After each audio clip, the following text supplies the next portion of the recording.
Good evening, ladies and gentlemen, and welcome back to another edition of the Game Designer Plays here in the lab where we stream the niche games you might have loved if you'd ever played them. Thank God I actually remember my intro this time after being off for a month.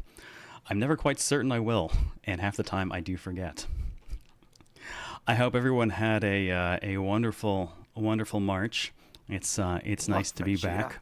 I'm double fisting Dayquil by the dozens at this point to just keep functioning. Because my March has been somewhat terrible and problematic. Nidiot, thank you for 74 months. Welcome back. Welcome back. Well, let's get a couple things out of the way since this is the start of a new season. One, I did not make nearly as much progress on new things for the season as I had hoped I would, because I spent the first 2 weeks doing bug fixes and planning for this season, and then I was supposed to take an anniversary vacation with my wife, and that we've been saving up for a few years. And about 2 days into it, she got sick, and then I looked after her until I got sick, and we basically missed the whole damn thing, and have been sick ever since.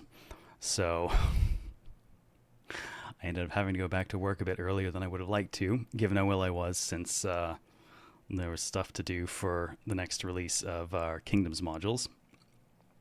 So consequently, I've been a corpse for the last 2 weeks and accomplishing nothing. On the bright side, I do think we managed to address all of the photosensitivity issues people had with camera and stuff set up for the first season, so that stuff should now be good. Really need this next round of Dayquil to kick in so I can stop coughing constantly. Yeah, it's been fun. It's been real fun. But in better news, season 2. I thought a lot about what I wanted to do for a second season, and since the first season was futures and was all about not only games that reflected that in their own way, but the future of the show, I decided to go with Frontiers for Season 2 because in addition to trying to push the show to actually do new things and regain some lost ground, I will admittedly be spending about half of this season's time in Asakusa. So I've got my own, a little bit of my own personal frontiers to explore as I'm heading back out to Japan again by the incredible graces of this community.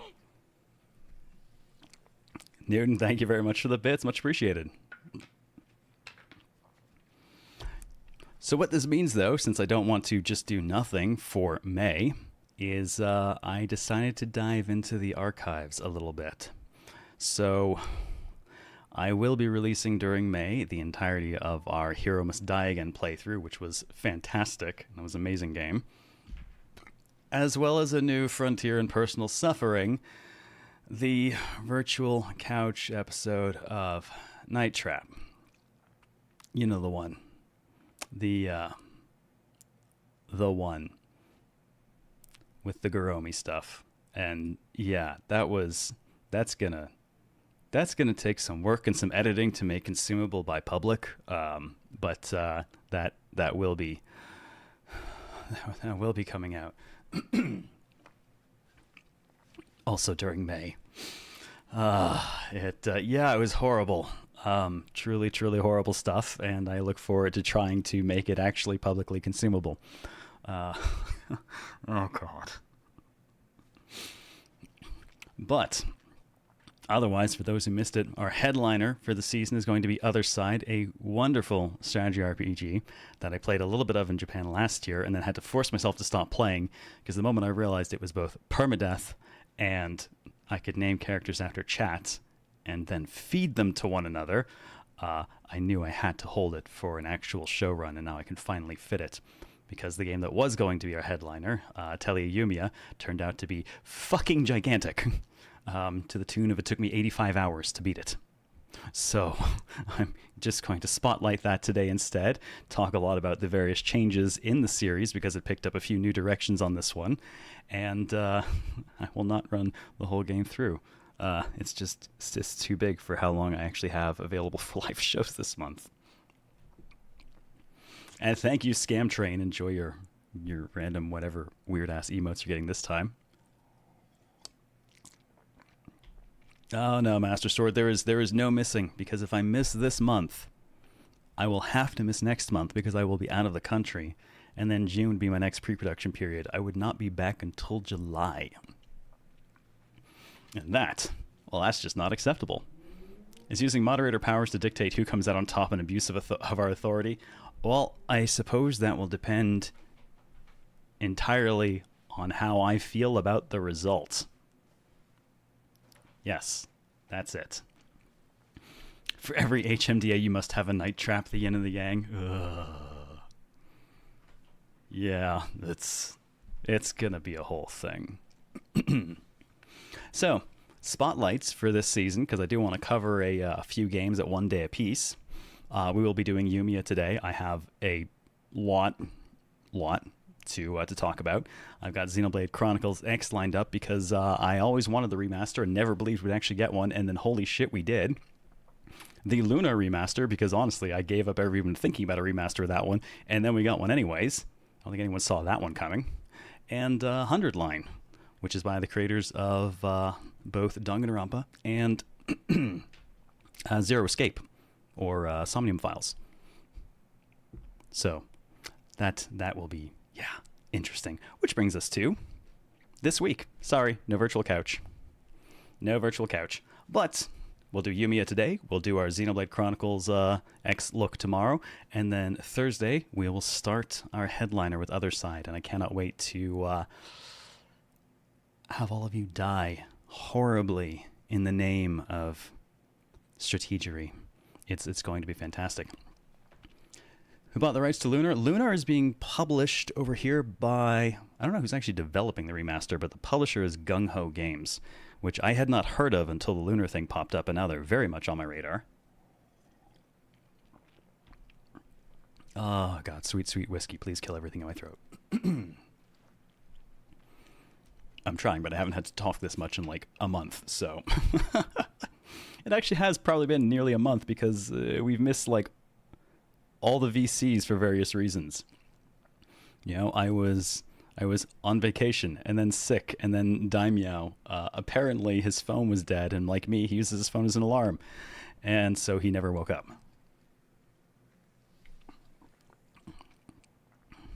Don't put a monkey's paw will wish to the whiskey. You know what that stuff is like? Oh god, yeah. Mm-hmm.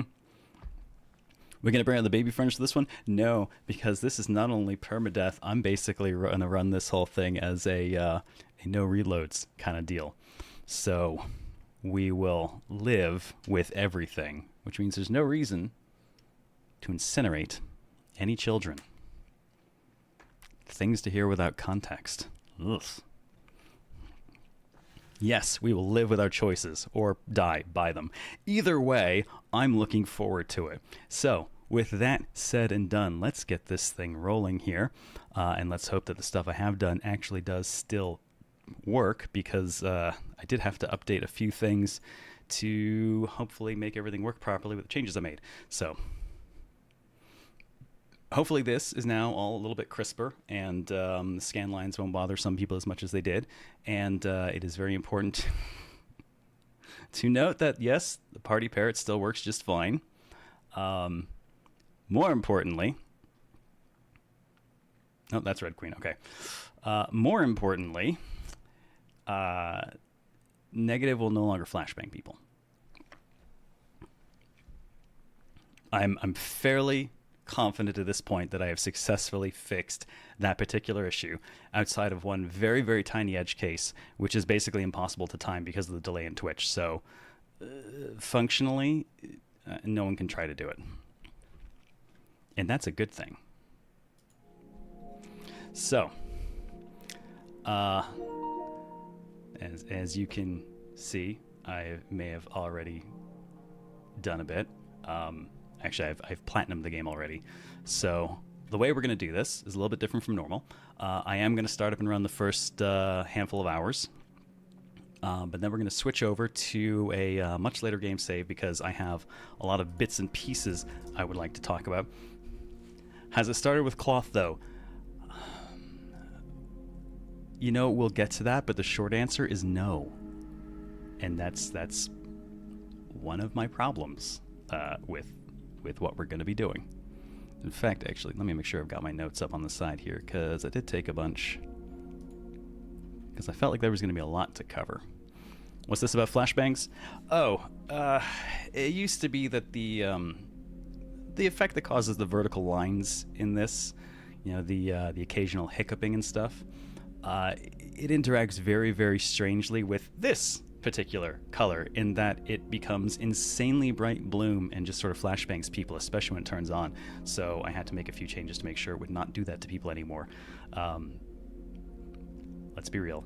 You trigger 1 or 2 migraines and you start to feel bad about things. So it's not a thing anymore.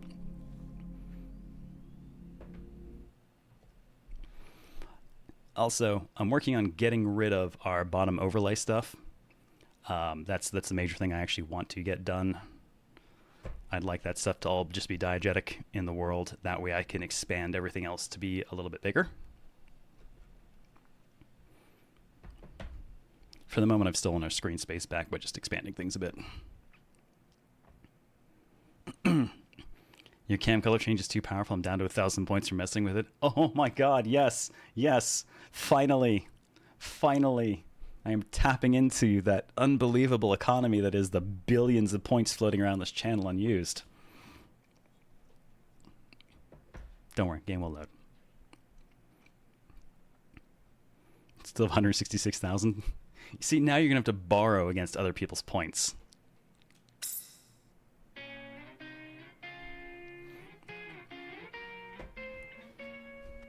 So, full disclosure as well, today's copy was provided to me courtesy of Koei Tecmo. They were actually awesome enough to give me the Ultimate Edition, which means I had a few extra outfits, which meant I changed her outfit early on, forgot I changed her outfit, and then viewed that as the canon outfit for the rest of the game. And now I think it's actually a much better outfit than the canon one. Unfortunately, it's only in the Ultimate Edition, so other people can't necessarily do the same. Raise your Thyza? Yeah. You know, if I ever get around to running Ryza 3, I am so going to update the Thyza to be a 2-part emote to better reflect the increase in the size of her thighs over those 3 games. I don't think a single emote can contain them anymore.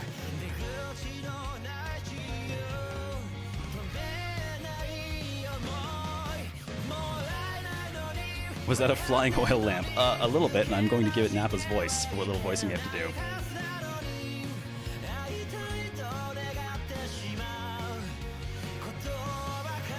I'm going to keep that in your head every time you play Claymore.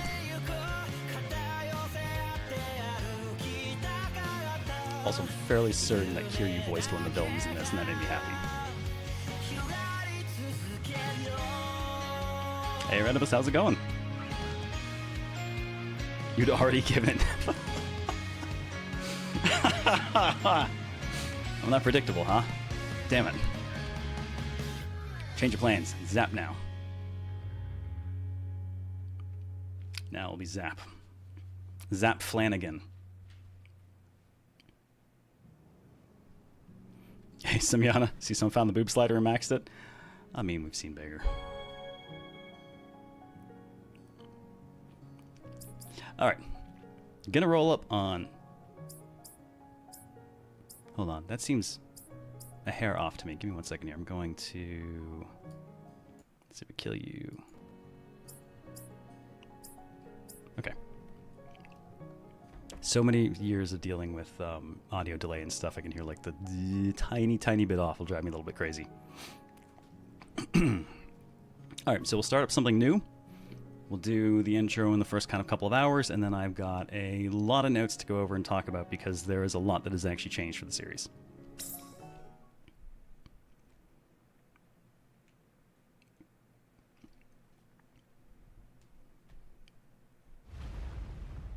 Oh, I should have set voices to nothing first. Damn it. It has no dub, so we're going to voice everything myself anyways.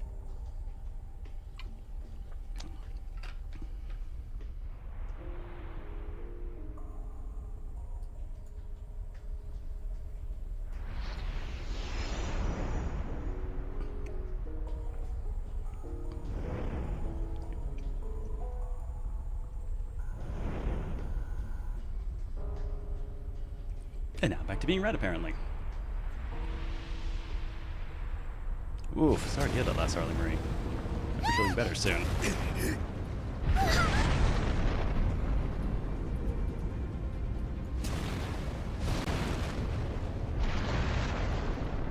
And now I'm purple.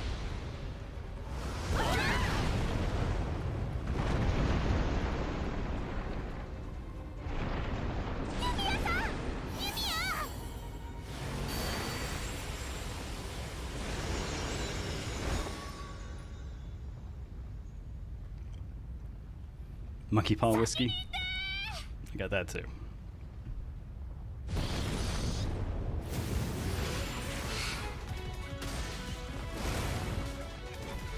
Objectively correct color when you're not party. Why the purple? It's like the color I was going to leave out because I didn't think it looked good enough.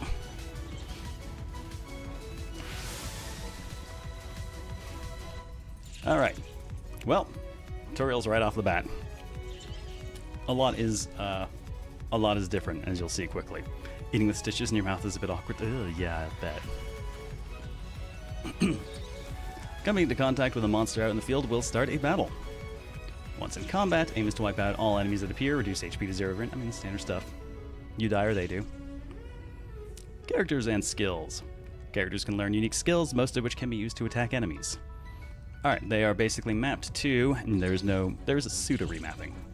But they're mapped to all the face buttons, and you can change which one's mapped to which face button, but they stay mapped to the face buttons.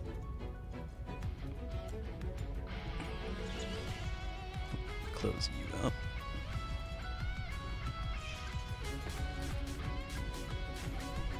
Been wondering how people feel about the game and hearing mixed things online. There's a lot to cover. There's a lot going on in this one. Yeah, I'm gonna need the full 4 hours, I think, to cover everything. Side effect of having played through the entire thing already is I have a lot more to say than just like playing it and being like, interesting, not interesting, has potential kind of deal. We got a lot to cover. Also, while I'm thinking about it, YouTube side is also up. Do me a favor and do a lurk for that algorithm.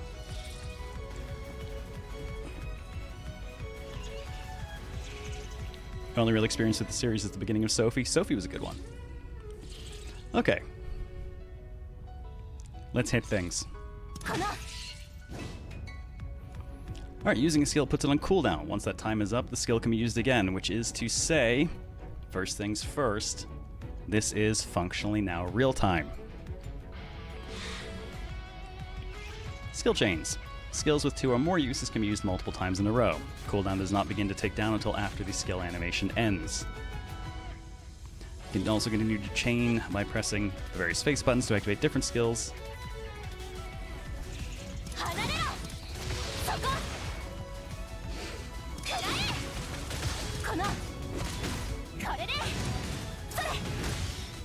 As you can see, there's a lot that we can press and keep things going. A little bit different from the past. 9 title, what's up? Splat.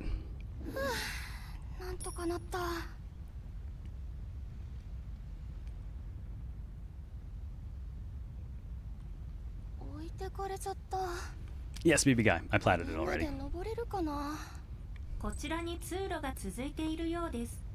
I'll drop the voice as soon as I can get into options.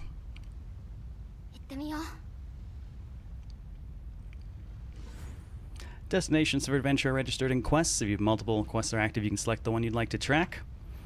Guide to your destination can be displayed by pressing R3. If there are multiple destinations, the guide will show you the way to the closest location. Can I get into my options? Yes, I can. Alright. Alright. Are we doing the thing where I just voice everyone for the Japanese game? Functional gun shoes? Yes. She may have raided Bayonetta's closet. For a few things, really. Between the shoes and the dance elements of the game. She's definitely done that a bit. So, my question is, what voice do we give Yumia herself? Is Yumia going to be German? I mean, German is what we did for Ryza, but Yumia is a different girl. I would have said Himiko, but there's someone who fits that even better. Russian? Oh, is it time for a Russian alchemist? Venom, what's up?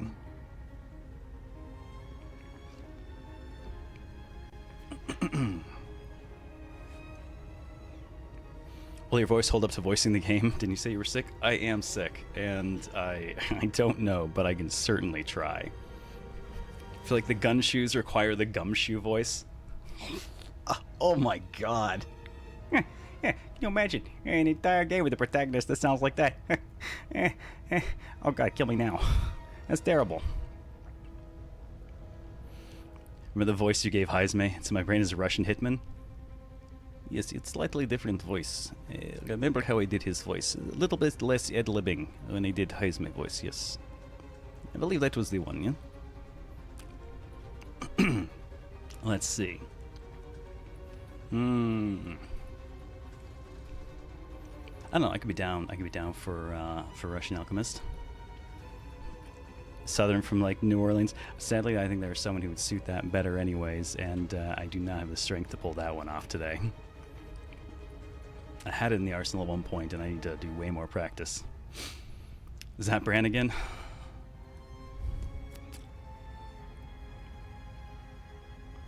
I don't think Zap is the right one for this. It's a subscriber.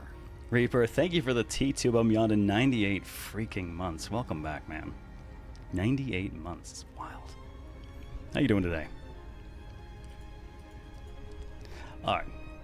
Let's go Russian for her. I kind of like the juxtaposition against Ryza as our German. Just going to make a quick note. Not going to keep a real voice list for this one since it's just today. Now I'll just tuck this list here so I can keep adding to it. My associate Flammy is definitely Nappa. There is no question there. You're welcome, Claymore. Oh, not too bad, Reaper. Still sick, though. Moose, what's up, man? Damn, I thought I was doing better until I started talking a bunch, but my throat's drying out so fast. Alright. I can work with it. Now, I gotta remember, what was my run button, because I've been playing so many different games lately. Exploration. Moving obstacles. Move obstacles that are in your way to clear a path. Press triangle to grab them, and R2 to push them.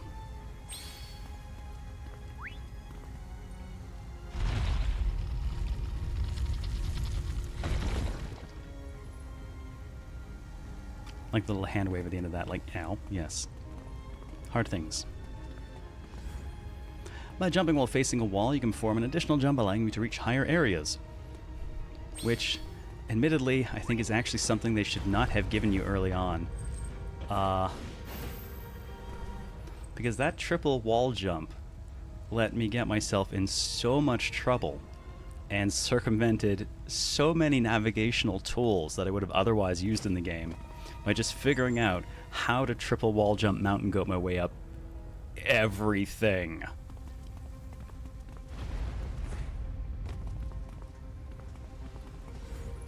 Press circle while exploring to crouch. Crouching allows you to pass under low ceilings and makes it more difficult for enemies to notice you.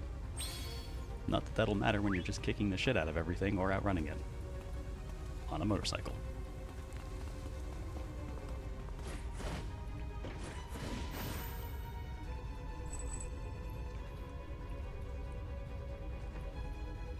Do I love the smell of napalm in the morning? Smells like victory. Exploration shooting. You can use the shoot action while out exploring. Press L2 to ready your gun and press R2 to fire whichever ammunition you have set. Shooting can party time.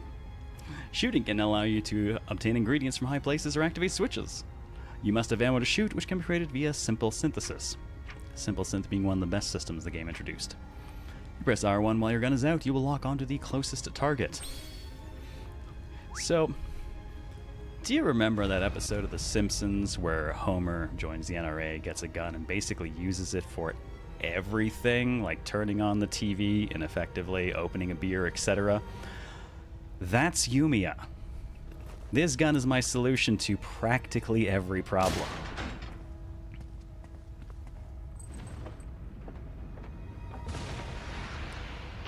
Which is a very American mindset. Okay, up we go. Gun magic, yes. It also collects ingredients. It's very magical.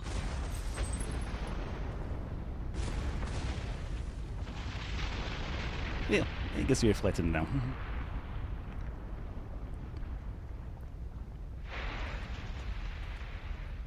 The ground. Well, it was there. Now it's not.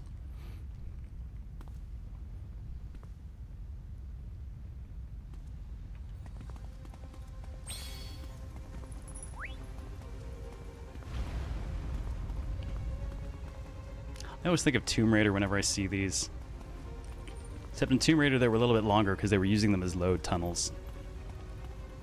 Going back to playing Suikoden in 1 HD remaster. Enjoy, Dragon House! I loved Suikoden back in the day. I bought the remaster, but I have not taken the time to play it, and probably won't for years. I know what I am. Oh, I need the tutorial first.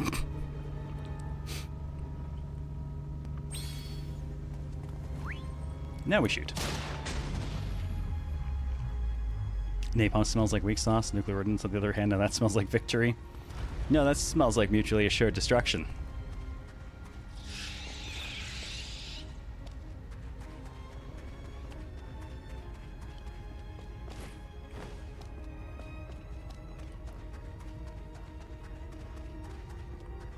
So I will say they have put a lot of effort into making movement generally feel good because you spend a lot of time running around.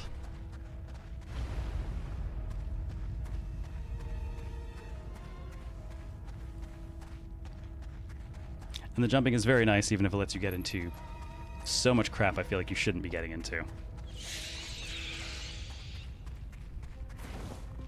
Smells like mutually assured destruction is the name of my new band.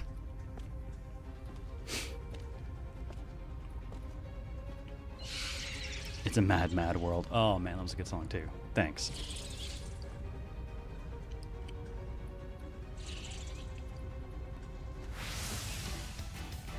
Ah, so there are different kinds of fights. Can we Skyrim out of normal areas? I mean, we can't. I don't think I ever got out of the world, but I definitely found the edges of space and time.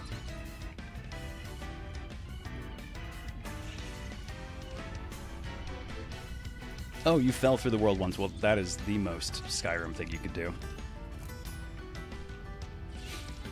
During certain fights, the battle will start with all enemies in the same area, triggering a rumble encounter.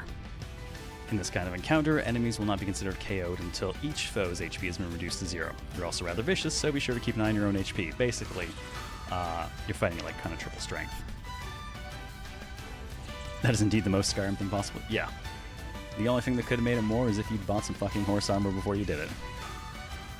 Defending and evading. Holding L2 puts you in defensive stance, and guarding at the right time will result in precision guard, which considerably reduces damage taken. However, I did not find L2 particularly responsive for purposes like that, so I ended up relying instead on never blocking, always evading. Shit, hang on, that's a work question.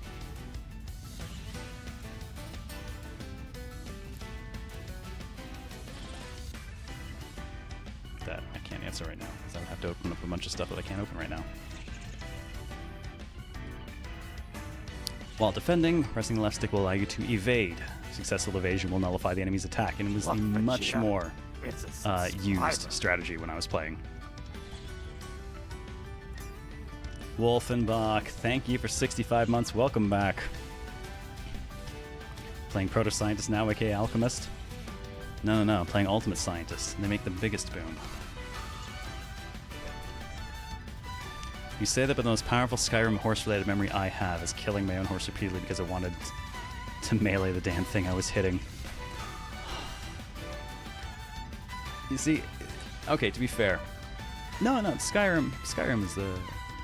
No, Oblivion is where the horse armor started. That's my bad anyways. But that moment, that horribly overpriced piece of DLC, is the source the root of so many terrible microtransactions today.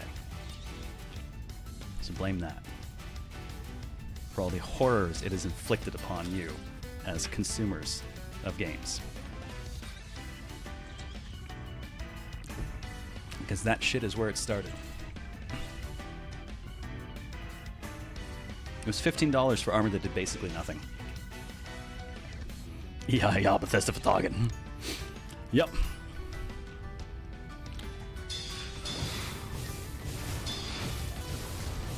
Now, it is kind of a funny thing for them to give you the evasion during a rumble encounter, because when creatures in the rumble encounter attack you, they also all attack you in sequence.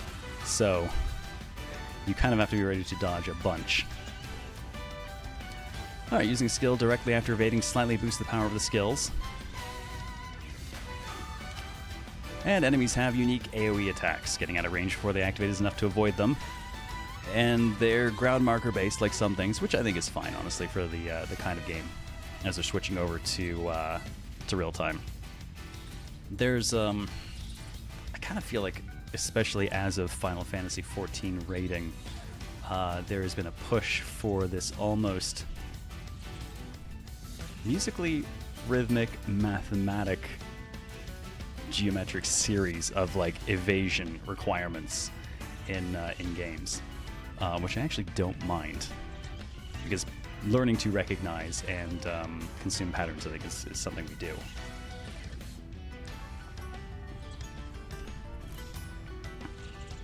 Speaking of the new raids, I'm out. When I realized that that had dropped and I still had no interest in coming back, I need to actually just pull my sub. I'm just done. I am so burnt out. I can't. Which sucks, because like raiding was the one thing I still liked, but I think at this point I am 110% burnt out on all live service games, period. I don't want to give them any money, I don't want to give them any playtime, I don't want anything to do with them. I've canceled like every single one I'm playing.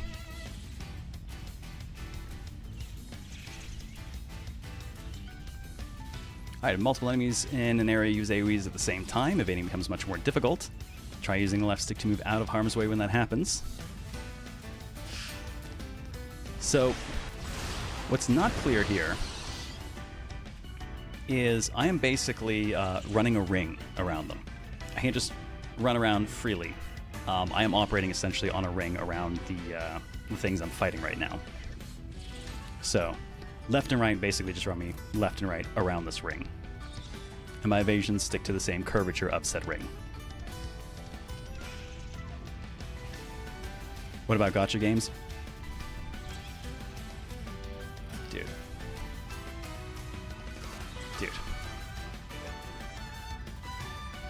Question. Have I ever mistakenly given the impression that I enjoy gacha games? Or play gacha games? Or want anything to do with gacha games? Or would go anywhere near gacha games? Play Infinity Nikki? No, I don't. I quit that too. Every live service game, I'm out.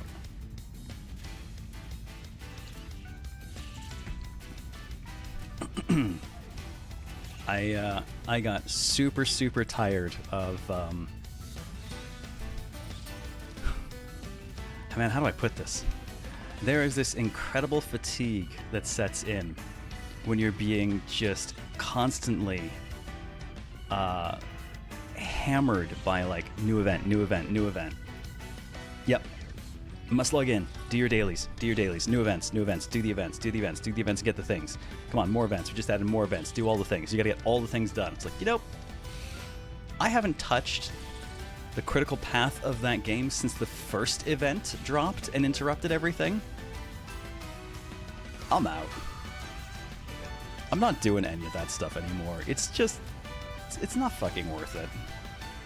I am very much enjoying diving into a bunch of single-player games I can play strictly on my timetable, how I want, when I want. Which, incidentally, part of the reason I was able to... part of the reason I was actually able to platinum this when I did is because I got this the morning of the day that, the morning of the day that Laura and I were leaving on our anniversary vacation. And it's like, you know what? I've got my laptop. I've got a setup that'll work for it. I'll just bag up the PS5. It can come with me. If I find some time to play a little bit, like in the evenings or downtime, great. It'll give me a bit of a chance to poke at the game in advance. And then I got super sick. So I clocked probably 40 hours in the game when I was just quarantined in my cabin. I was too sick to do anything else. Hey, Dragon Apple. Yeah, we're getting some Switch 2 stuff tomorrow. Yeah, Gotcha's very grindy, but thanks. What would I rate Yumia out of 10? I would give it a Yumia out of 10. I'm sure that answers your question perfectly. Enjoying the same as well, Wolfenbach? Factorio and Kingdom Come Deliverance 2? Nice.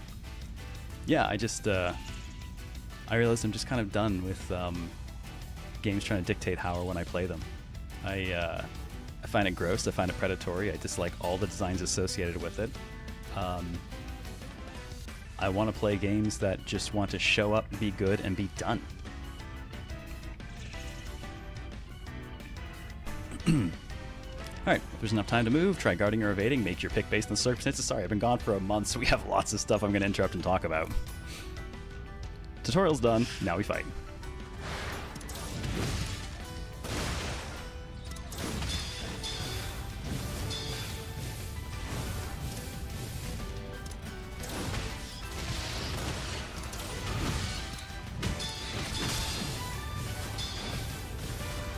You hear a chime right before they come at you. So they actually do some nice audio cueing for their combat. And since it is a rumble, I can tell all three of them are going to come, so I'm just going to chain 3 evades together.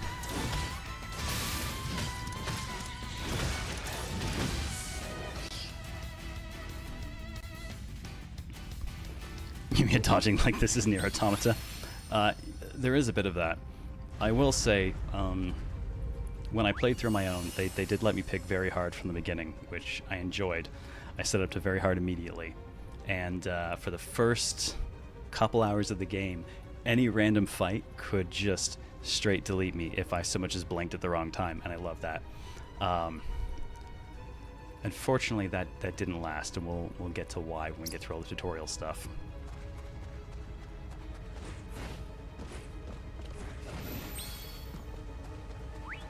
Like I said, getting around the world, though, feels pretty good.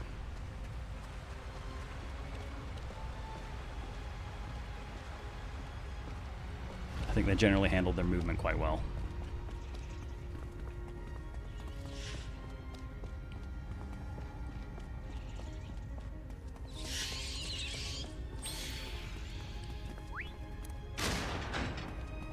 Homer turns on the TV with a gun. Seriously, you use it to press buttons, you use it to collect ingredients, you use it to drop ladders. You have a very versatile gun. It's a little strange. But it is nice to have fundamentally upgradable mechanism for interacting with the environment. Oh man, Reaper, I wish I could say that was the reason, but it's not. In fact, reason's totally not me or why. Oh, okay. Well, does they want to leave a mark? Oh no, wait, I'm going German again. No, this isn't Ryza. It's so ingrained now. My alchemists are all German.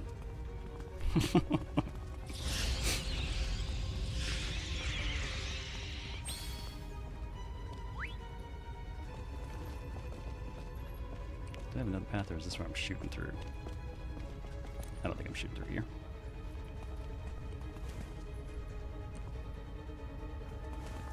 Bit weird to have the operate and then a pull as well.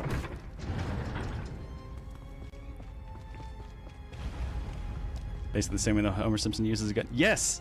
Yes, that is what... Yep, that is the joke I made earlier. I could not help but think of that episode the entire time I was playing. Every step of the way, it's just like, I'll just use my gun for this. It'll be great. Turn on the TV.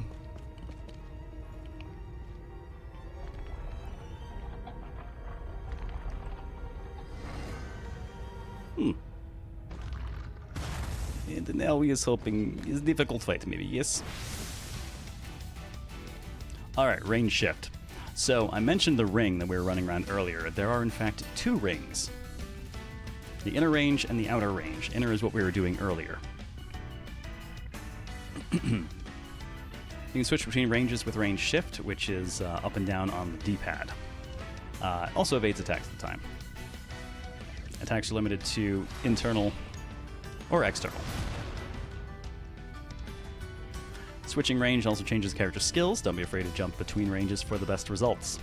I did spend a lot of time fighting at outer range just because I preferred the camera, particularly when fighting larger things. Being able to see was very nice. And for me, it kind of fell out of pace. Pretty much all Gacha live service stuff. But even though it's discussing me less than some of the tech bro griff machine pushes I've noticed in a few games. Oh my god. Yeah. Seeing more than the foot is nice? Yes. Yes, it is. Stun symbols. All enemies have physical and magic stun symbols. Striking with an attack that matches the displayed icon will reduce the number of symbols, trying to bring it to 0.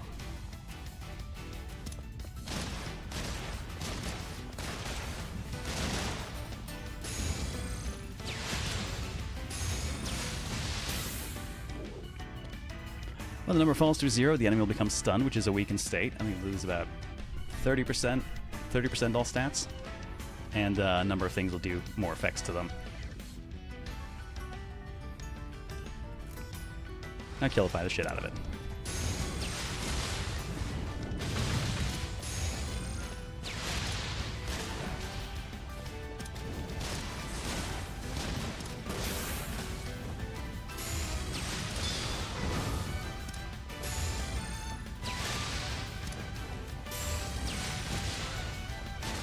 I do like our gun cane, admittedly.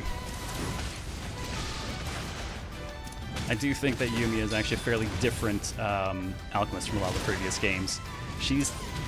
I'm going to go with less Genki and technically a lot more murdery.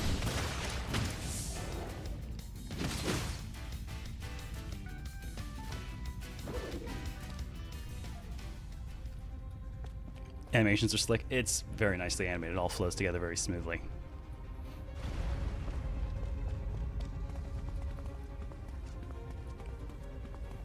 We're going to get Alchemy Railgun. There is definitely 1 or 2 things that would meet that criteria, I think. No, I think I've got some voice work to do. It's dead end. But I see everyone down there. Okay, it's time to go. Not good. And this is why we have gun. Also opens doors and windows.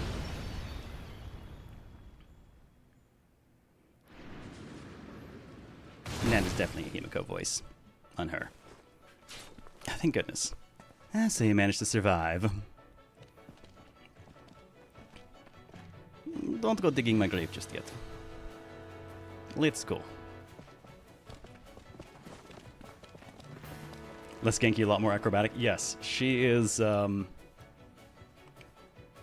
yeah, she's very, very combat capable, I feel, compared to a lot of prior alchemists. Hey, Groovy Dance. No, we have this thing where we always turn the voices off for Atelier games because, well, because they don't dub them anymore. So when Ryza came out and we realized it had no dub, we're like, well, fuck it, I'll just voice the game myself, and now it's just become a thing. Glasses guy screamed Ozma. Oh, God, yes. That dude is 100% Ozma. What was the other one, Claymore? Was it Lenya? Because, like, I would have given Himiko to Yumia until I met Lenya, and I was like, wait, no, this girl needs it. Incidentally, Claymore, have you ever triggered her, alt Mana Surge? It says a lot about her character, doesn't it? The first time I set that off, I was like, well, okay, that changes things. That changes a lot of things.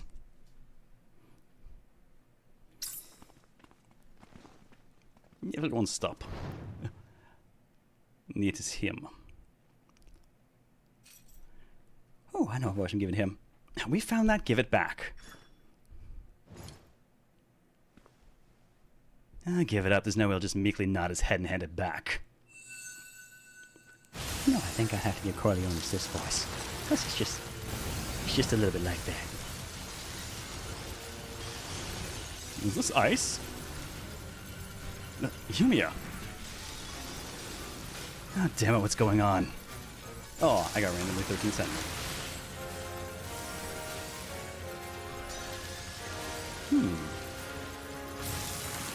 Yeah, Corleone's is kind of creepy, so.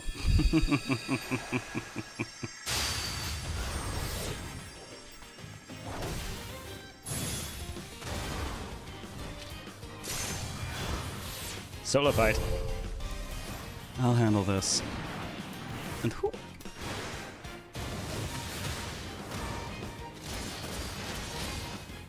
Like I said, she's quite combat capable, and you gotta appreciate any girl whose finisher of choice is an axe kick.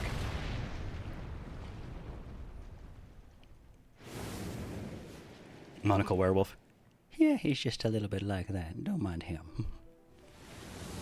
Even if the axe kick totally failed. Alchemist.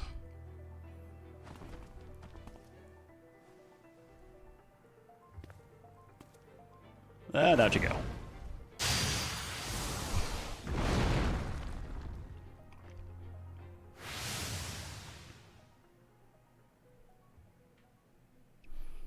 Hey, Dragon. How far in the game? Basically just the end of tutorial. Everyone, she fights like a Precure, I approve.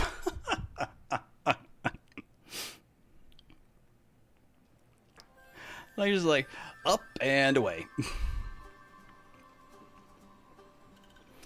My mother always told me, be someone who lends hand to those in need. Treasure your friends. It's a shame I don't really have any. Think about how they feel. Keep things tidy and organized. Learn a lot and use your head.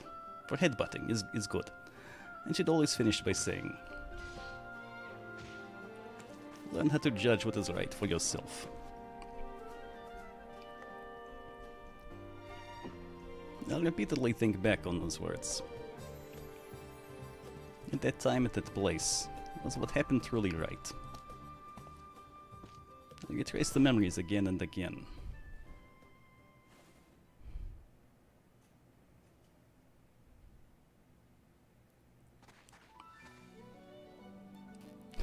Good luck, DragonZero. Kick some ass.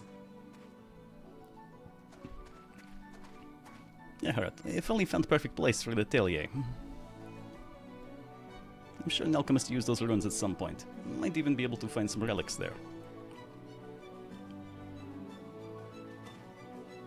Not only that, it is located on top of Mana Pathway connected to Lighthouse.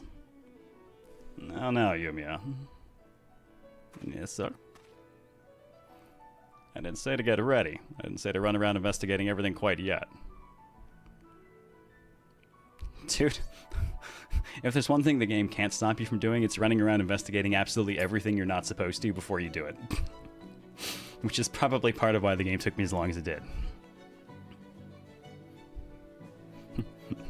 Mother always said to be someone that lends hand to those in need, but not at Russia's Sushi. Russia's Sushi never human hand. Not even on half-off day. God, we love some Simon.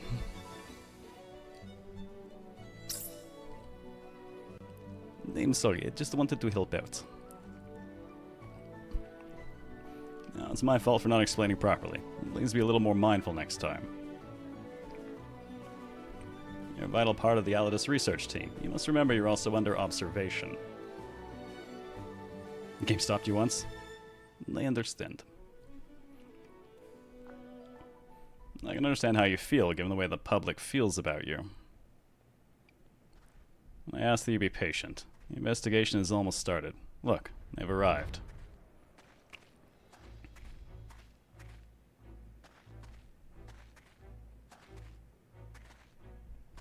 Isla's so cute. Isla's the best thing in the new series, I think.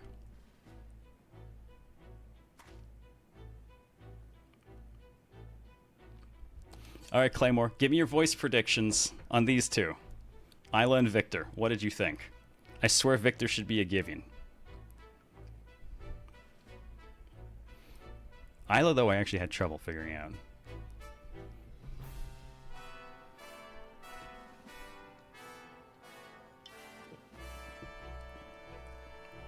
You think you agree? Isla was, I think, definitely the best new thing.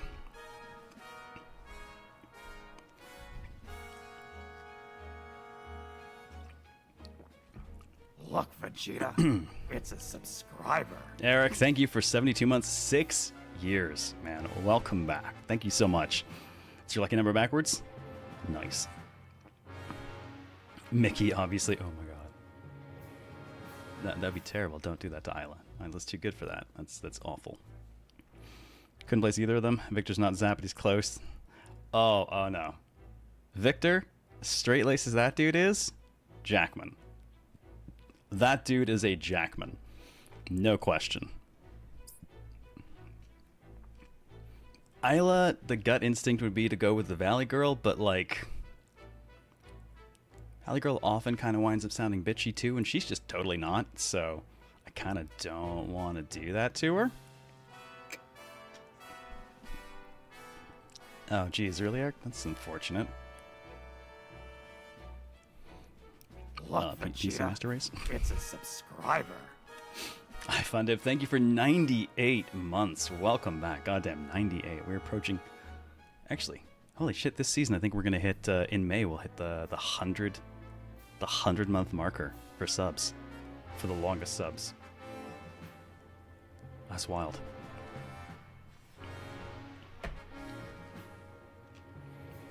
Alright, well, I'm gonna Valley her for now anyways.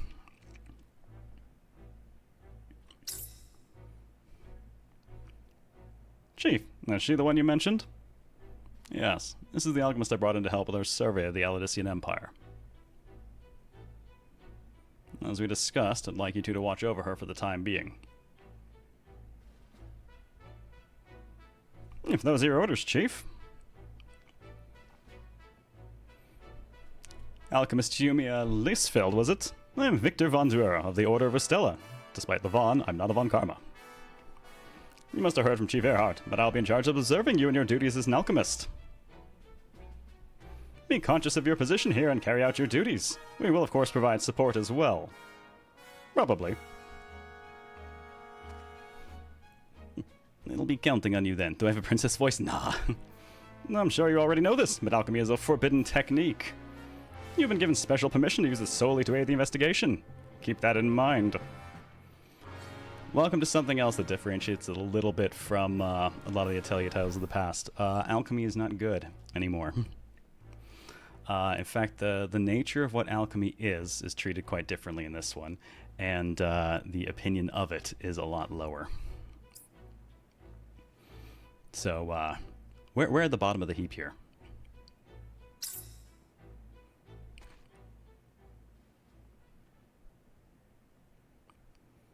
Hold on, Victor. We're meeting her for the first time here. Don't you think you're being too formal? If you're like that, we'll never be on friendly terms. Loosen up a little.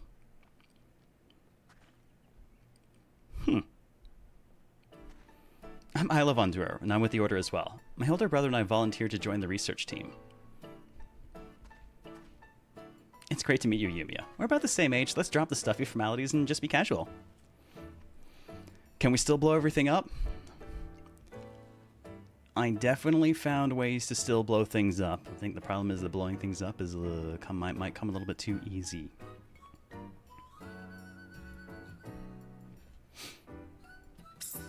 No, it's nice to meet you, Miss Isla.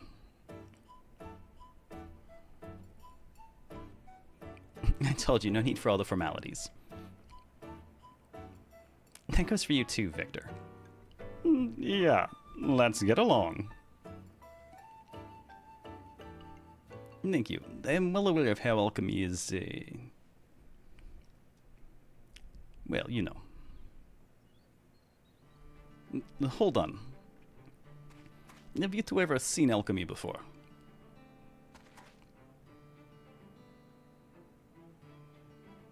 Of course not. Not like we ever had the chance to. In that case, I would like you to see it. What alchemy really is. I'm going to build a bomb. I think it will be helpful to the research team.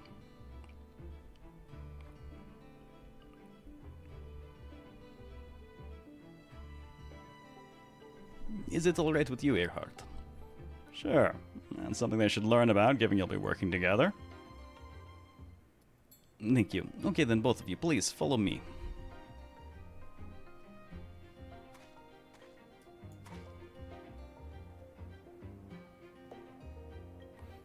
Even if you hadn't told us to, it's our duty to go wherever you go. More ingredients for the cauldron. Alright, you two, just step into this cauldron. Alright, area maps. Press the guide button to open the area map. The area map allows you to see information about the area you were in. You can also place pins to help you remember locations of interest. You can use the area map to fast travel to specific areas. You have to unlock landmarks and or fast travel points first before you can fast travel to them. Gathering. There's a lot of it. You'll do a lot of it. I wish I could say I felt like it mattered as much as it used to.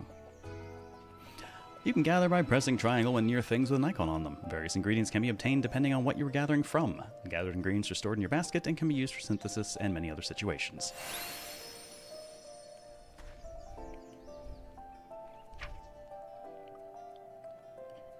So, to give you an idea of the size of the game, we're at investigation 1% of the current region. The game spans all the way to, this. It's a fairly large world.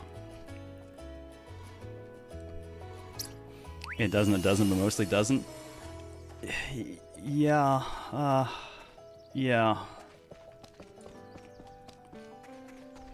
So, I guess I'll just cover some of the stuff as we hit it instead of waiting for kind of the aftermath.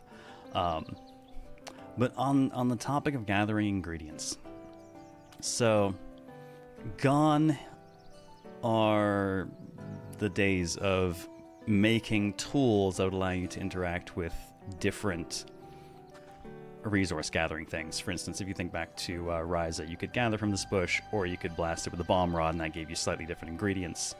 You know, hitting something with the bomb versus an axe might result in different ingredients from it. That might be the only way to get certain ingredients. None of that is a thing anymore.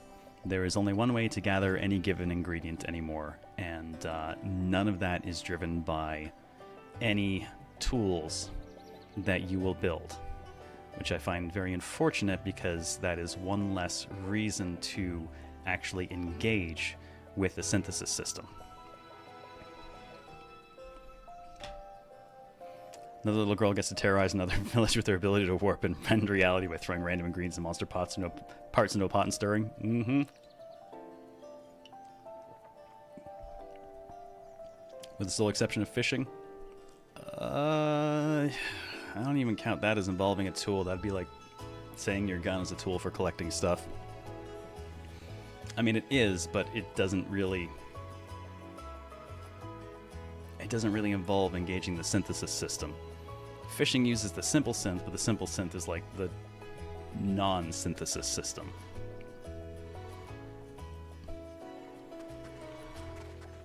Which is unfortunate. Only because they didn't let us throw bombs into fishing spots. I mean, that is the hands down best way to fish, for obvious reasons. All right, we'll just gather some stuff along the way, and we'll hoof it. Yeah, I'll tell you anytime you find something new. Look, Vegeta. Now, like it's the a logs here, for instance. subscriber. I smash it, I got my stuff, but that is the only way I can interface with it. There's no other way I can kind of garner anything from the log. That is the one way you interact with it. King Carrie, thank you for the T2 above beyond in 98 freaking months. Welcome back. How you doing today? Here's playing first Atelier game since Iris. Well, you certainly picked an interesting time to come back. we have there's a lot to talk about in this one, and I planned the game long before we ever got around to actually running it.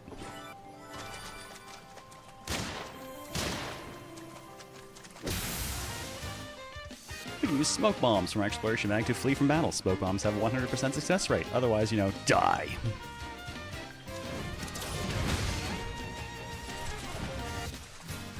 All right, I have less abilities now. No longer are we the I think level 45 in the tutorial.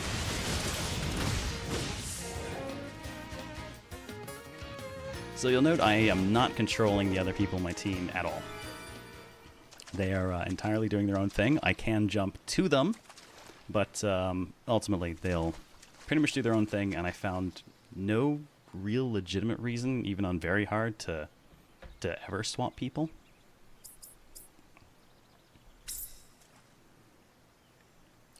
Quite the gap? Yeah, now we're level 5.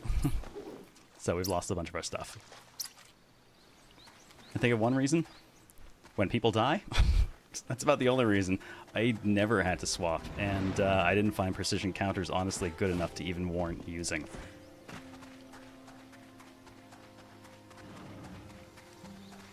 And again, that's playing on very hard.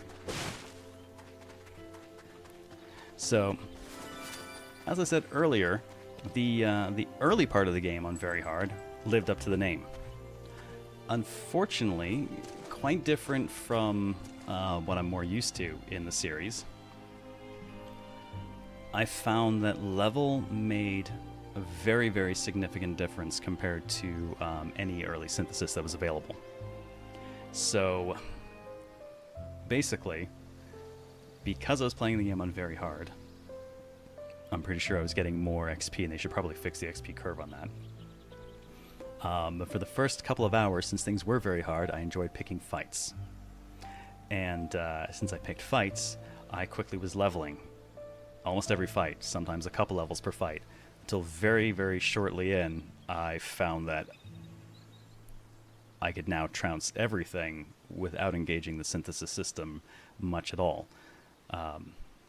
In the entire course of the game, I made one piece of armor, which I made literally for the last boss. I finally died in a fight at the last boss, and I was like, okay, I guess I'll make a suit of armor now. So I did. I made one suit of armor, and that was all the armor I made for the game. I never made a single decent accessory the entire game. Not one. Never needed any.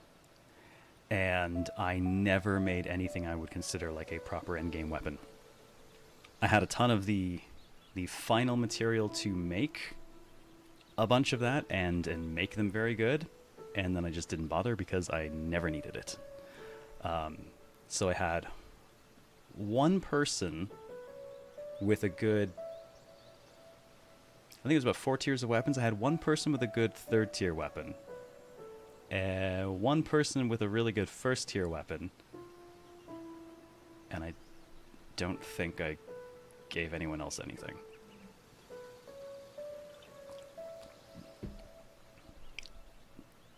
And when I say I basically annihilated the game under those conditions, I mean all the optional elite boss fights were over in 5 seconds or less. There are some interesting missteps with what you're allowed to do, I feel, in the alchemy system in this one.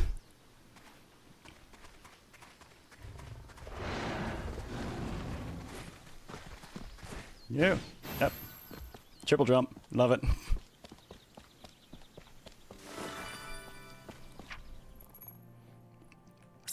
There are optional fights? Not... There are no, like, unlocked post-game super boss fights that I found. I'm talking about all the wandering monsters, the stuff that's way higher level than the area you're in. Those were the things I constantly picked fights with because I thought maybe they would put up a fight. But One of them did when I fought it within the first few levels, and I ended up having to solo it because it just instantly killed Isla and Victor, and I soloed it for about 10 minutes, and that was the one and only genuinely good fight I think I had in the game.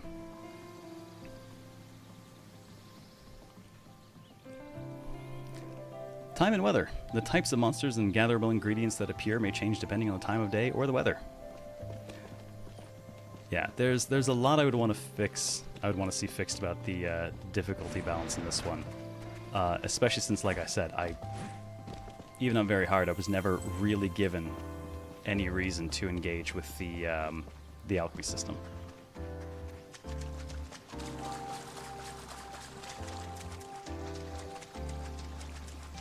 It's actually kind of disappointing. I'm seeing LPs of these games where they take these ridiculous synthesis and crafting chains with super broken. Yep. Alright, fight.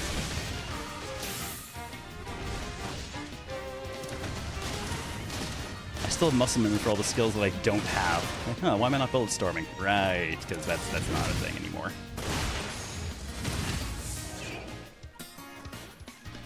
Yeah. Yeah, the other games got insane. The end of Meru, one of the optional fights required me to build a team that was basically capable of preventing the boss from almost ever taking a single turn, because if it did take a single turn, it would pretty much destroy me. So the entire fight centered around Geo being so fast that he just went again and again and again and could trigger like multiple consecutive additional actions, and other people slowing the enemy down with pinwheels and adding buffs.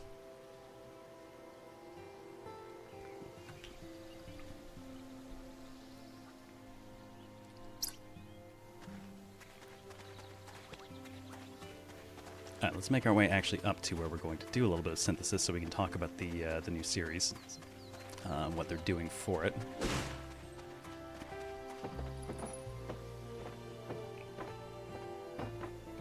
Wish Meru wasn't weirdly small on my TV, so the UI AMD text was too small. Huh. I didn't have any issues with it, but I played it on console. Very pretty, dude. Bill. Get gifted. Thank you for the 20 gift sub bomb, Bill. How's it going, man?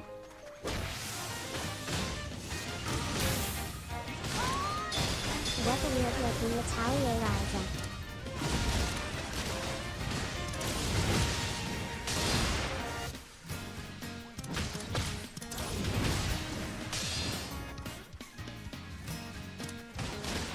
I need my other abilities so I have more I can do when my cooldowns are out. What a weird looking Ryza. How are you today, man? Can't believe we're already 25% done with the year. Ugh, don't remind me. Ugh. Random quests. While out exploring or when visiting a settlement, you may suddenly receive a new quest. Such quests are called random quests. Random quests do not affect story progress, but you can earn various rewards by completing them. So when I was playing this on very hard and I got here, everyone had been so beaten up that I was running with a party of people with one hit point. I was like, well, can't even do this. Tutorial's like, do the thing. And I was like, no, man, no. Ponies killed my team in like one hit on that difficulty. Was great. The start was just, it made me so happy to get my ass whipped like that so early on. I just wish it had kept it up.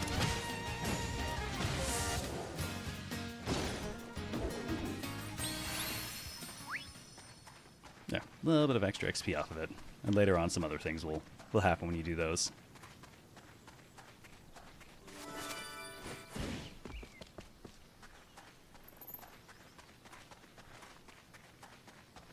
Now, I've had negative things to say, but when we get up to where we're headed, I do want to talk about the some of the reasoning behind why I think things are the way they are right now, and what that can mean going forward. Because it's not all bad, and I think it would be incredibly disingenuous to just view it as all bad. But, first of all, let's talk about the fact that it is... that's a nice vista. The fact that it is open world. All in all, I actually think it's an interesting move for the series, and I don't think it's a wrong one. I wish that alchemy played a little bit more of a role in how I was interfacing with more parts of the environment. Like I said, thanks to the early access to the wall triple jump, I was able to skip a ton of stuff that I think I was meant to interface with the simple synth system at least. But like, I want to see the return of tools for gathering. I want to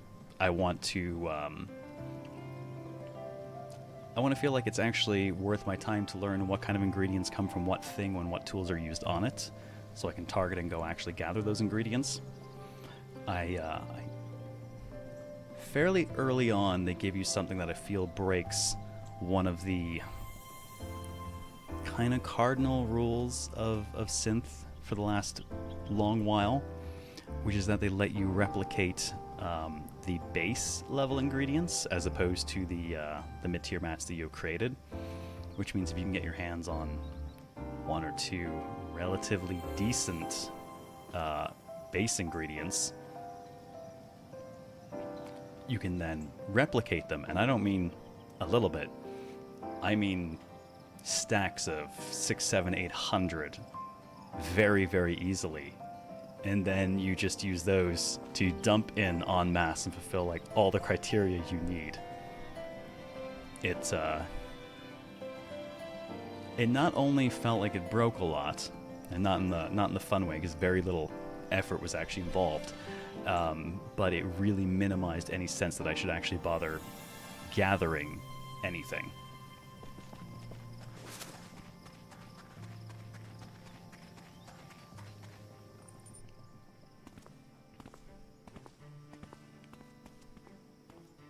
This place is my atelier. At least it is what they have decided. Starting right now. Especially after you've rushed the skill lines.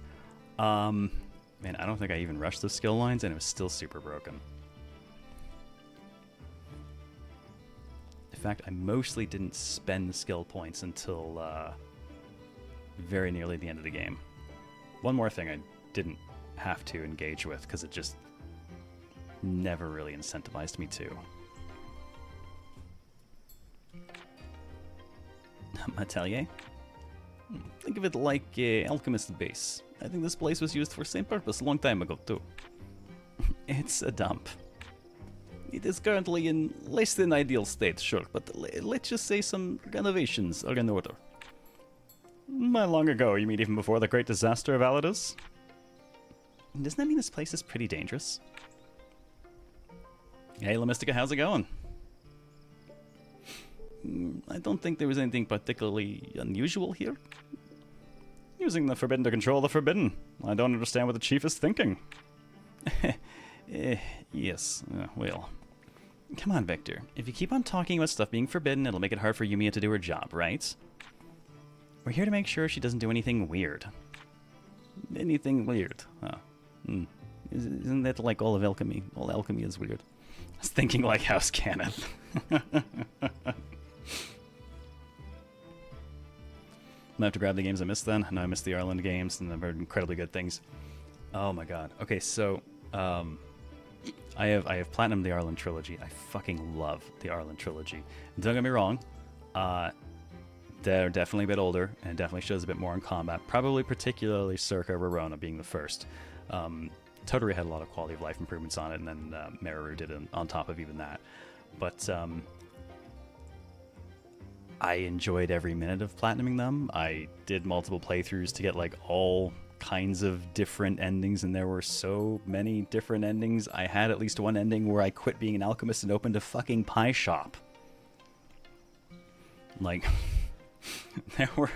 there were lots and lots of endings, and most of them were pretty good. There's a lot of good characters, but what I loved about the Ireland trilogy in particular, despite every single game starring a different alchemist, there was a lot of character crossover, and it was over a chronological increase in time, so you got to see a lot of characters grow up, expand, do different things, and it was really cool to see kind of like who would come back, who wouldn't, how they'd come back, who might actually be a returning party member, that sort of thing. And it made the trilogy feel fantastic. It was a ton of fun like that. And the Arlen DX versions corrected a lot of like kind of their weirder, grindier balance scaling from the past, and added more quality of life stuff on top. So absolutely, if the alchemy stuff interests you at all, Arlen Trilogy is fucking great. Did you make the pies with alchemy? Yes. Yes, I technically did. I opened a pie shop that specialized in alchemical pies. She just kept making pies. So many pies that she was like, all right, fuck everything else. I'm just going to make pies. This is great. And that was my ending. I ran a pie shop. All right, I will get ready now. How's it going, Yumia? Almost ready? Please wait a little longer. Alchemical pies sound dubious. We were very good at it. Yumia? Get that ready and then... hello? Yes, what is it? Is everything alright? Of course, if I prepare a few more things, I will be ready to go. Yeah. Do you need help? There was a pie... Yes, there was a pie elixir. But you two are just here to observe, so I could not possibly impose. It's neither good nor bad, it is elixir taste. Oh my god. On several occasions, I have nearly decided just to run the entire Arlen trilogy on the show. But I don't want to drive people crazy. It's a lot of alchemy. If it's vital to the investigation, we'll lend a hand. Oh, thank you. And sorry. Don't worry about it. So, what do you need? Let's see. Don't let me stop you. Anyone here not crazy? I mean... That's not a short trilogy. To be fair. It was really good, though. God, that would take so long, though.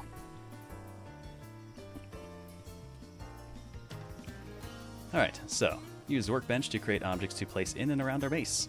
I need to gather some wood and apparently some stone.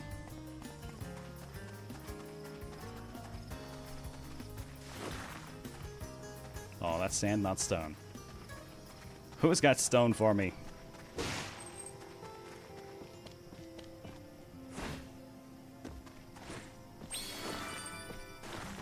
Okay, so I have stone.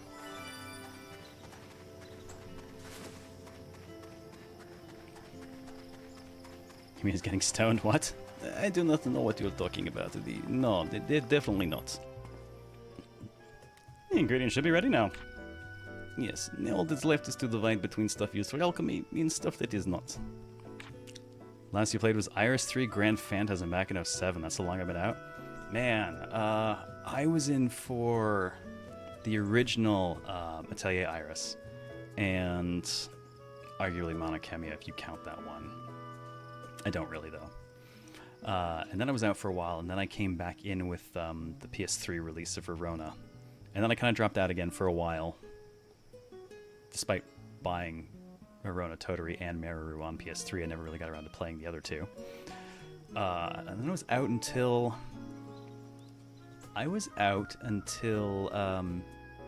while streaming, Koei Tecmo offered me Lydian Suel.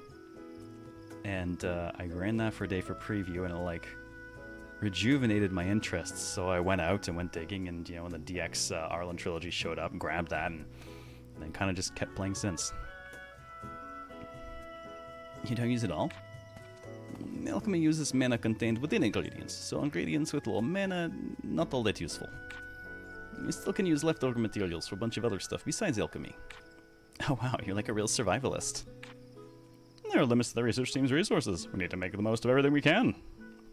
And then you showed off Lulua, thereby less sewing me into the hole. Yes. Yep. KT offered me Lulua, so I ran a day on that, and that triggered a few new fans. And when Ryza rolled around, I was like, well, I'd love to have the chance to preview that one. And Ryza grabbed me so freaking hard that it's the first it was the first Atelier game we ever played the entire thing of on stream. And then did 2 when that came out, and I would have done 3, except I was on hiatus at the time, and I have avoided everything to do with it since. I'm still blind to it. I will freaking stream it at some point.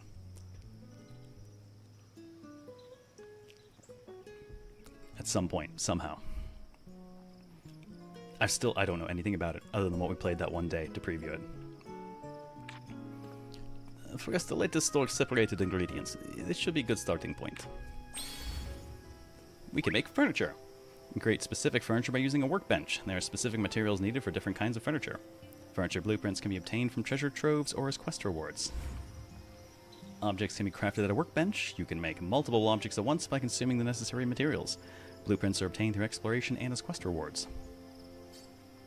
And there's all the stuff they're giving me for the Ultimate Edition. Holy crap. Palette changes, accessories, costumes. Costumes, so many costumes.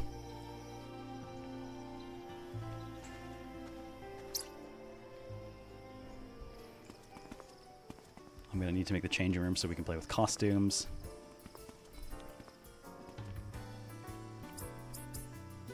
There we go. So, when they're talking about the materials that are and are not alchemy, there is a set of generics you'll get. Like if you grab any kind of wood, you'll get some generic wood as well. Grab certain things, you get some generic powder.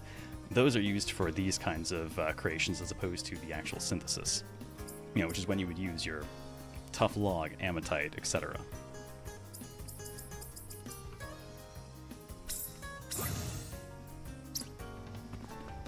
Actually, I don't think they'll let me go into building mode until I make this too. Alright, when you return to the atelier or building area with a container, items in your basket will automatically be transferred to the container. Ingredients stored in containers can be used during synthesis.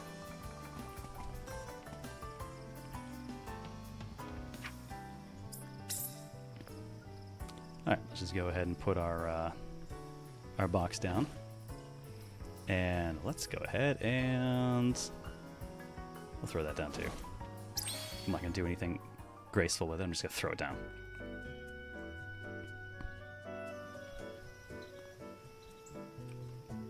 What's that, a storage box? Not gonna lie, I tell you, it's my cozy guilty pleasure series since Iris Mount Akemia, and I've played all of them since. Guilty pleasure?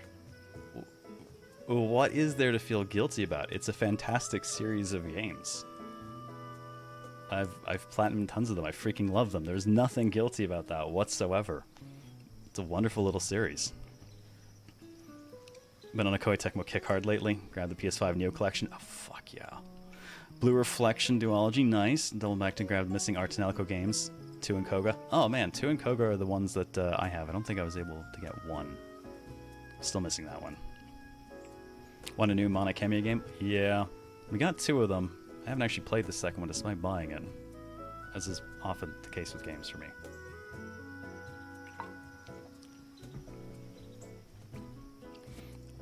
Okay, so if there's one thing I remember about Mana Kemia before anything else, is that it had such a fantastic pseudo-metal soundtrack that so many of the DX games were like, hey, you can change the music for combat and this and that to music from other games. And they give you a bunch of the, Atelier series games. And every single one I go and I'm like, all right, cool. Let's just change all the battle themes to Mana Kemia music. Fuck yes, there we go. Getting a fight in Rorona now, it's like hardcore metal. Here we go, yeah. Throwing cute bombs to the sound of hard guitar. Kemia's OST was fire. So good. So very good. I've also nearly streamed Mana Kemia a few times. You saw the game just running your PS2 to watch the OP. Man, the OP was fantastic. Yes, I can easily make something like this. It'll work for now at least. Alchemy requires lots of tools and ingredients, so I need to make sure bases sit up properly. Which, admittedly in my case, means throw everything in a corner without rhyme or reason. Although, I don't know if they have enough things I can make right now, or ingredients to make them. Yeah, but as we continue with our work, we'll collect more ingredients and fill it up in no time. Let's see, we could put a cute sofa here, and... well, we didn't come here to fool around. I know that, but that doesn't mean we can't spruce the place up a little. You ever notice, Claymore, that the light reflections in her eyes are stars? At least one of them, she's got little stars in her eyes. She's adorable. I like her a lot, actually. She was a really good personality to add to the series. Really good offset, too, to the slightly more demure and vaguely morose Yumia.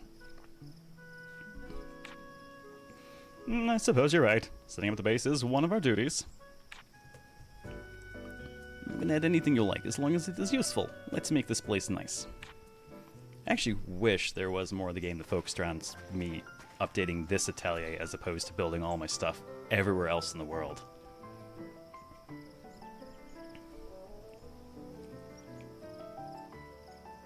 What's the little bottle drone? That is Flammy. Also, thank you for 93 months, Luna. Welcome back. Welcome back.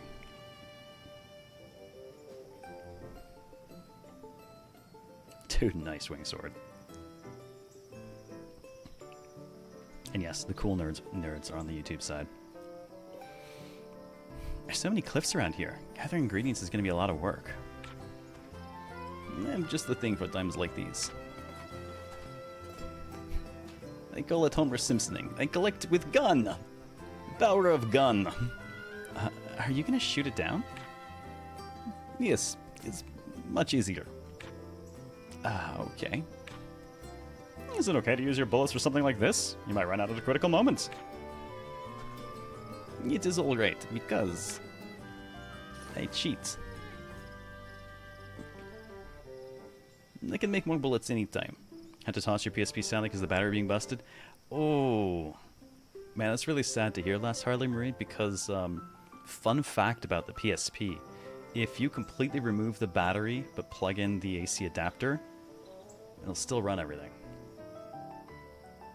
It doesn't actually need the battery in it to function. It just has to remain plugged in at that point. I can make more bullets anytime. You can make bullets? Yes, but I can only make simple stuff while I'm at site. Bullets are simple stuff. Just like a Game Gear. Yes, if you can't afford the king's ransom of, like, the unbelievable number of batteries that thing would chew in seconds. Yeah, you really did just play that thing plugged in. Otherwise, holy shit. Man, that thing ate batteries like some people smoke. Just packs a day. So you can collect the ingredients and make stuff right on the spot? Exploration should go quickly then.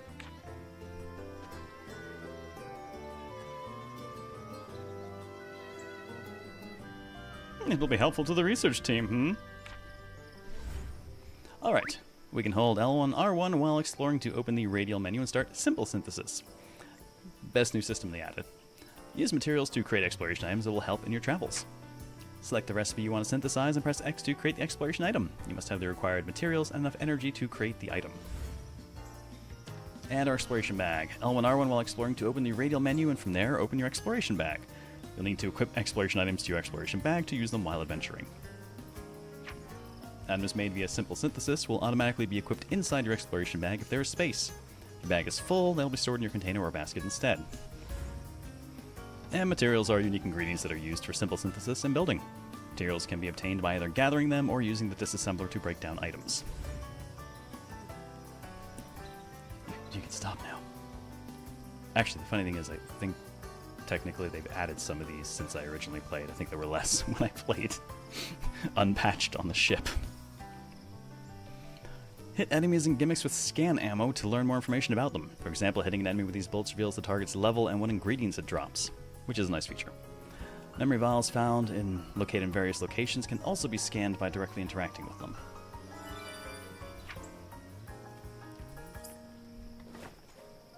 So yes, we have scan ammo if we want to shoot things and find out more about them. We have regular ammo for, you know, gathering efficiently. The Homer Simpson way. Don't know why I heard that as scam ammo. Well, it doesn't hurt anyone, so it is kind of fake.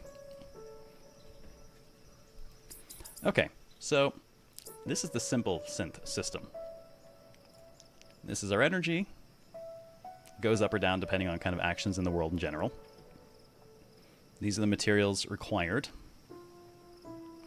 And so right now we can make bandages, which restore percentage of all parties' HP outside of combat, smoke bombs for escaping from fights, bullets, and zipline gloves. I'm going to go ahead and make a couple of zipline gloves. And this is something we can do just nice and quick, outside, anywhere. This is where there are a few different ways to interact with the environment, but I wish they had better or more compelling ways to interact with the environment in here.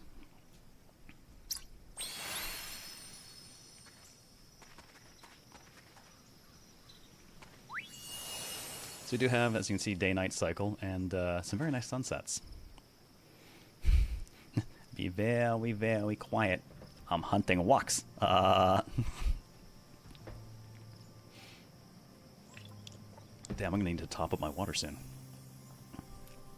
Been ages since I fired a rifle. Yeah, me too. Don't really have much call for it anymore. There we go. I'm just gonna say I'm blocking my own radar.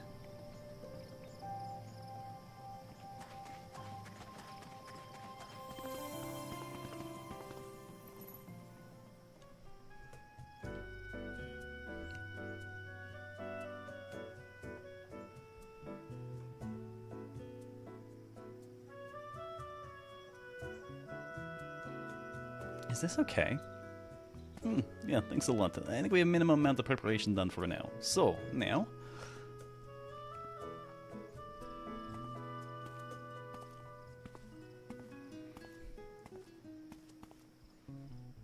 Sorry, Yumia. Hold on a second.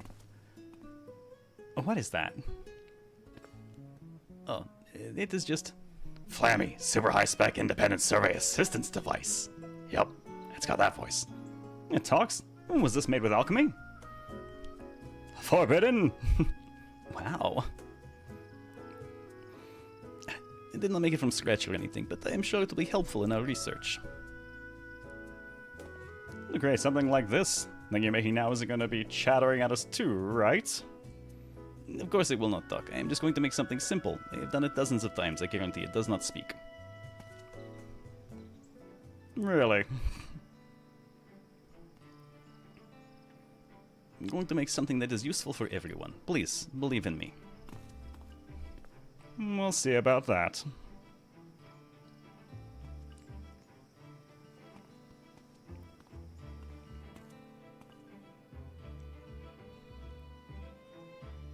I just want to get to the costume room so I can change into what I feel like is a real outfit. Mom, please watch over me. Let us begin. Let me in. No, I'm still stuck in tutorializing. I want to use my change room, but it won't let me out. Let me go. I should probably save just in case. Just in case. Incidentally, save anywhere. Which is nice.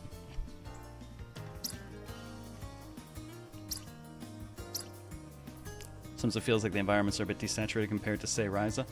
Yeah, well, I mean, the catch with stuff like any open world setup, especially one like this, where outside of actual teleportation, there's no load screens, like for traveling anything. You've gotta cut that from somewhere, and that usually means from the environment.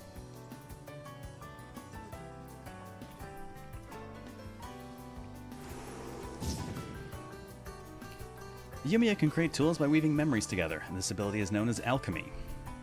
Alchemy begins by choosing a recipe to make. You only have a few at the moment, but you can obtain more from a variety of sources. Let's try to synthesize a Luft, an air element attack item, which Yumia already knows how to make, which will also, unfortunately, at this point in the game, be absolutely terrible. Also, Claymore. How sad are you, and I both, at the lack of uni bombs?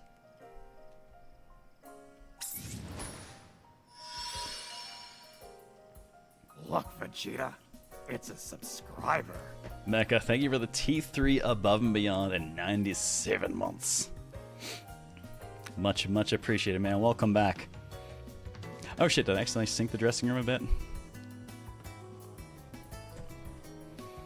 Do you know what kept coming to my head whenever I read the name Flammy? What? Yes, there are no uni bombs. Which, on the one hand, I mean, Unibomb's almost always stuck to some degree anyways, but, like, it's a rite of passage, you know? Like, you've got to make a terrible Unibomb or two to get you through the early parts of the game before you can do some half-decent dynamite. Flammy from Secret of Mana? Yes, me too. I'm gonna segue into a fun, not fun story about Secret of Mana, one of my my longtime favorite SNES games, and its amazing local co-op.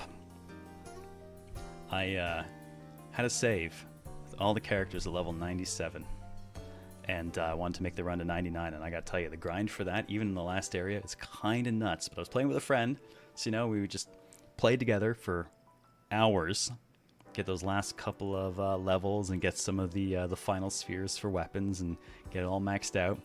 And when we're leaving the dungeon, call the Flammy, so we could, you know, actually go somewhere to save. And turns out, kind of both players could exert some control over Flammy in flight, which turned into us basically fighting over controlling the dragon, which also turned into us accidentally finding the soft reset combination of buttons for the SNES, which resulted in losing all of that work. And I never played it again. That was the last time I ever played that save. That never again after that. So much work lost. Learned a valuable lesson? Yeah, don't play with friends. Very valuable lesson. Also, start select LNR soft reset in SNES. This is a memory vial. It's an alchemical tool that can store memories. The recipe for Luft is recorded in this memory vial. Accessing it will start synthesis. There's going to be very, very little here because we don't have access to almost anything to do with the system at this point. Save frequently, save often, and save again. Well, yep. Unfortunately, saving at any time, and that would have involved leaving the very, very deep depths of the dungeon we were in order to do so. So we didn't. Memory has been accessed, and the alchemy core is now visible. A core is an important memory that directly affects an item's strength. The goal of synthesizing is to strengthen this core. So, we've only got the one core available to us right now. To proceed with synthesis, you must first activate the core by providing it with mana from certain ingredients. Once it's been activated, synthesis can continue. And this is about the only time that the ingredient really, really matters. Or I should say, this is about the only time that the ingredient is more specific. Beyond this, synthesis doesn't really give a shit. Luft's core requires mana from Pinwind to activate, so we'll drop one in. Pinwind's mana has activated the core. Activating the core has caused new things to appear. This is called an alchemy slot, or simply slot. Like cores, slots can have ingredients added to them. Unlike the cores, they really don't care what the hell goes into them, which is why I said once you could replicate one half-decent base ingredient, you can just shatter the system in half. Also, massive QOL feature. Yes, the ability to save where you are in a partial synthesis. Only one. Only the one you're currently doing. But you can save, drop out of it, make whatever mid-grade mats you need that you forgot you needed, and then reload it from where you left off. Or, as I did more often, start the process, realize I hadn't leveled the damn thing enough, save the synthesis, go spend my particles leveling the recipe, and then go back and finish it. This is a visualization of mana floating in the air. It's called drifting mana, or just, mana for short. Let's continue with the synthesis. We'll select a slot. The blue circle you now see is called a resonance area. Resonance areas occur when ingredients are added to slots and vary in size depending on the ingredients used. I'll explain a little bit more clearly in a moment. So, in a nutshell, the higher the quality of something, the higher the resonance will be. Look, Vegeta, it's a subscriber. So as you can see, this has resonance 3, this has 2, this affects a larger area. Dagger, thank you for 73 months and Jeff Bezos' money. Welcome back. Happy to see him alive? Yeah, mostly. I'm going through water so fast here, I'm still not well. But fistfuls of Dayquil seeing me through. So, the goal is basically, in most cases, to increase 2 different gauges. Mana gauges, 1 set of effects. These are what you get for hitting these with the resonance. The actual resonance value. This is the more important one. This is what improves the core effects of whatever it is that you're building. Now you may notice this is resonance 2 and this has 3, but this number is going the same either way. I feel like this should have had 2 different names. Resonance here is the size. Resonance here, basically, throwing an ingredient will cause it to go up 1, and it'll go up an additional 1 for every other one of these that it intersects. So any time it intersects the core or any other slots, that'll add an additional 1. So again, replicate 1 ingredient of sufficient quality to have a large resonance area, and you can rack a fuck ton of resonance very, very easily. So we'll get nothing beneficial for throwing in the bigger one. We'll throw in this one then. Mana inside the resonance area resonated and has been acquired. Yep, that little drifting star is ours now. Acquired mana will accumulate and release its power once a certain amount has been reached. In this case, once you get to F5, it'll get a bit more quality. Those values will get a lot more useful over time. The core and slot have also resonated. They aren't required like mana, but causing to resonate, the hidden powers of the synthesized item can be unleashed. Like I said, this number go up, effects get better. Once resonance is finished, the amount of mana acquired and the number of times the core and slots resonate are counted. The higher the count, the stronger the finished product. But they're going to make me stop there. And just make it. Right now. It's going to be terribly, terribly weak. Hey, Sosagomi. How's the game so far? There's a lot to talk about. There's stuff I like, and there's stuff that I think is an interesting choice of direction, and then there's places where I think it fails the alchemy side very specifically. Look, Vegeta, it's a subscriber. Prats, thank you for 83 months in the Jeff Bezos bucks. Welcome back. This gave me something to talk about.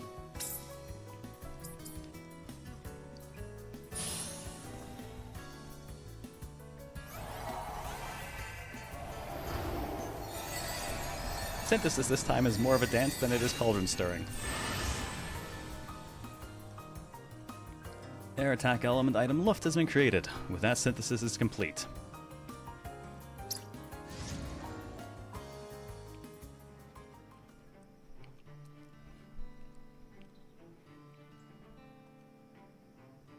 This is... yeah, between our shoes and all the dance, I get some strong Bayonetta inspirations at times. So pretty. I mean, I've never had audience for this before. What did you two think?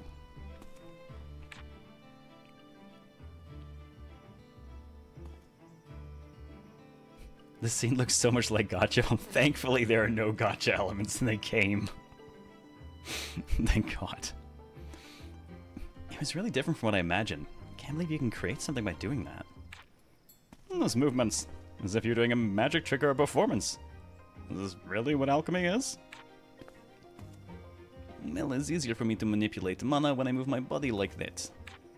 Manipulate? Da. When life force returns to Earth, thoughts and memories engraved in soul become mana, which is stored in the land. Lots of mana all around us, but the alchemists are able to manipulate it directly. I can feel the flow. Manipulating mana, creating recipes from engraved memories, reconstructing materials by offering ingredients. That is alchemy. I can only barely feel mana, so seeing it being manipulated directly, like, this is a first for me, I think. Jedi Alchemist. Look, all I do is I reach into midichlorians and I make item. Hmm? Yes. Oh, Vegeta, they came back. Right, and thank you for 6 months. Welcome back. How you doing? Meowdy do. Enjoy the lurk, baby guy. By the power of alchemy, you'll be exploded. There's definitely a little bit of that. I did make.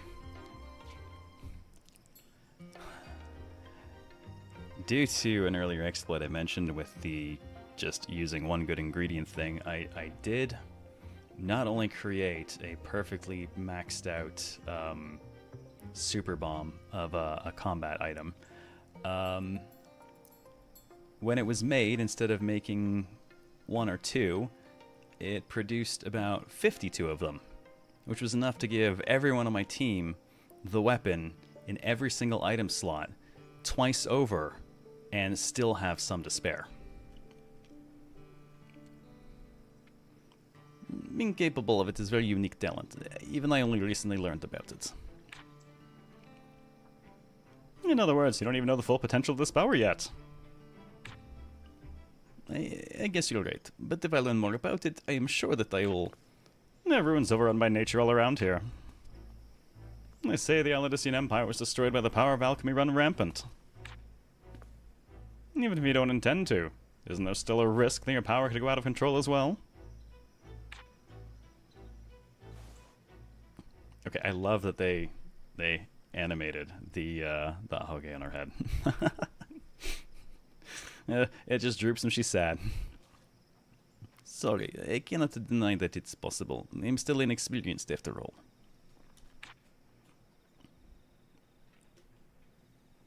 But nothing will happen if we do not even try to learn. The research team's goal is to unravel many lingering mysteries of this land.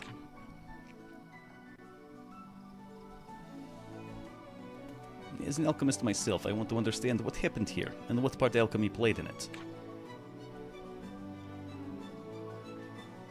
That is why I'm here.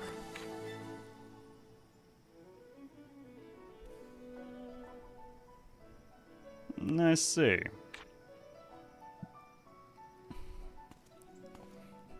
Man, Isla's got some gremlin face.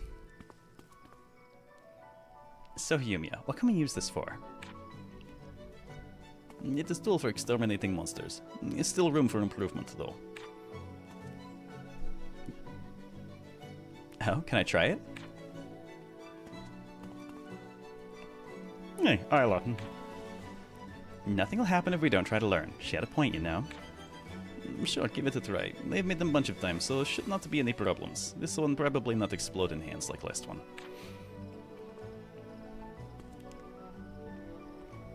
Just stay where we can see you, okay? Alright, then it's time to head out.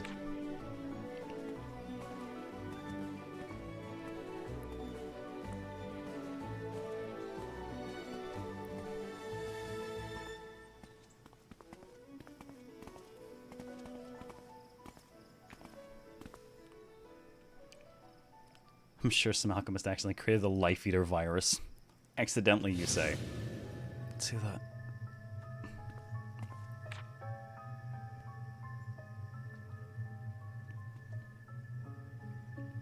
What was his voice just now?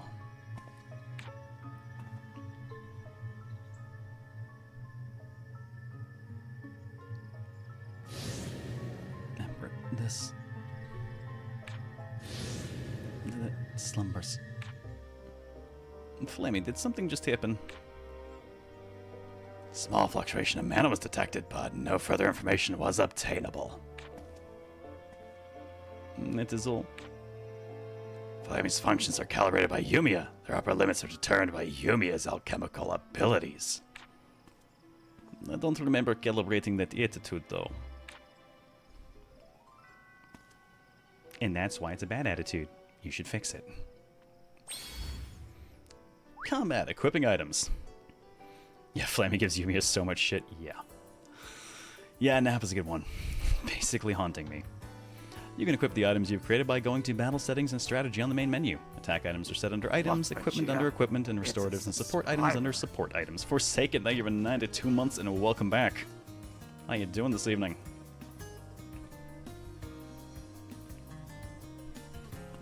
see if we can fix this. You're right, I did drop that slide in the floor. Alright, let's see what alchemy, what outfits we have available here. Some different colorations, without the jacket.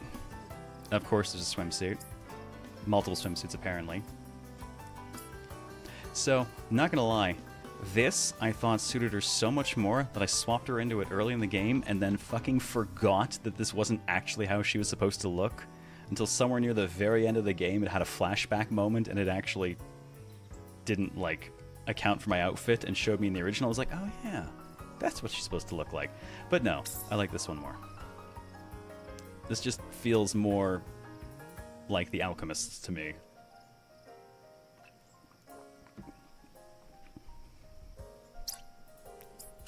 Well, that's all I got. Not quite as many.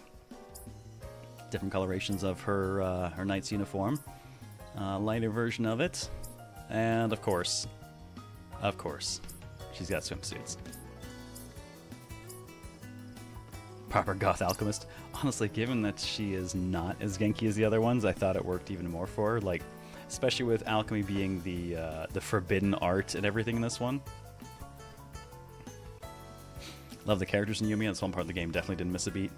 Yeah, it's a bit weird. I feel like it took a bit for the characters to get good, which is not helped by the fact that I don't think that the characters' individual side storylines are actually properly gated, because I finished the last one for some people and got the trophy for finishing the line, while I know I still had unfinished side story stuff with them in previous regions.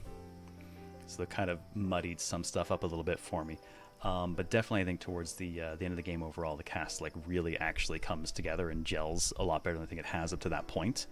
But some of that is also just skewed by the fact that being an open world game, I fucked the pacing up entirely for myself by wandering off and, you know, doing all sorts of like exploration and shit and not actually progressing anything. So it yeah, I definitely fucked the pacing up a little bit on my own. Side effect of an open world game, right? You kind of just disappear for a while and then go, oh right, I should probably actually progress things. So I did no favors to the story's sense of pacing with that. Alright, Victor, what do you got? That's a broad dude. Got some variants on his outfit. I feel like I've seen this man in a fighting game. And of course, he's got the long ones too. Nice.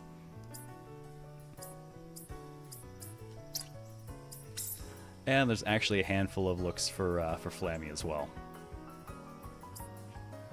I don't remember the flying water jug. Shit, I must have had that added later. Nice. We can be a sphere. We can be a tripod. We can be whatever that is. Admittedly, thank you, Smexy Vampire. I was actually about to say, I had to change Flammy's shape after my wife commented basically exactly that. It's like, you know, now I can't unsee it, so I'm going to change that to something else, and I ran around a little bit like this instead.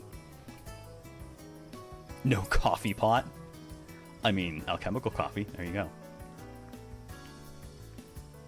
I've probably done the same 50 hours in, only in the second area. Gotta explore, make all the high-quality things. I skipped the making high-quality things because I just absolutely raffle-stomped the game on very hard with almost never engaging the synthesis system at all. But I definitely overexplored. To the point where when I finished the game, I think I finished the game, rolled into like the clear game data, and got the platinum maybe 5 or 10 minutes later. I'd kind of done everything. Definitely over leveled at 60 plus. I actually, because of the XP curve on very hard, I hit the level cap of 100 about 20 minutes into Region 3. And then I didn't get to look forward to any leveling for the rest of the game. It was kind of sad. But that's okay. At that point, even without alchemy, it just nothing could put up a fight. Even when stuff was actually at my level, it still didn't. Challenge is definitely somewhere I think the game needs work. A lot of work.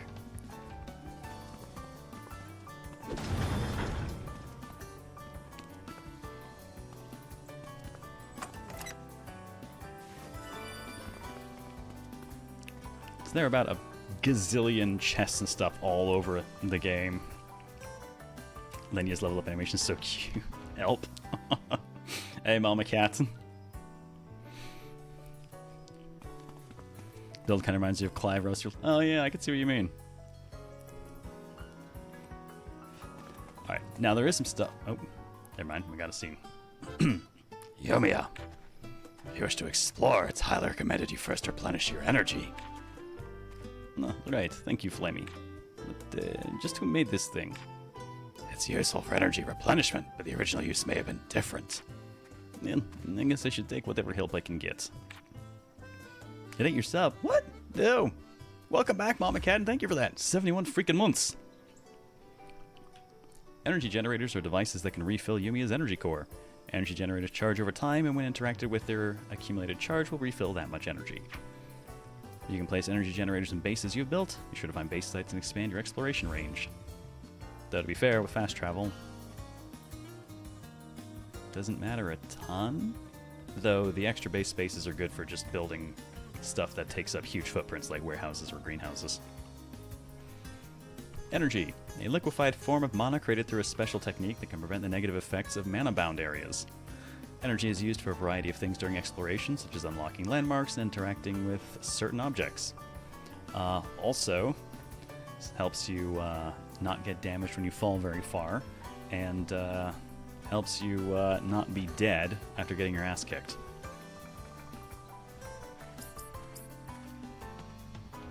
I like the way they do a lot of their menuing in this. It's cute. Okay, so I wonder, should I just... I think of how far I should push before I jump to the later save so I can show what stuff like alchemy actually looks like and where it kind of breaks down.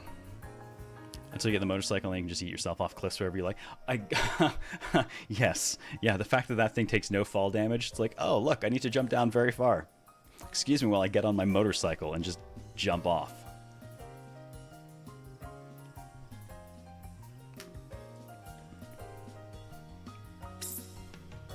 And no, we're not joking about the motorcycle. Landmarks discovered 0. Landmarks 93. Yeah. There's a lot. There's a lot in the game. It doesn't swim though, so the Pokemon bikes are better. I don't know. I don't think it glitches out like the Pokemon bikes do.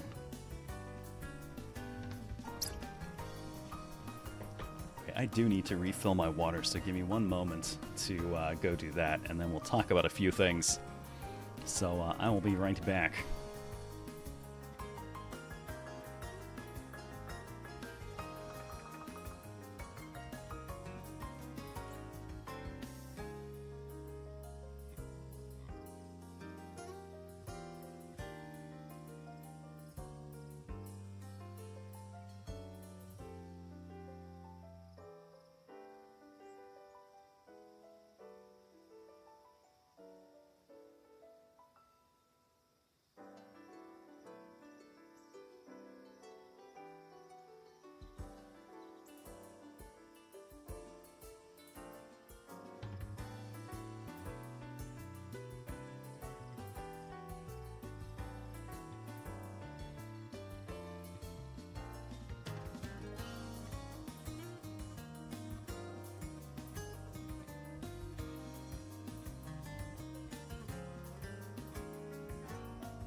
Alrighty. Thank you for your patience. I forgot I have a be right back screen. I could use that. Oh, I didn't. Man, no matter how much I drink, I'm like perpetually parched since getting sick. Switch 2 will totally fix all the issues with Pokemon Violet, right? Copium. In abundance.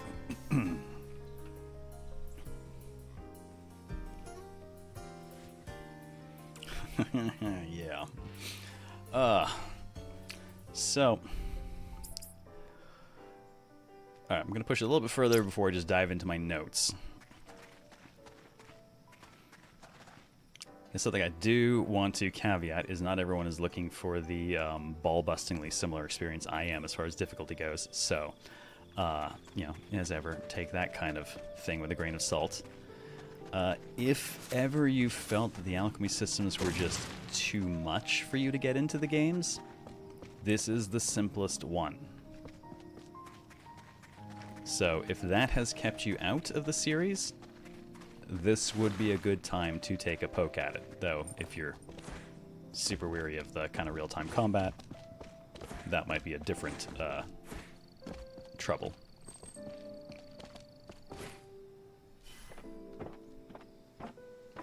That shouldn't be physically possible, but sure, I'll do it. So here's how our scan ammo works. See what it is, see what it drops.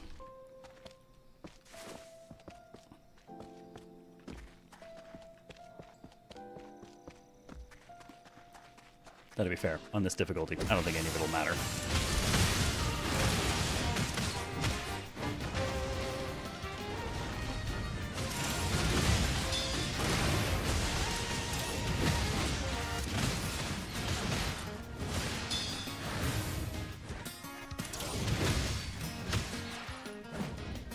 Why block when you can always dodge? Piccolo School.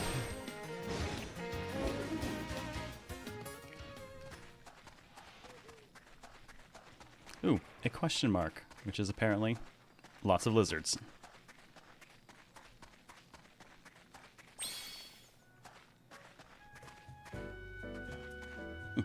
Let us try it out around here.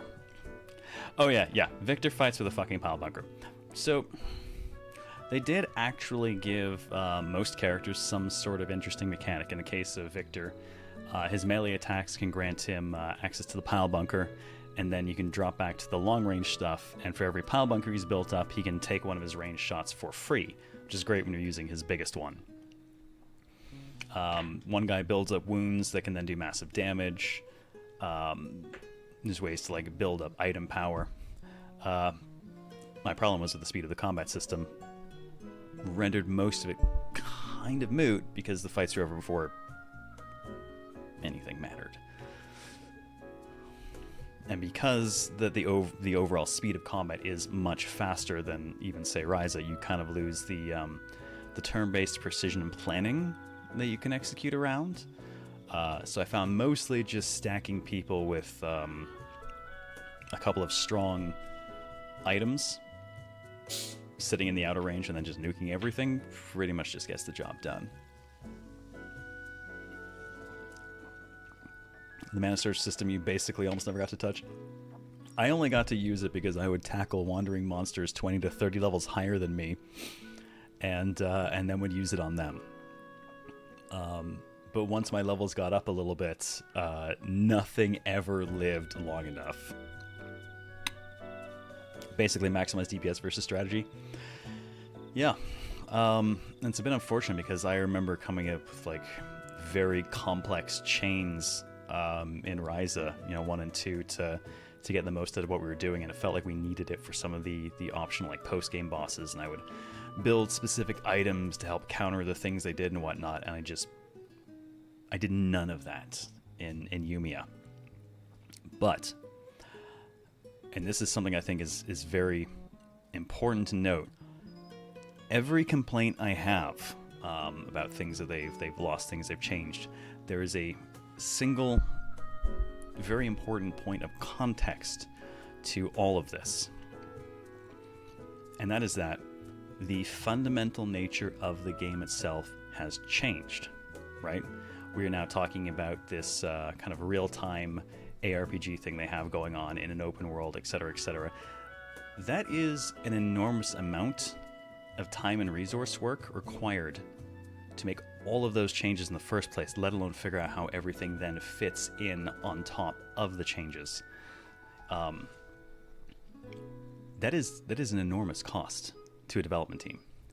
So similarly, like when we were going to Darkest Dungeon 2 from Darkest Dungeon 1, and people were like, why isn't every hero there? It's because every hero in DD1 got added over the course of, 3-4 years of additional work and post-release content and stuff like that, and redoing everything else, and then somehow sticking everything that already existed in on top of it. That's just not possible. No time or budget was ever going to permit that.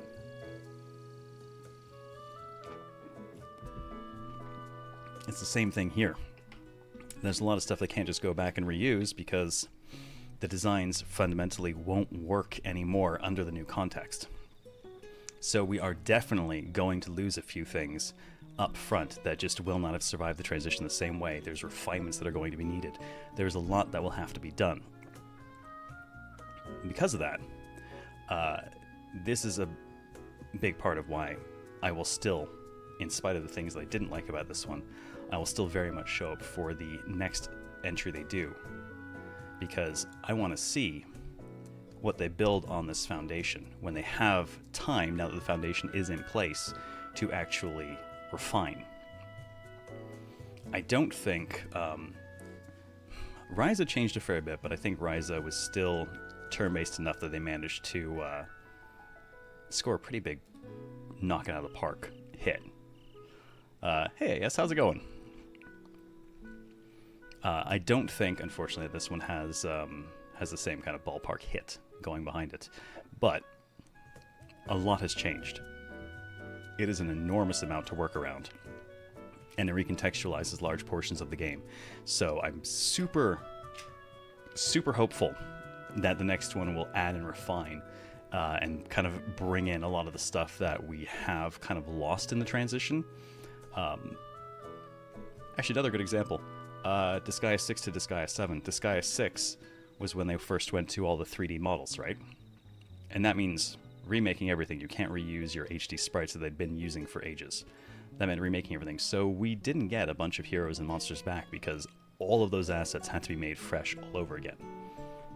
Come Disgaea 7, yeah, we got pretty much everything back in spades because the foundation was there. Now they can just add to it. I forgot about the console of Resna. I'm curious how that'll turn out. Decent example. 6 lost so many classes. Yeah, because it's a massive change in pipeline. That's an enormous amount of work to undertake, and it comes at a cost. So I feel like that is kind of the root of a lot of what has happened with Yumia as well. Now, that said, I think there's potential in the new synthesis system, but it'll definitely take changes to make it, I think, as interesting as rewarding as older systems. Because they have simplified it a fair bit, and I'm assuming that's to try and get more people in. But they have simplified it to the point where I don't... How best to put this? I don't think I ever felt particularly rewarded when I finished a synthesis. Having something come out extremely powerful did not feel like our whole it starts with cloth ordeal of evolving a recipe and doing all the right things in all the right ways until we got that unbelievable outcome. The outcome felt inevitable in this one instead. And that's kind of... I just didn't care. That made me a little bit sad. I really, really like the complexity of the old alchemy systems, and I hope we get some of that back. Because I think that is definitely one of the weaker points. When you couple that with the fact that we don't build tools anymore, that's another reason not to engage synthesis. Couple it with... actually, we haven't even technically got to this part of the game yet. But you may have noticed when I was mousing over ingredients and stuff, there were no traits in any of them. Because traits are not on ingredients anymore. Traits have been divorced from the alchemy system completely and entirely, and in such a way that I actually decided not to use them at all. Not that that prevented me from steamrolling everything. Hey, Nemeric, how's it going? Yeah, it doesn't take as much discipline to obtain massive power in Yumia. It, yeah, not at all. Between replicating base ingredients, being able to replicate mid-tier mats, and the fact that there's no... Because there are no traits, and because you can use basically any ingredient for almost any purpose, you really don't actually have to think very much about what goes into what you're making. Just take the biggest resonance thing you have, replicate the shit out of it, and then throw it in every slot it'll let you throw it in, and you'll max out anything you make. And that's it. And that, unfortunately, is definitely not what I want in an Atelier alchemy system. I want to think. I want to have to find the right ingredients and look at my ingredients, figure out what combination of them is going to result in the traits that I want to make this thing just fucking spectacular.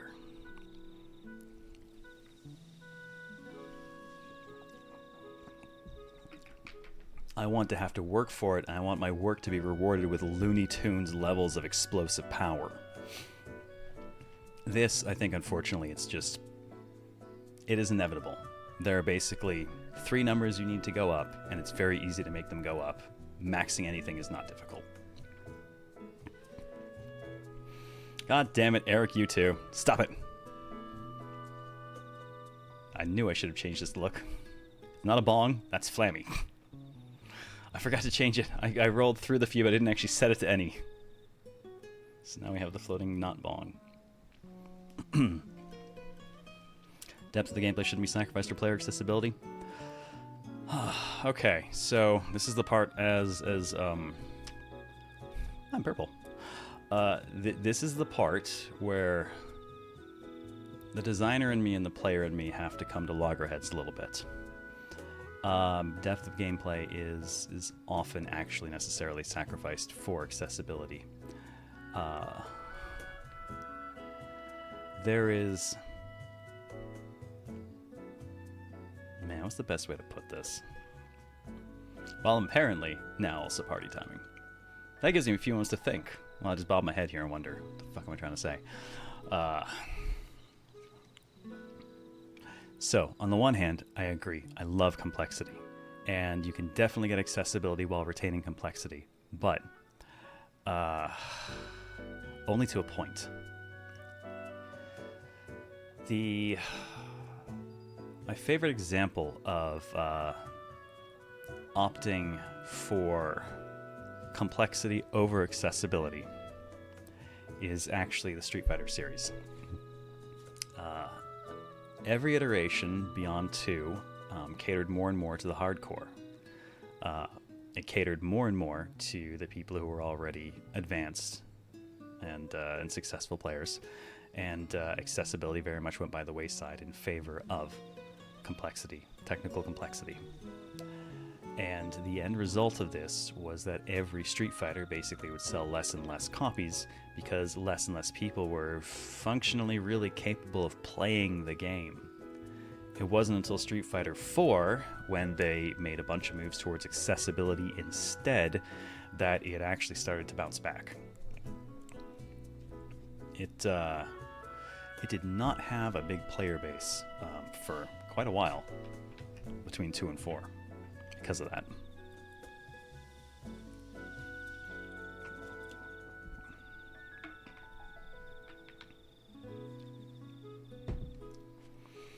Well, let's see, where were we?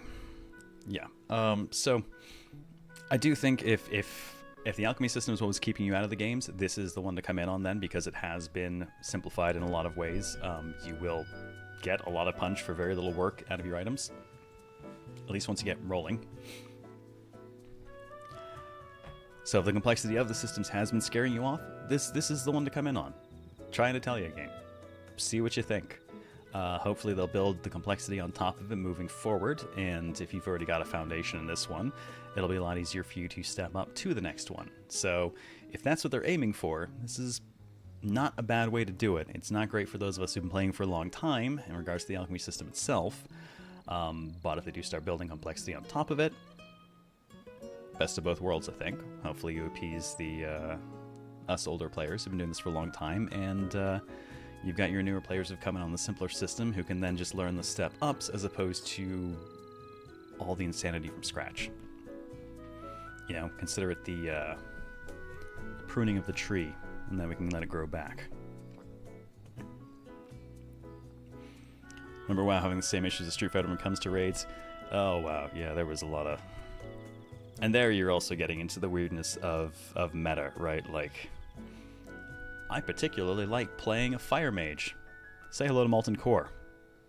Well, I guess I'm never playing a fire mage ever again. I'm sorry, no one will raid with you because your build is fucking worthless for this raid. Learn to play a different way.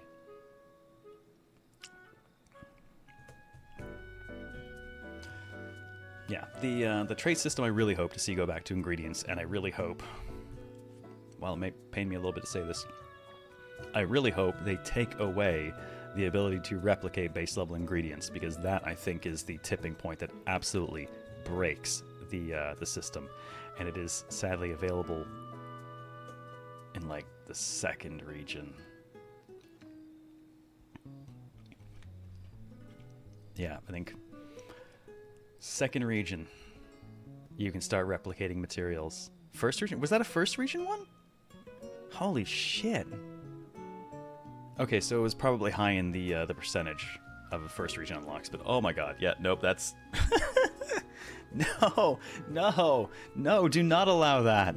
That is so bad. We should never, ever be allowed to replicate base level ingredients. That eliminates gathering, which is a fundamental part of an Atelier game, is the gathering. And having no reason to do that is... Ow.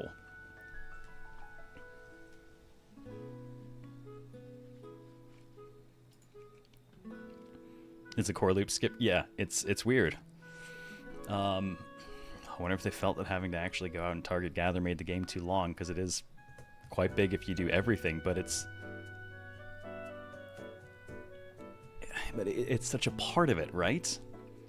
Find the ingredients that you're looking for, upgrade your tools to get better quality ingredients, and then use those ingredients to make better things. But yeah, base amount duplication it's a 50% pioneering in the first region.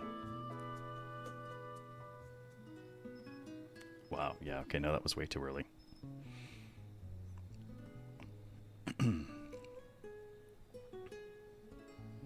Like the gather ingredients for traits to condense part when I played the Ryza series. Yeah, it's weird because the other side effect is the way the trait system now works in this one is they are gems, which does mean they are reusable. You know, if I have a trait that I particularly like, like a destructive rank 5 that just increases the damage of an item, stick it in the item, great. That item now is stronger. Well, let's say I'm going to swap to another item. I'm not going to use this one anymore. I can take that trait stone out, and I can stick it in the new one. Cool. But my issue... Remember when I said I made 52 of the strongest combat item in the game? And I don't need 52. This thing has a cooldown. This is just reusable stuff, right? I do not need 52 of them. That's just how many were produced by virtue of me throwing like 50 Dunkelheit in. That was my game breaker, my ultimate game breaker material, as having 999 Dunkelheit, and each one I add increases the number of the thing I'm getting out of the other end by 1, so 52 of an incredibly powerful combat item. Each one has 3 trait slots. I give 1 to every member of my team in all 4 combat slots. That's 24. So tell me, since traits don't exist on my ingredients, and thus by extension are not on the item that I create in the end, where am I expected to get 72 good trait gems to fucking fuel the 24 items that need them?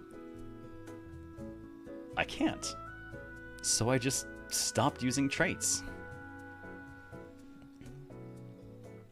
Trait blending is Yumia's answer? No, that just means I have less fucking gems. I have even less to go around with that. That makes it even harder to fit the 72 slots I need.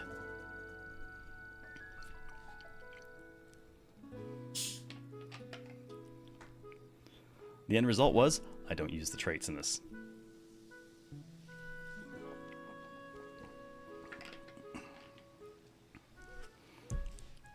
Did that, Claymore.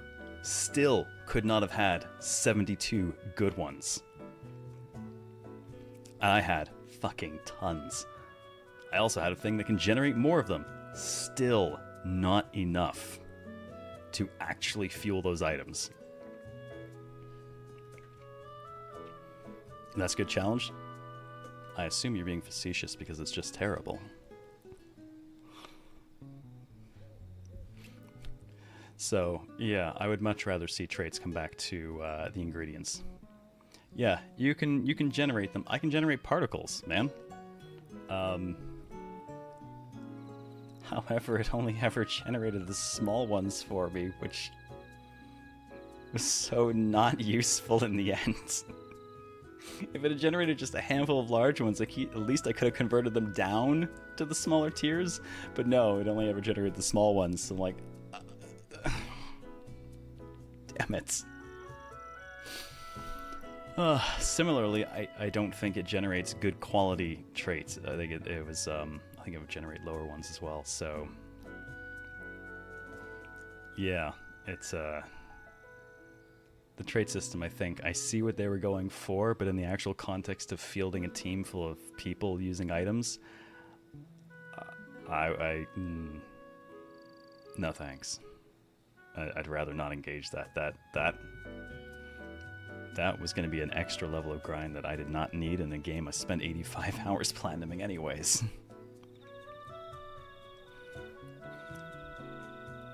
So yeah, that's, I think, ultimately the long and short of the alchemy system is the way it's set up right now, I think just disincentivizes certain things that I previously would have considered key elements, particularly in regards to the loop of gathering ingredients and synthesizing better tools to get better ingredients.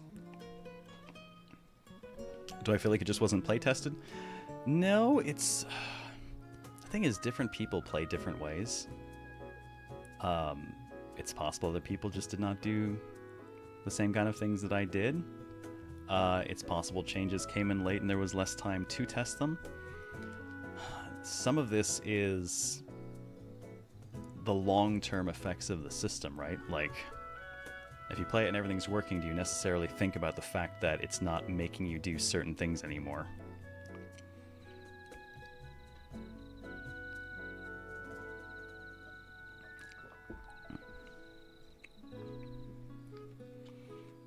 Unfortunately, I do think that these are missteps for the series if they don't get built upon. Like I said, given all of the structural and contextual changes to what Yumia is as an Atelier game, I'm happy to wait and see what they build on it for the next one. But those are definitely things that I am hoping get course corrected.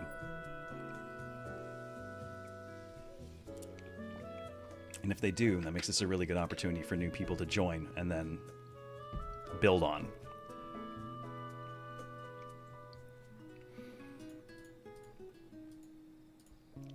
Alright, let's push on a little bit more and then I'll load up a much later save so I can show what alchemy looks like at the end. Yeah, at the end of the day, there's a fantastic foundation there. It's exactly that, a foundation. Yeah, like I said, not quite the hit out of the park that Ryza is for the stuff it recontextualized, but there is a good foundation. There are good characters. I would like to see them in another game.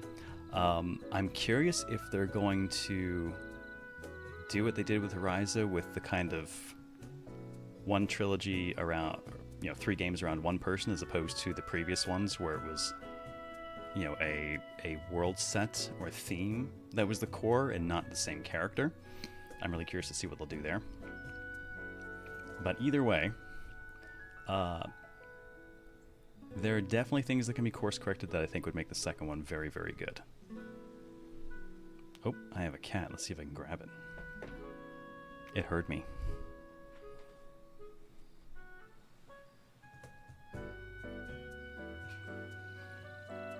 Cat is acquired.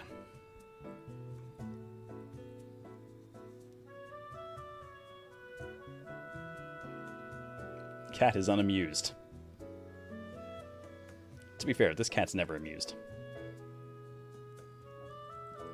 Party cat. She's like, just put me down. Yeah, you want to go down?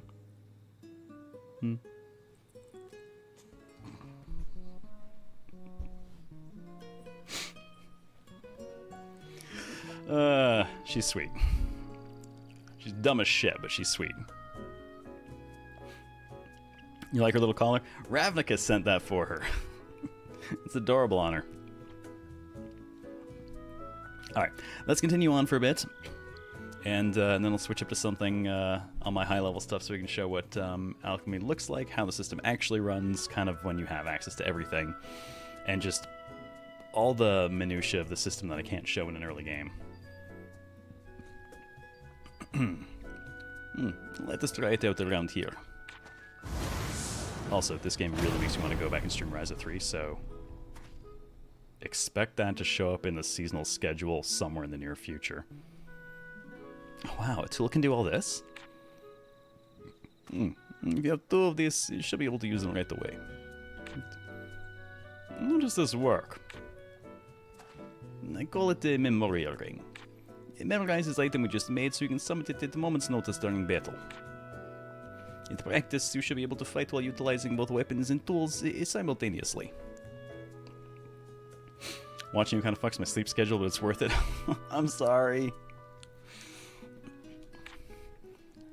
Believe me, I wish I could start about 2 hours earlier, but I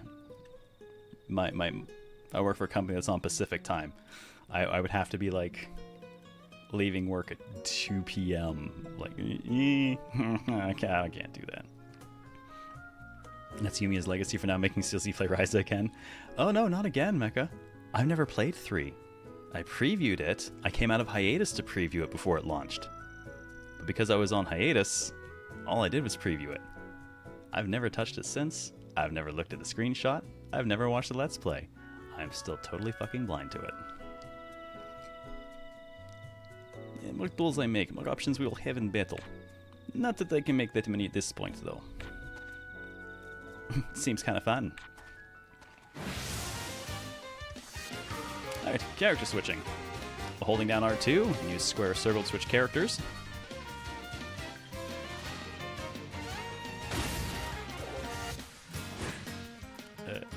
Where did... Okay, I have not done that. 85 hours platinuming the game and I've never encountered this bug until I stream it.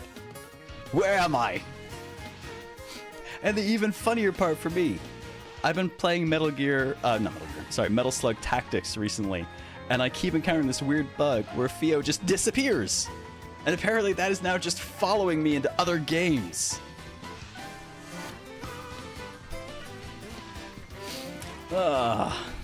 Okay, well, maybe if I switch to someone else. Alright, R1 allow you to change slots and access your equipped items. I guess I'm just gonna do this while I'm invisible. I so suck at Metal Slug Tactics, don't think I got the right mindset for it. I win most of my runs, unless I take Nadia, and then I seem to lose every run.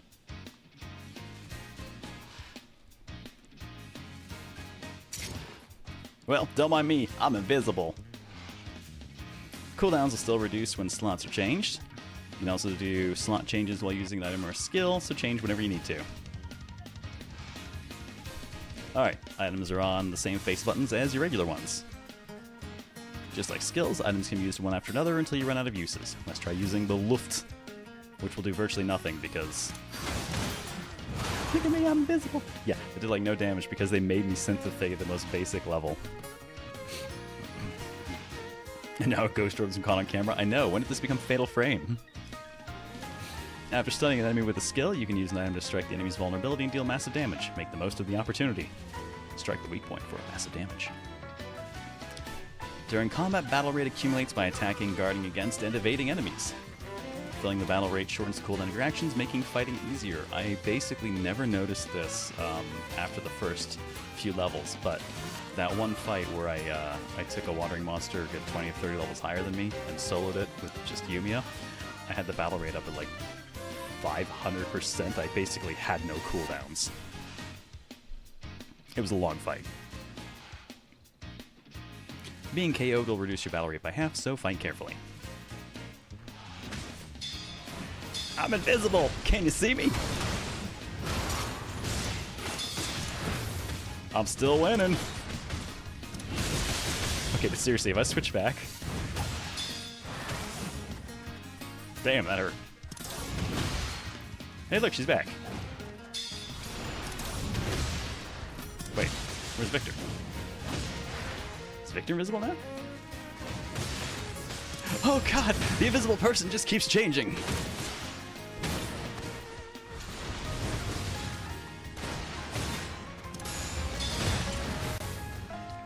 Thank god I know timing.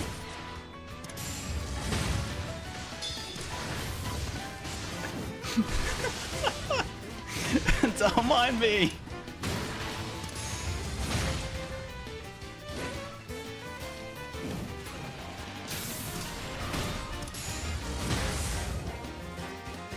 Slain by the invisible man.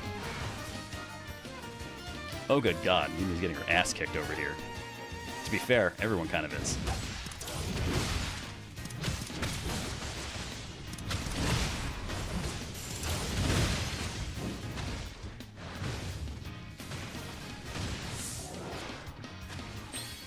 Taking turns in the Shadow Realm, apparently so. How did using it feel? Oh, and I've gone green. Thank you for it. Yeah, green is good color. This thing is amazing. If you can make tools like this right away, the investigation will...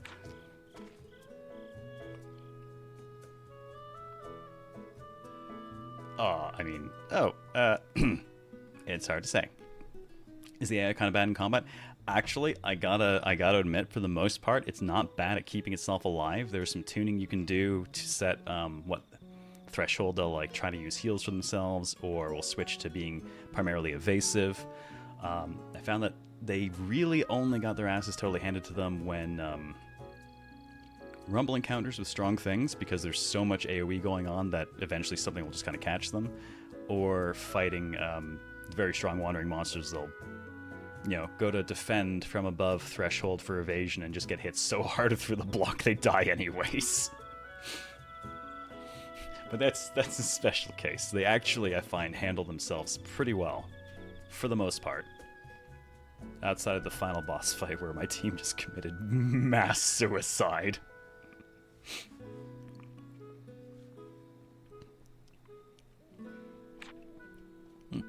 Yes, I guess it's hard to know from just it.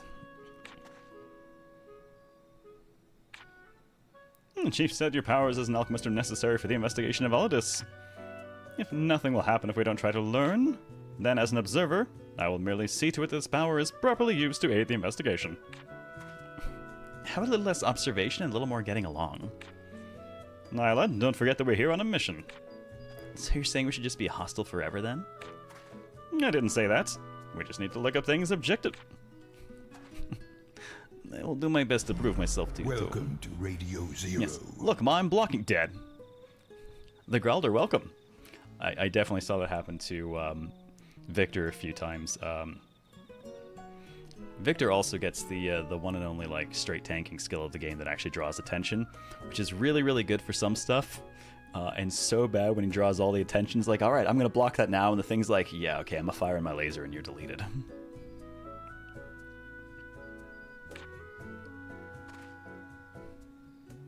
But honestly, I thought he actually tanked pretty well for most of the game. Later on, I eventually swapped him out once it turned into really just DPS racing. And then Yumia, Isla, and Lenya pretty much ran my team. Isla actually has... so everyone's got like some unique property. And hers basically boils down to... it doesn't matter if the attacks are physical or magical, she just always deals stun damage. So she breaks everything you fight really fast, which made her just kind of a permanent party addition. He technically blocked and drew their attention. He did for one hit. And then it came after me. Sounds a tad broken. Shh. I did say she was the best new thing in the game. She's very, very good for scoring very fast breaks. Victor's tanking and the pile bunker stuff are neat mechanics, but I think they're probably best suited if you're actually playing as him as opposed to just having him in the party. Lenya helps auto build the environmental gauge.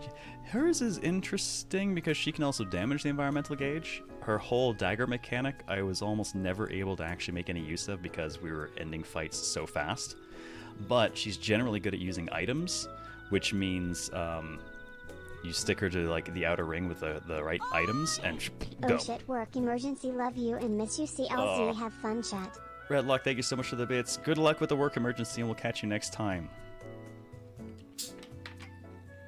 Hope it's nothing too major. Cheers.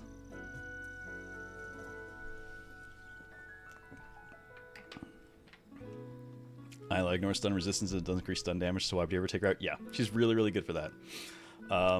Yeah, Lenya's good with items, so I could just stick her at the outer ring and tell her to use items as priority, and she'll pretty much just fire her lasers.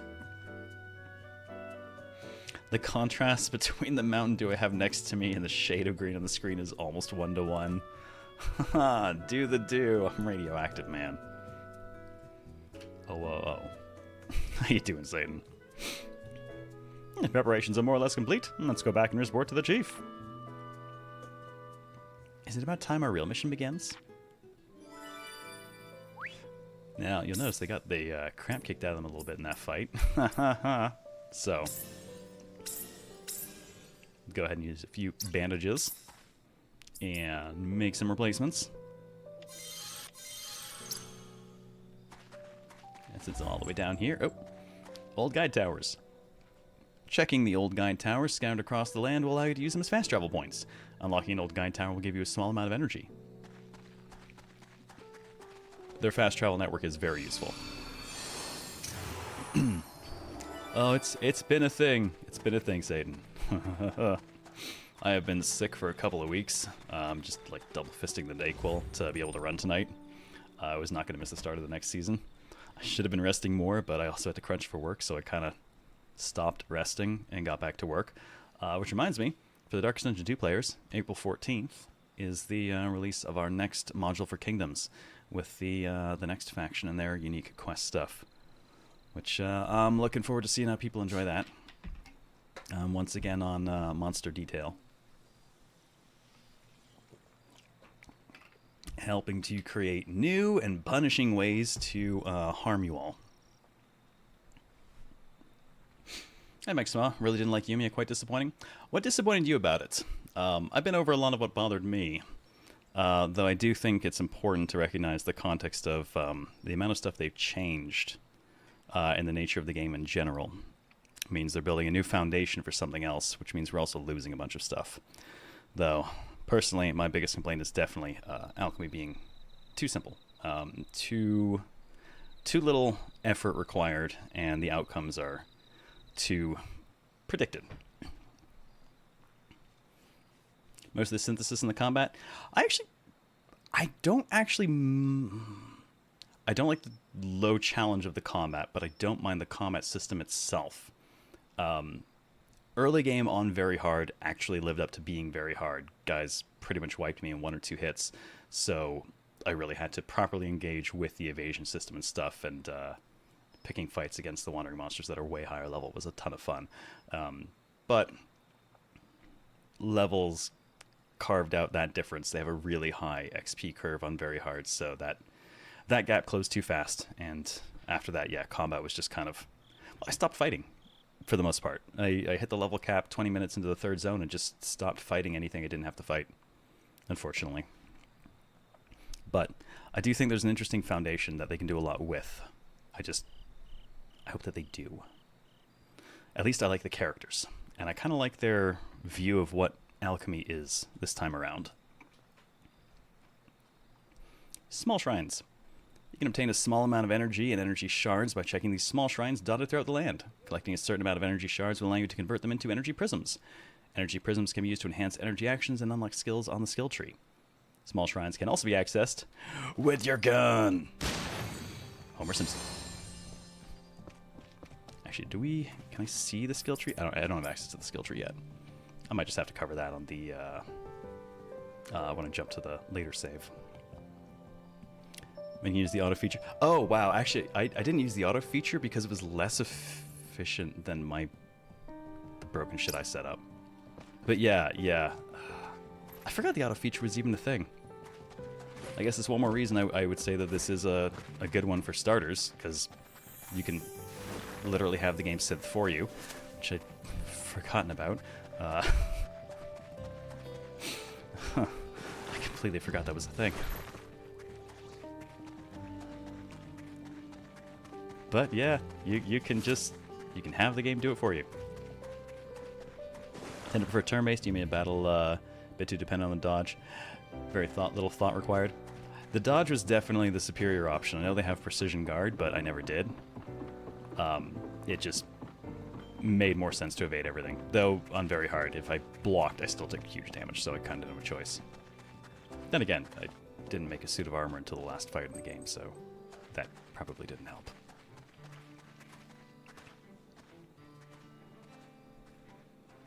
Oh, that's the rumored... Yeah, it has to be. The alchemist, the one the chief called for. They say their mother's an alchemist too. Can you believe it? Why alchemists of all things? If you're so interested, why don't you go ask her yourself? Are you serious? She's a master of the forbidden arts. One wrong step and she might put a curse on me. We have such a good reputation. Oh, and there's the drooping off. Okay. I love that they did that.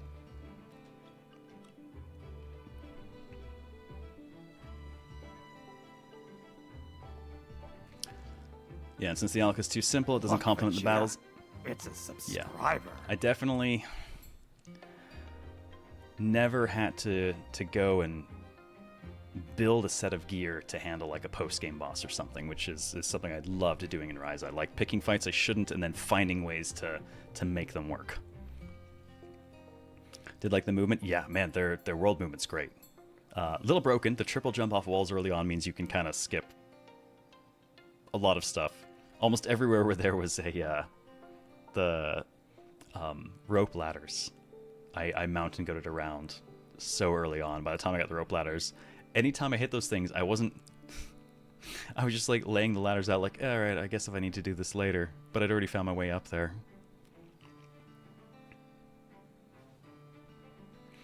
Strong, thank you for 61 months. Welcome back, man. Just over 5 freaking years. It's crazy. Good work. Now, on to the next report.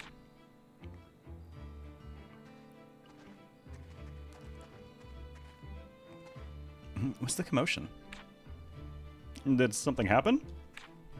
Oh, Victor. The base is attacked by monsters. Oh, good. The fun stuff. Monsters? Was it serious? Some people were hurt, but we pulled through somehow. In order to prevent further damage, the chief has instructed us to focus on wiping out monsters in the area. I see. We can help too. Is there anything we can do? There's a lot, actually. For now, the main priorities are defeating monsters and aiding the wounded. Both are important. Oh, both are important tasks. We can't be split up given our current position. If we're gonna help, we should choose one. In that case, what should we do? Answer is always murder. Both. Aid the injured, clear out monsters. In order to prevent any more harm, shouldn't we go out and strike now? Helping the injured should come first, though. We need to regroup our forces. Of course, both are very important. We should just do what we can for now. What do you think, Yumia? Me? I have thoughts? I'm not allowed to have thoughts. All you need is rainbow pudding to create perfect items. Oh, my perfect item drive was I got my hands on a Dunkelheit, and then I replicated about 1 billion of that. And that thing's got around 13 or 14 base resonance, and every one you throw in increases the output item count by 1. Having 52 grand swords made at once was a little excessive. Take the initiative. I think we should thin their numbers first, so we can secure a safe area. You're that alchemist, right? Duh. Listen here, all you need to do is carry out your duties exactly as you were told to. What, Nani? Don't you think about or do anything else. Know your place and act within it. Victor, please head over to help the injured. And keep that girl in line. Understood. Hey, I've never approved of this arrangement. Relying on the taboo is a disgrace to the Ustellan Republic. I'm leaving. Alchemize his head off. Yeah. This is, I mean, I kind of dig that the view of alchemy is just different this one. Like, they've changed kind of the way alchemy is viewed. They've changed sort of what alchemy means. They've changed what it means to be an alchemist. They've changed the nature of the game itself. There's, like, a lot they've kind of spun in a different direction here. They have to be useful.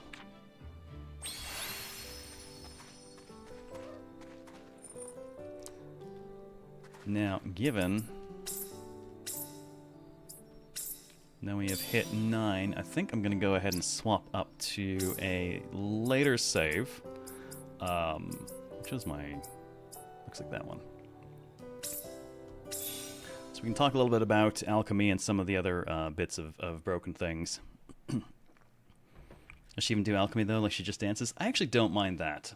Kind of the very different take. It is weird for me, though, because I've been playing also a lot of Arlen Trilogy, and I went back to my Lulua playthrough recently, so not having the giant cauldron does mess with me a bit. But I was also a fan of Bayonetta, so between the dancing and the gun shoes, especially in the outfit I've got her in, I kind of can't help but get Bayonetta vibes.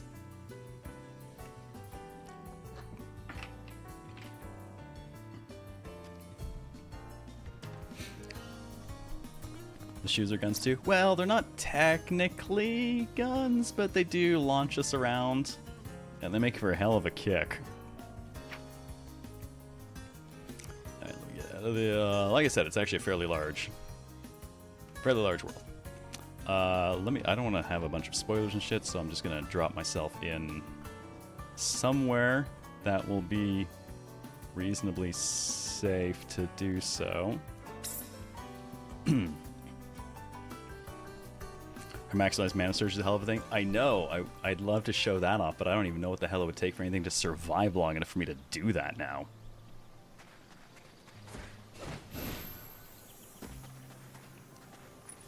Okay, this'll do. We can talk about alchemy safely here. No optional bosses you could prod? None that I know of. None that I found. The only thing that actually put up a fight was the very final boss. I actually did fail that fight, and then I was like, oh, okay, I guess I'll finally make armor. So I did, and then that was that.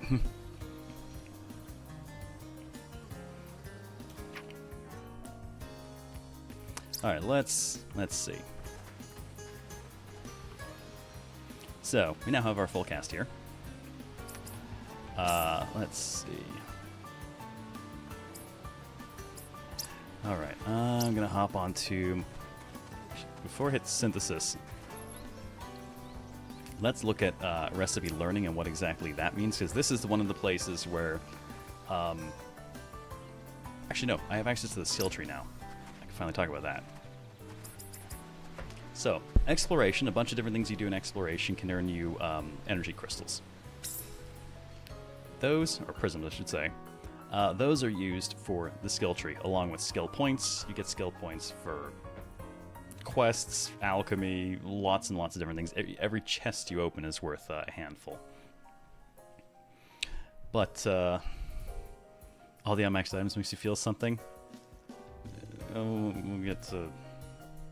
I'd say I only maxed stuff that really mattered, but most things I actually didn't even put above 8 because I found the cost of 9 and 10 was not usually worth it, and the bonuses for 9 and 10 were very much not usually worth it. The moment when you have shaky hands, I want to close your canvas, but the program means you didn't reminds you didn't save, and you have to really look what button you. Oh, good lord! Oof, that is frightening. When I think of the menus, think they went too far simplifying it. Which menus are we talking about? Because I actually kind of like the general menus. Like, I dig this. I like the kind of dynamic menuing they've done for this stuff. I'm glad a lot of stuff animations are skippable. Took me a while to realize that one was skippable. Every time I went to change party, I didn't think I could skip that. Oh, just like the simple shapes? You know, I'm honestly fine with that. Menus are a funny thing. They go through... How about this? We have so many different general rules and principles of design, but there is always the potentially overriding modern aesthetic, whatever is kind of currently in. So...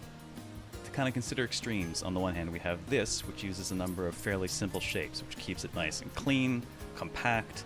It's very legible. It's most importantly, it's very clear what button is selected, which I appreciate. But compare that conversely with something like Metaphor. Its menus are this bizarre, gargantuan mess of different fonts and all these things that, for all intents and purposes, go against almost everything about UI design. But because they leaned into it as far as they did, and because the game's already kind of weird in the first place, it all works for it.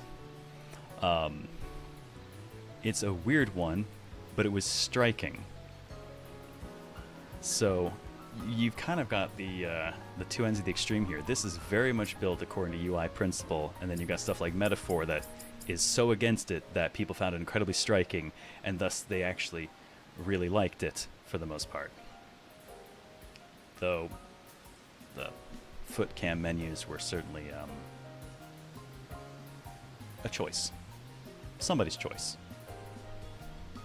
Not shaming anyone, but it's not a choice. Metaphor went too far in the other direction. Yeah, they are the two extremes for sure.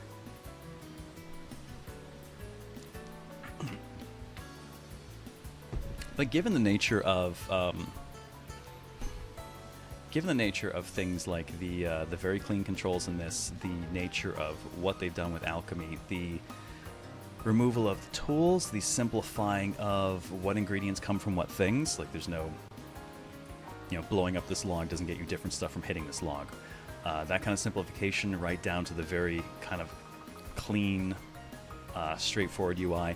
I wonder, if not for the success of Ryza, I would think that they were trying to kind of rekindle interest and get new players in. But Ryza kind of revitalized the series already. So I wonder, is there a reason that they actually still felt the need to make a move like that? Or is it simply that they're trying to expand to further market sector? I mean, the fact that it's open world and the fact that it's real time, those are normally things that I would say are people going for a broader market sector, right? Jinzo Hozoe, the producer, said he wanted to capture the global audience or something along those lines. Huh. Well, that would... Yeah, that would track. It would track on a lot of things when you stop and think about it. I mean, I would argue that even her design is less fan servicey than Ryza, which is funny because Ryza seemed like it did really well over here, but maybe it didn't do as well over here as I thought. Maybe it just did really well in Japan. I told the dev team to not think of Yumia as an Atelier game while developing it. Yeah, open world is definitely more of a global market kind of thing, which I'm a little torn about, because on the one hand, I'm notoriously, vocally not a fan of open world games. However, I do also feel that alchemy in the open world has a surprisingly huge amount of potential to actually be really cool in a way that I would want to play. Wonder if they changed it because they already did 3 games with Ryza, where previously they would make bigger changes between series. Yeah, it was already weird enough that Ryza was 3 games about one person as opposed to 3 games about one setting, right? Could just be Gus trying to test things out. Did a lot of changes to Fairy Tail 2 compared to the first as well, trying to see what sticks. Potentially. Do agree with the potential. Suppose need to make changes slowly and test stuff out. Ryza and Yumi have loyalist fans. Yeah, well, you know, technically, you might actually not be wrong there, because the older ones, the fan service was kind of on the individual basis of moments, I feel, whereas Ryza's fan service was just Ryza herself all the time. Just with the increasing thigh-to-head ratio in every game. Have you ever seen the chart that covers the thigh-to-head ratio from game to game? Like I said, when we run Ryza 3, I'm gonna have to turn that Thyza emote into a double, because it's the only way to properly capture it now.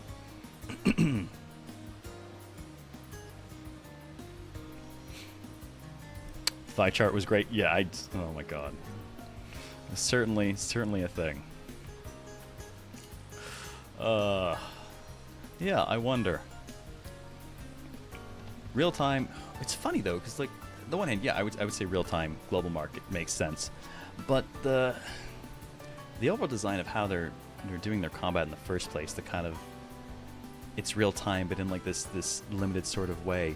I'm not sure if that's necessarily going to be kind of the global market thing they're looking for. But that said, like, let's be real, stuff like Baldur's Gate 3 kind of came out and screamed in everyone's faces that people still actually love turn-based. You know, we've had a handful of games just been like, yeah, guess what, they're turn-based, and that's okay. I mean, Metaphor did really well for itself as well, and that's very turn-based.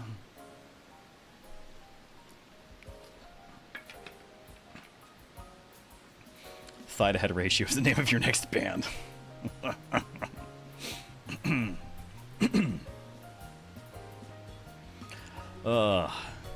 So I am curious, but there's no reason not to experiment. It's honestly, it's also possible that they're adopting a philosophy a little bit more in line with, say, Final Fantasy, which has not been shy at all about changing itself dramatically from entry to entry, and I think in the long term that's actually served it well. It's interesting. It's like a polar opposite to Dragon Quest. Dragon Quest is Dragon Quest. It knows what it is, it knows what it does, it knows how it does it. I know what I'm getting from any Dragon Quest game I play. Whereas Final Fantasy's like, throw the cookbook out every single game. Fuck it. Change everything. Do everything differently. What can we do this time? And I respect both. Both have built their empires in very, very different ways.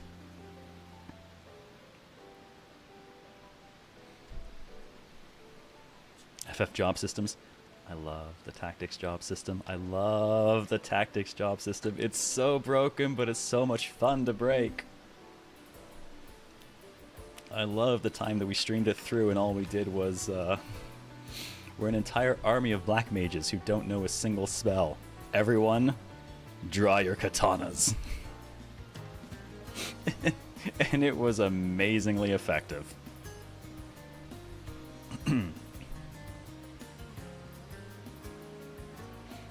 Atelier has gone through similar phase with Atelier Iris, where they want a more action, traditional RPG. This is because the Grandma duology didn't sell well. Went back to traditional Atelier with Verona. Yeah, Verona's where I really started playing it a lot more. And I enjoyed the hell out of that. It's still some of the weaker turn-based stuff that they've had. Totally built a lot on top of it, and Meru's post-game fights were insane. Thank God the Mask G is so stupidly fast.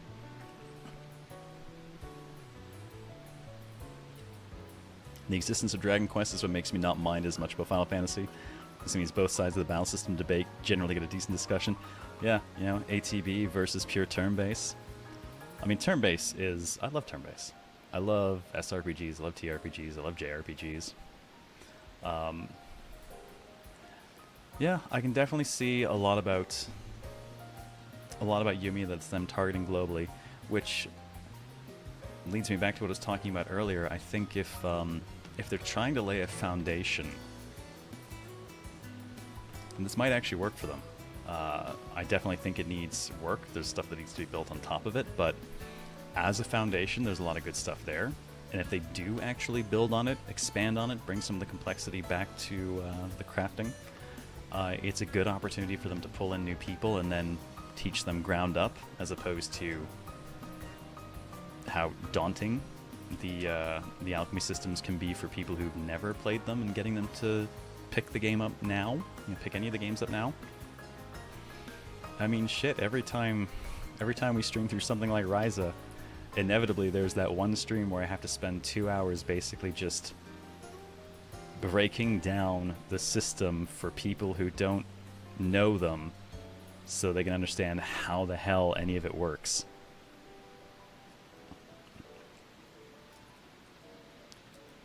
Maybe the Yumia remake in 10 years will please fans and newcomers. No, I'm willing to give them the shot at Yumia too, to see what comes of it. Because where I don't think it slacked, at least, is I thought it had interesting story. The pacing was bad, but that's not the game's fault. That's it being an open world, and I murdered the pacing with my own 2 hands by skipping the story for like 50 hours. I like the characters. I like a lot of the stuff they've introduced, even if... I like a lot of the mechanics they introduced for the individual characters, and were combat not as fast and over as quickly as it is, I would have been happy to spend a lot more time playing as other people to kind of practice their mechanics. In the end, I mostly just lived on Yumia and Lenya because of items. Actually, that being the case, let me show you how fast fights end at this point.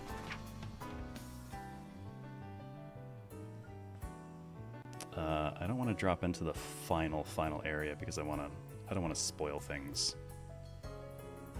So let me just drop in somewhere here. Oh, I broke my camera. Well, that was interesting. That was very interesting. I broke my camera, but I fixed it by turning the other camera off.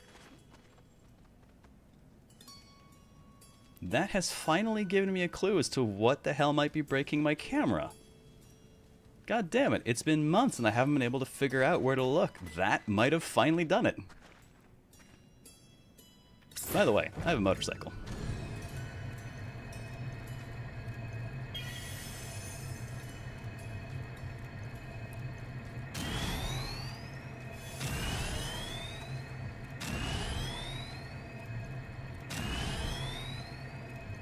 Okay, I need somebody to kill.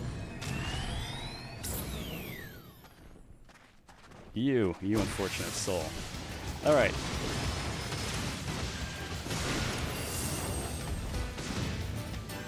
I think Lenya beat me to the items, actually. God damn, that girl's fast.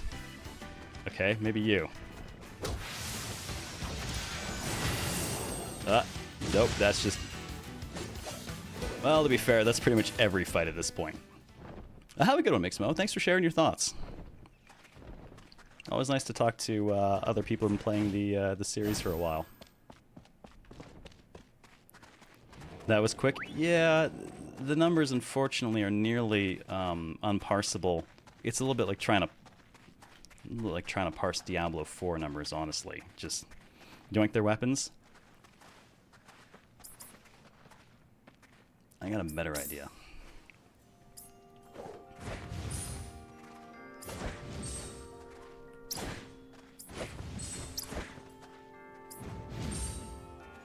Yoink the people. Problem solved. Now it's just me.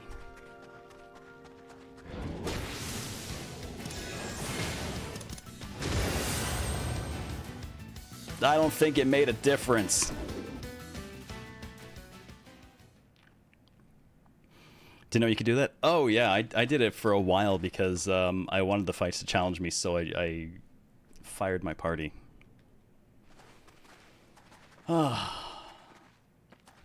Okay, that is completely unparsable. I wonder if I can... I want to show off a maximized mana surge, but I gotta think of where I can go and what anyone can do that might result in anything living long enough for it to matter? I have to grab Lenya? Let's think. Who's got the best way to build up?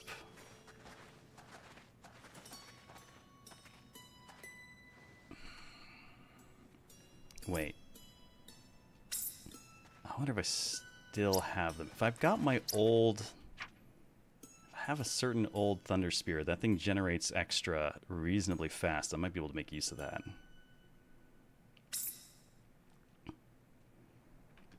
Lenya looks so cute. She's adorable. Can't argue it.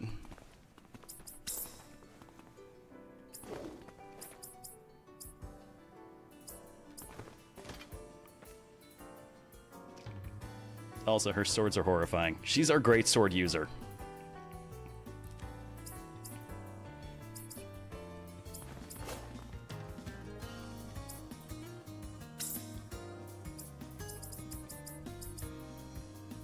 Nope, that's a Stellar Plastic. That's too strong. So look at all these S-tier extra combat items I have because Dunkelheit produced so many of them. Oh my god, come on. Somewhere in here I've got to have. Do I not? Who's got... What happened to my crappy I know I had some.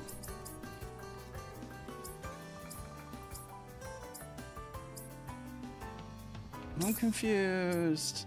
What happened to them?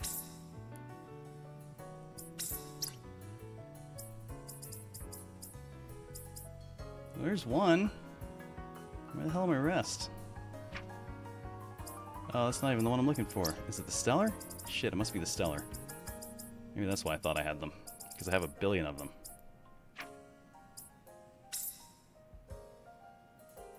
Oh, no, that's only if they're paralyzed.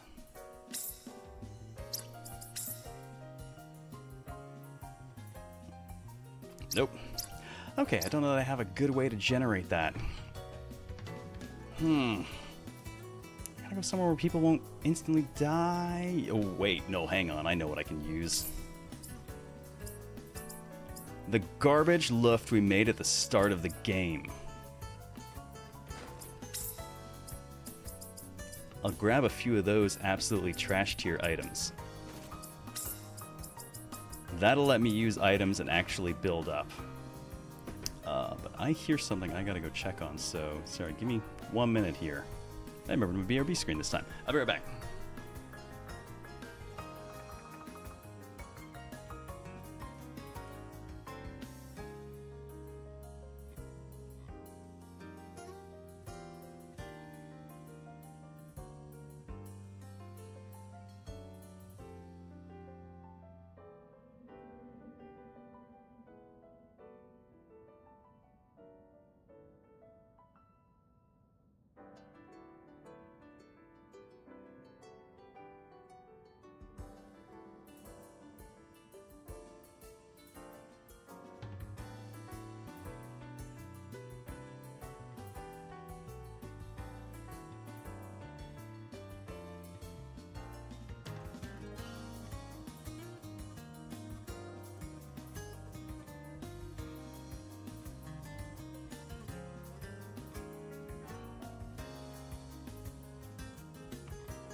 Sorry about that, just cats being cats while the mouse is away. Or the cat's away, the mouse is like, no, that's the cats though. It doesn't really work at all, does it? Either way, cats. Okay, so I can use those to generate some energy. I just gotta find something that'll live, which should be fine in this region, I'm sure. Surely something here can take some low-grade item beatings and not die.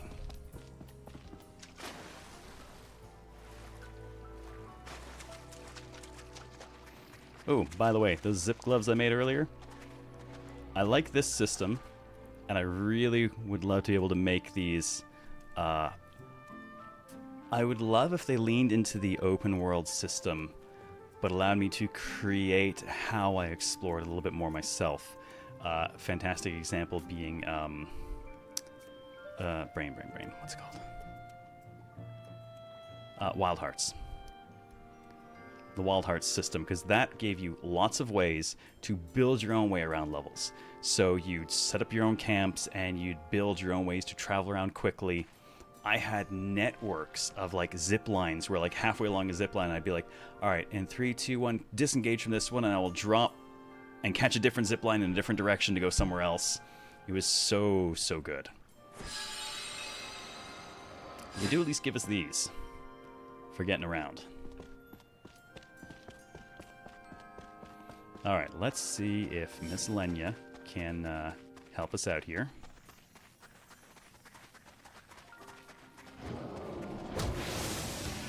All right, girl. Oh, it's a rumble fight, too.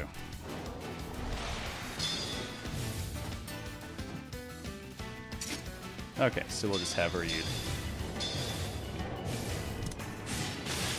Good. These things are so garbage, they can definitely take the hits.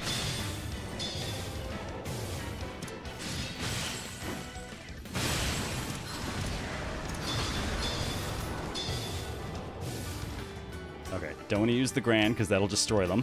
We're just gonna...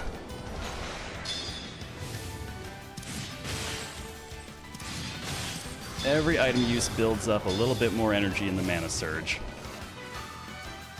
I don't want to beat the crap out of them with my real weapon because that might kill them.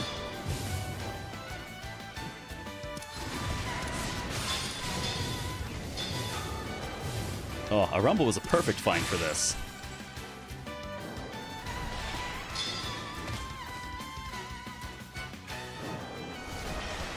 Let's see a block. Yep. I don't ever actually block anything.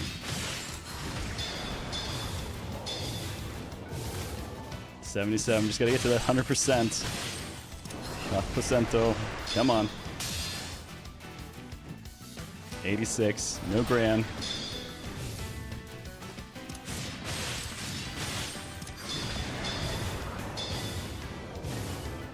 $95.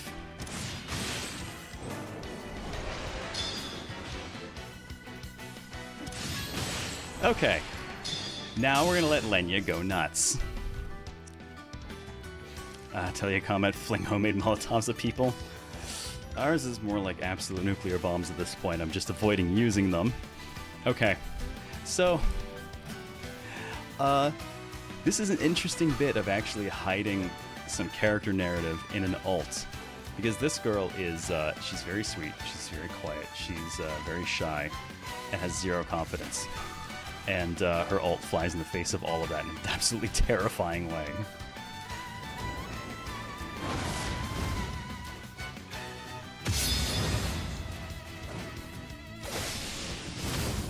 Oh, of course you have the voices off so you can't hear her screaming.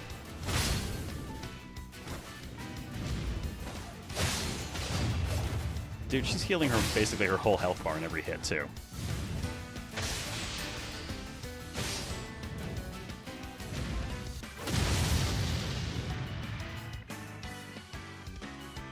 Oh, look, they survived that. All right, now I'll Grand.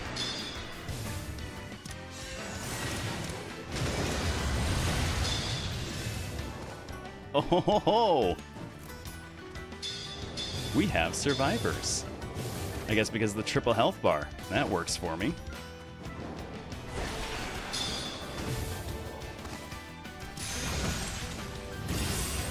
Never mind, it just deleted them.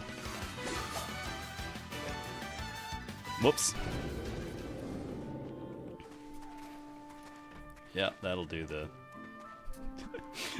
Well, poof, gone. Oh boy.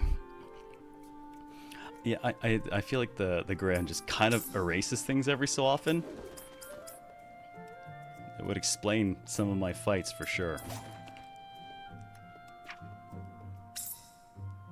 Let's see.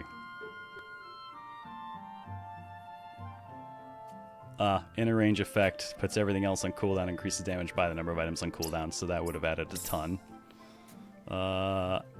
Critical strike level by 10%, well that'll be 100%. And yeah, just all the health steal. Yep, okay, no, that'd do it. Grand Shine's a teensy bit broken. Yeah, and I have about 52 of them. Because, again, Dunkelheit. Gesundheit. Alright. Good.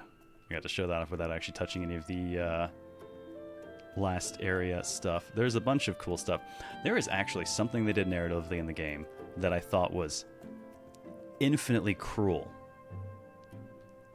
And then they refused to backpedal in any way, shape, or form, and I love them for that. Because I really, really expected them to Disney their way out of some of the shit that they did, but they did not. They were just that cruel. And that was about the point I really started liking the story. Lenya immediately stole the game from me when I got her. I did switch over and start using her for a bit myself. Oh, in addition to the wall jump, I just have actual triple jump, which makes getting around even more ridiculous. But at least I had to pay for that one. Which brings us back to the skill tree, which is an interesting way to reward exploration, but it does take... let's see, let me go to exploration. Here's a good example. Raise the rank of gathering, raise the rank of stuff get obtained by shooting, gathering, shooting, gathering, shooting. This is what's used instead of tools, so being energy prisms and skill points means it rewards the exploration side, but it does take away from the tools building side, which is why, like I said, it kind of disincentivizes engaging the alchemy system. But it does incentivize the exploration end of it a little bit more, so I can see what they were going for, and it does definitely reward the exploration side, but I am a little bit sad of the way it influenced the alchemy system in response. Gun for everything. Gun for everything. There are some combat options as well, including like XP boosters, which I didn't use, and drop rates up, which I also didn't use. I actually didn't touch most of the skill tree until the end of the game when I was going for platinum and then just spent all my skill points. I spent most of the game with only 2 support items available. In fact, you can still see the 2... Oh, I went up to 3 eventually. And they're all C grade. Quality 100. Because I made them very early on. This is the one healing thing I used. An attack buff that I used. And my favorite, the sadness shuttle. The badminton debuff. And that's it. Those are the only 3 support items I used for the whole game. Even through the final boss, that's all I used. I never once used a single support item that could revive anyone. All points went into the exploration tree immediately, but never the cooking resting part, because why would you ever camp? Yes, actually, there is the cooking system, and it gives you bonuses. And I think I did it once because I was like, what's this? And that was it, never again. Didn't even build armor to the end? No, I did not build armor to the end. So to give an idea, when I did, that would have been what she was wearing, and that's the stats she gained from actually putting something on.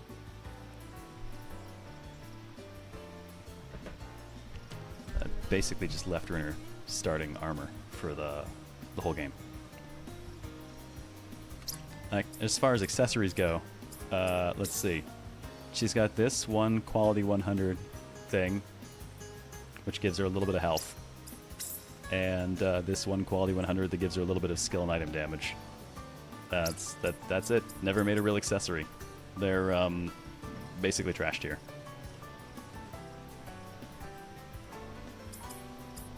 At which point, incidentally, she did then basically solo the final boss. I say solo because he kind of, even with armor on, he's just kind of deleted everyone else in the team very quickly. Except for, oddly enough, Nina and Rutger. For whatever reason, he couldn't seem to kill them, but they have no real gear on, so they couldn't do anything either. So he just kind of kept trying to kill them, and they kept not dying, and I did all the work. He's totally Ozma. Exactly! That dude is Ozma top to bottom. There's no other voice I would have ever given him. He just exudes it from every pore. I love it.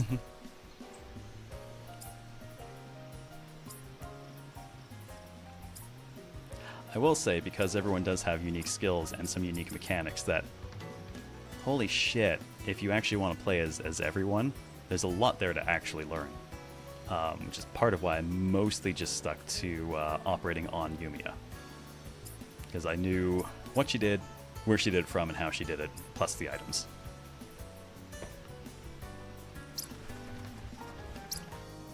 Now let's talk synthesis and the other parts of the system that we didn't get to really look at earlier, because they're not available initially. What voice did Nina end up getting? You know, I don't actually know what I would have given her. Because initially it was like, blonde could be Valley Girl. Like, there's nothing really Valley Girl about her.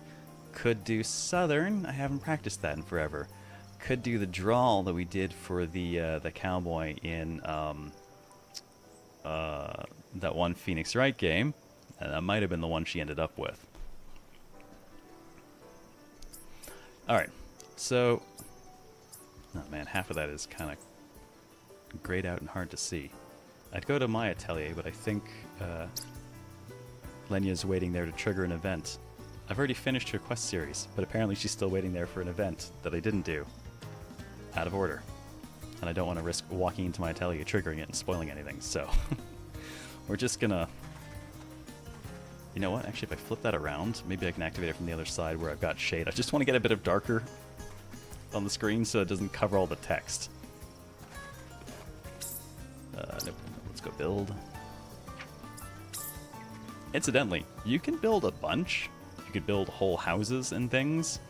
I don't. I throw down a couple of important desks, my synth thing, and that's it. That's like all I do. And a barrel. I did put a barrel in one or two places. And then when they say, hey, raise the comfort level, I go to a certain chair, the classy chair, I think, and then I just put about 1 billion of those down. Also, I'm totally late on this, but Plot Spackle, good evening to you as well. So delayed, sorry. I swear I read it. It's just sometimes I read something and it goes into the queue in my head, and then it doesn't actually come out of the queue until much later. Like base building when I don't actually have to build a base. I think it would have been better if we had been building up and customizing and making decisions about customizing the atelier up on the hill by the original base camp, as opposed to these. But on the other hand, you don't really have a ton of space up there, which means setting up your greenhouses and stuff would be kind of weird. I definitely did not really engage like base building. Somewhere there's a resort that I built, but it's a preset, so, you know, like, yeah, here, take the 1,000,000 stone and wood and whatnot, and then just do that thing. Let's see if I flip you around the other way. Can I just use the shadow on this side? Aha, there we go. Now the text is a bit more legible. Perfect. Okay, so every recipe has 10 levels. This dictates almost more than the ingredients do in some ways. So, for instance, where's the loft we built originally? I have this thing up to level 4. All that means is that at 1, I know the recipe. I could make it. At 2, I think 2 is when it gets the quality core. Do I have any that actually I really didn't do much on, so I can see? No, most things. I don't know, I think it's just the quality. Yeah, I think it's the quality core gets activated. Or is that a 5? Either way, I think it gets some quality up. Level 3, a little bit more out of it. Level 4, add effect. So now it can do more than one thing. Initially, it's just air damage. It gains negative effect resistance down, and when it gets... Or I actually think it gets the air follow-up. When it gets the other effect at a later level, it'll add this as well. So, items have typically 3 effects. Only one of them is necessarily on the item initially. Actually, let's go into the leveling thing. So, at 5, we would get another core stratum. Increased number of slots basically means, you saw that triangle that appeared when we first did this thing? If we fill that up, another triangle will appear around it. That gives us more opportunities to score more resonance. Increased quantity, because I need so fucking many of these items. Additional effect synthesized items, that'll be the last effect this weapon can do. An additional stratum. This means now 3 stratums deep, which means a lot of opportunities for additional resonance, especially if you have stuff with a high resonance area. That 3rd stratum is basically how you get perfect items. 9 increases the base resonance count by 5, and for the cost of that, I wouldn't pay it. And 10 boosts the base quality by 30. I wouldn't pay that either, because we're not going to have any issues making quality. So let's go ahead and find something You know the best way to do this? I'm going to make myself a weapon. Because we know what goes into me making a weapon typically, right? And how crazy that process gets when I do an Atelier game. This is probably the best example I can think of for how it's not crazy. Yes, you can do multiple levels at a time. Just keep pressing right. Took me a while to realize that too. Saves you a lot of trouble. I can't level this up any further, I don't think, because this takes the one kind of particle I need a fuck ton of that I never seem to have any of. Never mind. We'll pick a different weapon. There we go. We'll make something for Isla. Let's just go ahead and level it up to 8, so we at least have all that. What's 9? Base HP up and base attack. Sure, whatever. Let's just go ahead and do this to 10. You might be wondering, what the hell did I just spend to do that? Those are particles. Once they become a thing in the game, you'll start getting them from all sorts of stuff. Completing minor quests, killing monsters. Occasionally you'll get these kind of mana tracks in the ground. If you follow them, you'll find founts, which will give you a few particles. And then the particles just help you get more and more and more stuff you can unlock. Except swear to God, you'll never have enough of at least one type. For me, it was rage. What about you, Claymore? Were you ever shy on one? I never had enough rage. Ironic.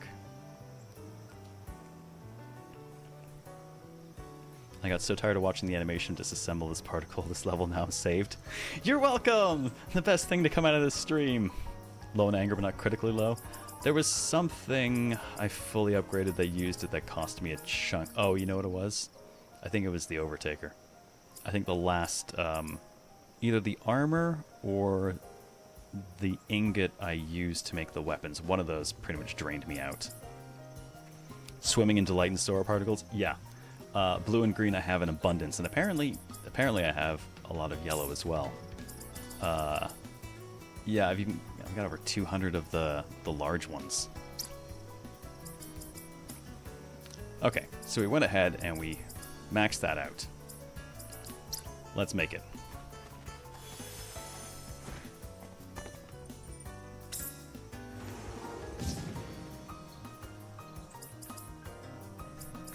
Now, if you know how I do these normally, there's this whole thing where it starts with cloth and all of that insane shit. None of that exists anymore. Alright, I got a couple of extra bonuses I can apply. What the hell do I even actually feel like doing for this?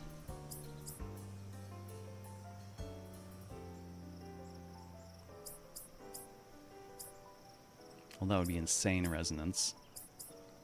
Let's just go ahead and say any stats gained when adding ingredients are increased by 50%. It'll take all 3 points. That's plenty, though.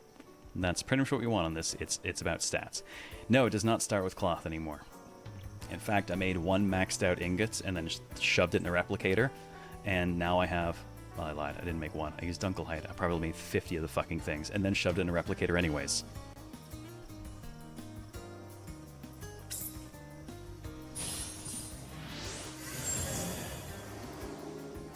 Okay, so this has a lot more cores, for one.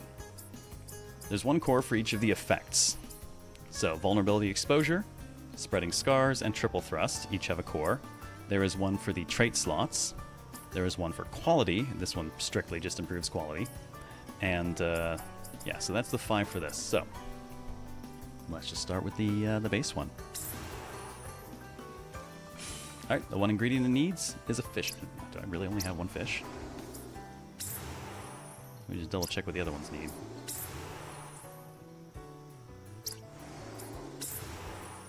Okay, looks like I only need the one fish anyways, so it won't matter.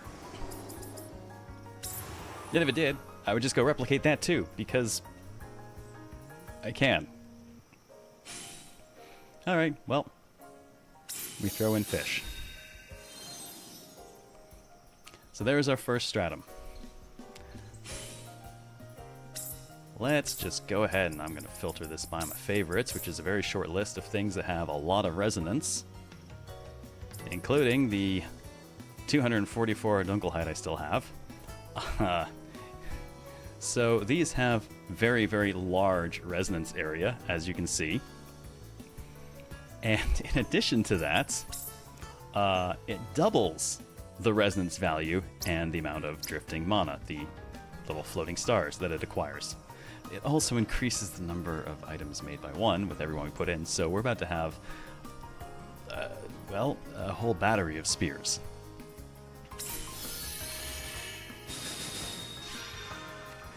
So, every time the resonance goes up, the level of the effect goes up. 10 is the maximum. And then mana also gives us little bonuses like extra attack and things like that. Oh wait, but do I want Dunkelheit for this? I actually think I don't. I think there's something else I want. Because this is a weapon, and I was running on autopilot for a moment. Instead, let's sort by item rank. Oh god. No, not the bismuthine. Oh god, I have so many. I wish it would stack these. They're identical. I have so many. No, that's the L's. Where is the real final ingot? Oh god, maybe if I sort by amount?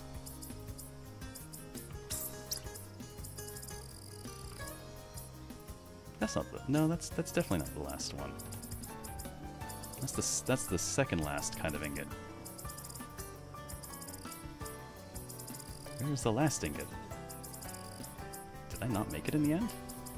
Do I get to start with cloth? Nope, I found... No, those are only degraded. Where's all my grand organ? I'm missing something, and that's bothering me. I should have a shit ton of that.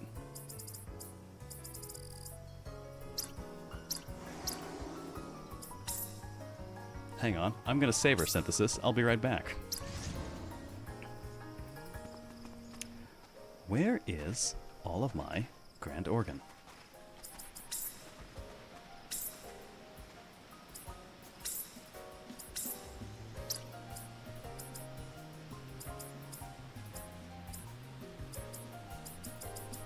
I should have tons of it.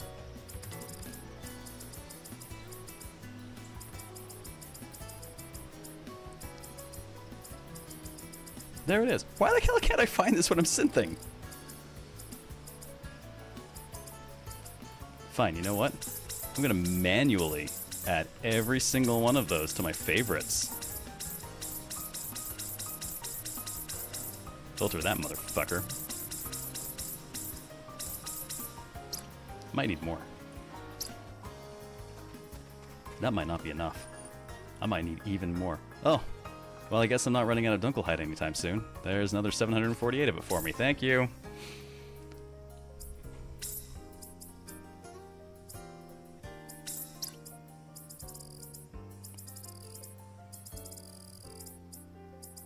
Too many items. Need better filtering. Oh, where the hell? Oh, that's for base ingredients. I need the manufactory for this. Well, we'll see if it's enough. Maybe we'll look out and it will be. Instructions unclear, item deleted. Oops. Alright, let's go back to the synthesis we were in the middle of. I love that we can do this.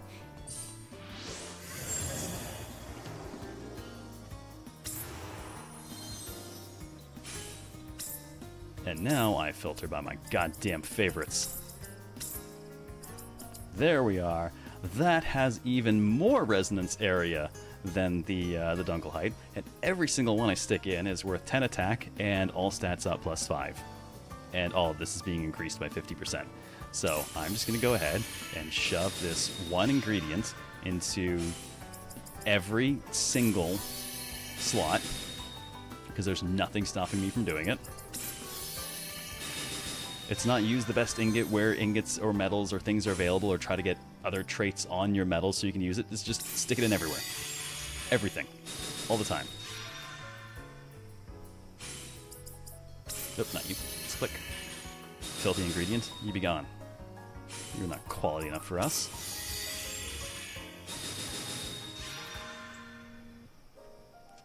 Nope. Oh, I was going to say that one's electric, but the Grand Organ is both ice and electric, so it still qualifies. Stick it in. Well, it doesn't qualify in here, apparently, but the Pony Ball does. There we go. Vulnerability exposure is already up to 9. We only need to get that thing up to 10 to finish the job in here. Ooh, well, let's see. How best to do this? This slot takes up to 20 items, so let's just go ahead and stick in 20 of these. How's that for resonance area?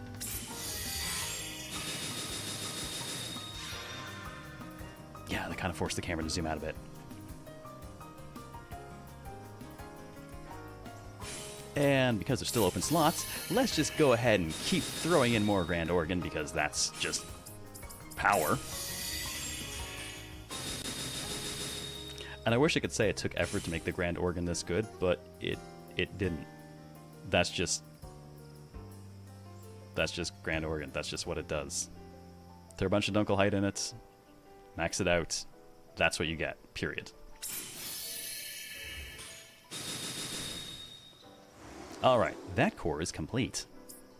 Let's do it again! No, if you throw 20 Grand Organ into the slot, only the one attack up and stats up 5 will actually count, which is why for the 20 slots I don't use Grand Organ. Only the highest value effect applies in a 20.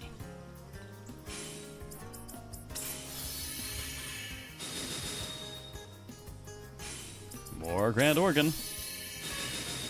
I never actually even used this stuff when I was playing the game for real. Never had the opportunity or need to make anything that would require it. Oh, this slot prefers wind. Grand Organ, don't care.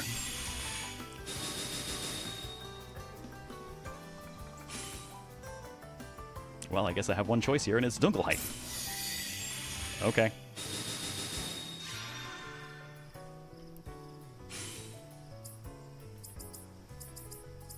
Ah, say hello to King Crocodile Cut-Proof Hide. The very the Fallen Rampart, that's the one. This was the first decent basic mat I found that I then proceeded to replicate en masse and feed to everything until I started finding Dunkelheit. It did the job disturbingly well. Oh, more Grand Organ.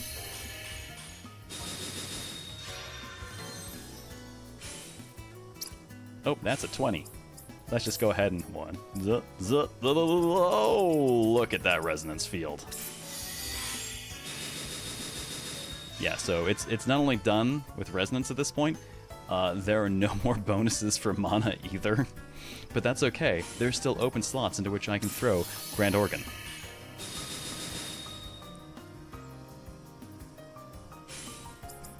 And every single one of those is worth 10 attack, and, well, technically it's worth 15 attack because all stats up 5.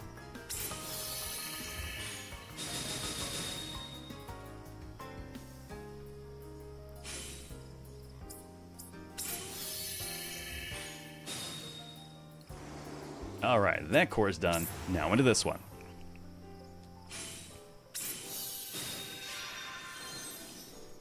Your basic suite was Dryad, Jade, Soulflower, Diamond Chunk, and Verdant Moonflower.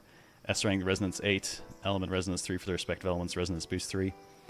I got, I needed to synth so little that the Fallen Rampart carried me for a while. And then I figured out where the Dunkelheit was. And the moment I got my hands on that, there was a very brief period where I was using a few things similar to what you mentioned, that like the Soulflower. Very shortly into looking at doing stuff like that, I got my hands on the Dunkelheit, and then I threw everything else out. The Dunkelheit is accessible in a chest, guaranteed at a specific place. So if you're poking around enough, yoink.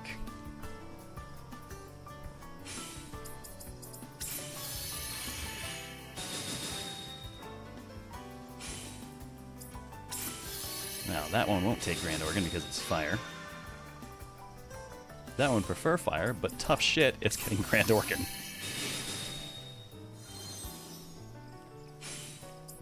Aw, Dunkelheit for you. I don't know what I'm going to do with all the extra spears.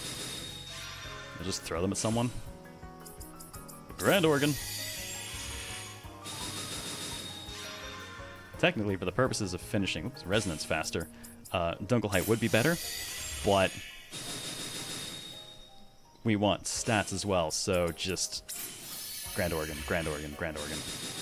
And I wish I could say that, like, I made the Grand Organ by starting with an ingot and evolving it so they could get better bonuses. No, you just make the Grand Organ from scratch.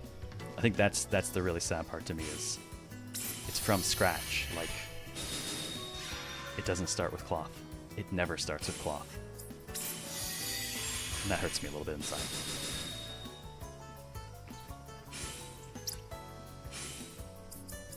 Grand Organ. Well, that's the effect done, and the mana's long since done. Grand Organ. Alright, that is the 3 effect cores done, so it has maxed out its effects. Now we have trait slots, which I don't need, but it's more opportunities to do what? Grand Organ.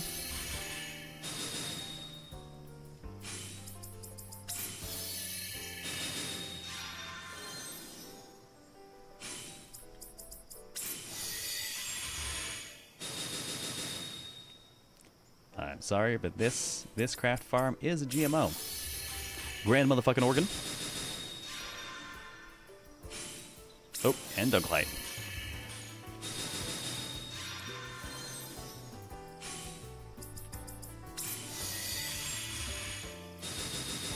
This thing is long since past giving us the traits, and now it's just giving us stat boosts because we filled the traits out a while ago. Yep, it starts and ends with Grand Organ. Yep, here we deal in Grand Organ and Grand Organ accessories. Apparently, I've got something up there that doesn't want Grand Organ at all. What are you? What do you take?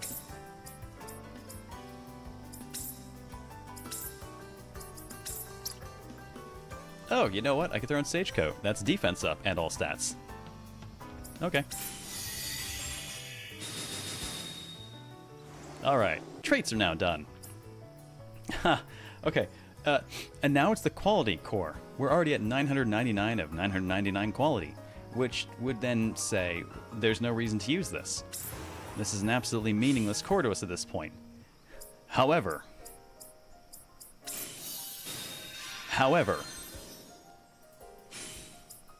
it is an opportunity. for more Grand Organ.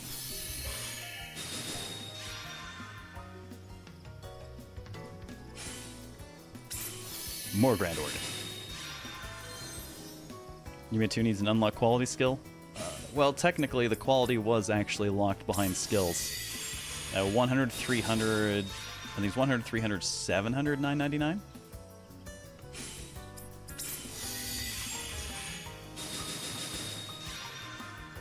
One through 5, 750. Ah, is that what it was?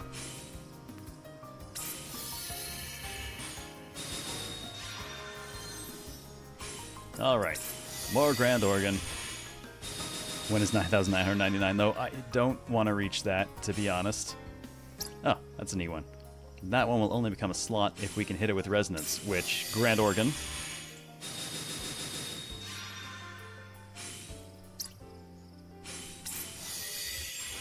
Which just makes more Grand Organ.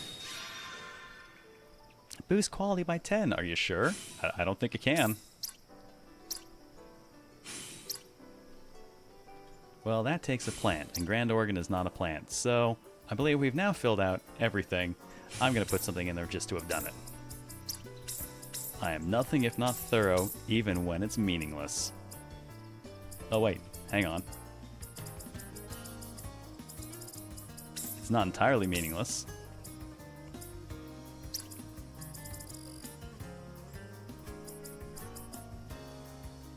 That does not look like it's sorted by quality.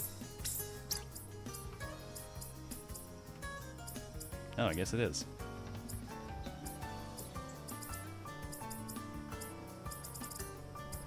Well, that's got defense and speed. Alright, every core is now full, and we're at 600 mana, and it stopped giving us anything back at like 200 mana, so... Alright, it's going to make 8 of these... What am I going to do with 8 of these spears?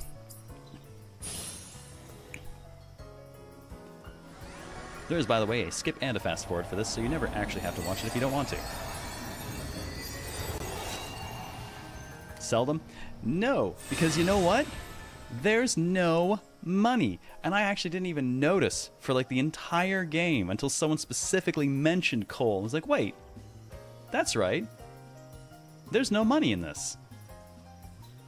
You barter occasionally. But that is it. There's no actual cash. It has no purpose out here. There are locals you can trade with, but all trade is done with materials. Alright, well, that was entirely too easy, and let's see how this does for Isla, who has not had a new weapon in... Well, that's actually quality 700, so it must not be the worst thing in the world. On the other hand, it could do that. Yep. That'll do, pig. That'll do. Making her officially... Nope. Yes, officially the highest attack power on my team by 9. Wait, really? That little? Holy shit, what did I do to make that gun? That's only tier 3 to boot. Yikes. I don't know what I did. You desynth the 7 extra spears to get more Grand Organ back? No, unfortunately. It's funny, I really didn't notice that money wasn't a thing. I never thought about buying or selling or anything until someone happened to specifically mention coal. Not just, you know, stuff's worth money. I didn't really think about it in that regard. But when someone mentioned coal, I was like, wait, was that the currency they're using? And then I realized I'd never seen a currency. It's like, oh, hey, you know what? That actually kind of worked. I was fine with the trading. I didn't do it much, but I did a little bit of it early on, and then I just didn't really need to again. There are some really good ideas here, but I would say the running theme often boils down to, and then I never needed to do it again. Oh, I mentioned the particles and the trails. So that actually is one.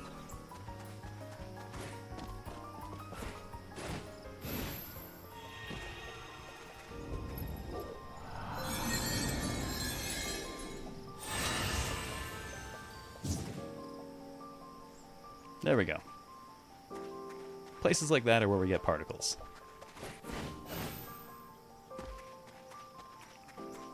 How easy was the final boss? Well, he was tough enough that I actually did make armor for him.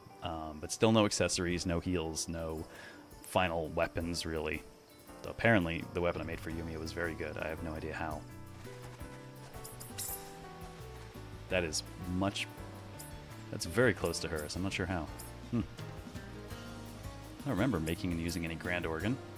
Maybe I just used the hell out of the Bismuthine for it.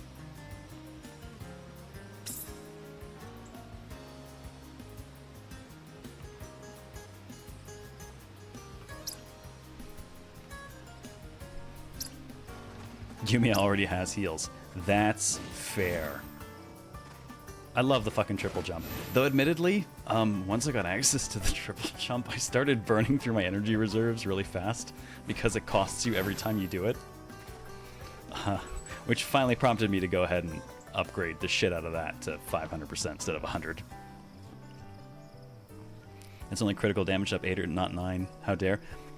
Yes, but that's actually not on the weapon itself. That was from smithing it and sticking something else on it that would add effects to it, which I never made the great one. Kind of like that's the tagline for the systems in this game. I used it once, then I never used it again. Yeah, there's a lot of neat ideas, but there's not a lot compelling you to engage with those systems in the context of the larger game. Outside of specialty ammo and zipline gloves, I find you can generally get around the world without anything. Well, and the repairs, the repair kits, you use a lot of those. But like, I never needed the rope ladders after I got them. I never really needed double or triple jump. The wall jump was sufficient for a very long time, but those were nice once I had them. But I kind of still feel like the double and triple wall jump maybe should have been gated too, because I felt like I cheated a lot with those.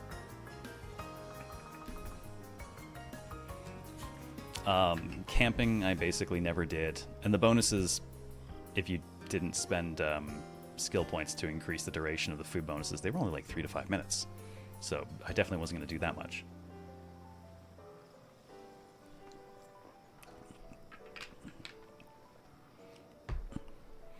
But, again, I really do want to emphasize that this is all in the context of a new foundation. They have changed so much about how the game plays. That is an enormous amount of work, and that is no small accomplishment. I'm really happy with how they made movement in the world feel. Like, I actually do quite enjoy running and jumping and flipping over shit and generally being an asshole to the world at large. Just mountain goating all over the fucking place. That feels great. I love that stuff. Motorcycle's a bit jank and I don't use it a ton, but getting around on foot and stuff actually feels really good. My primary issues are that the synthesis system has been a little too divorced from other systems, I think, to the point where I did not feel the need to engage it much. And when I did not feel rewarded for having engaged it, because it didn't ask me to think. And I like to have to think, particularly for crafting systems. But outside of that, I think there's a lot of neat ideas. Even the execution for most of their combat, up until the point where I was steamrolling stuff that the fights ended too fast, combat felt pretty cool. I did actually like chaining my cooldowns and paying attention to what enemies were doing, and occasionally just removing my whole party so I could fight things solo and just get more practice that way. Felt very hard for the first early bit of the game. I'd love to see them maybe patch the XP curve on that down a bit, because literally getting a level of fight. But I wanted to practice fighting because it was difficult and it was a new system, so I ended up just leveling through stuff so fast that, again, I did not need to synthesize anything because my stats were already quite good, thanks to the levels.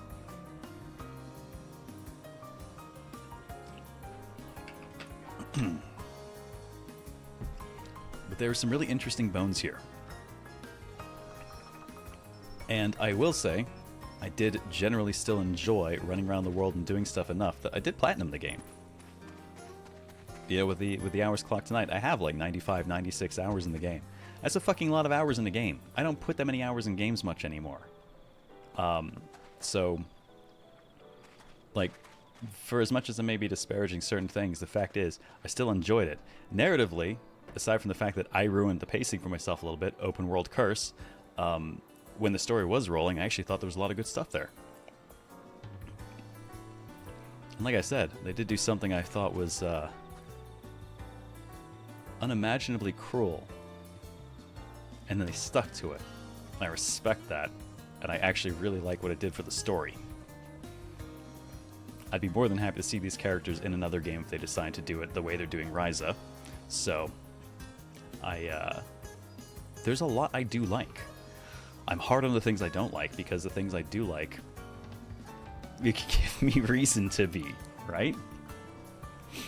If I thought it was mediocrity, honestly, I'd have a lot less to say. But because I really enjoy the bits that I do, I'm going to have a lot more to say about the bits that I don't. How many hours will I put in Monster Hunter World? You know what? Wilds. World I had over 1,000. Wilds will not get anywhere near that, I don't think. Not unless whatever they do for G rank is fantastic. Let's take a quick look. Yumia currently clocking 92 hours. It'll update that once I get out of it. Wilds clocking 74 hours. So I already have more time in Yumia than I do in a Monster Hunter game. Let's see. Stellar Blade clocking 123 hours, absolutely trashing Wilds. Alright. I gotta know, though, is... No, I don't think it... Actually, I would say the most damning...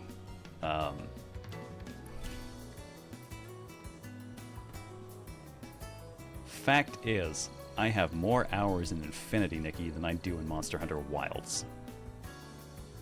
P3R? Well, that doesn't fucking count. Nothing run on virtual count is real time. Virtual couch is the event horizon of a black hole where all time stretches infinitely. We're not even done the game and I'm at 166 hours. We've been playing it for over a year on Friday nights.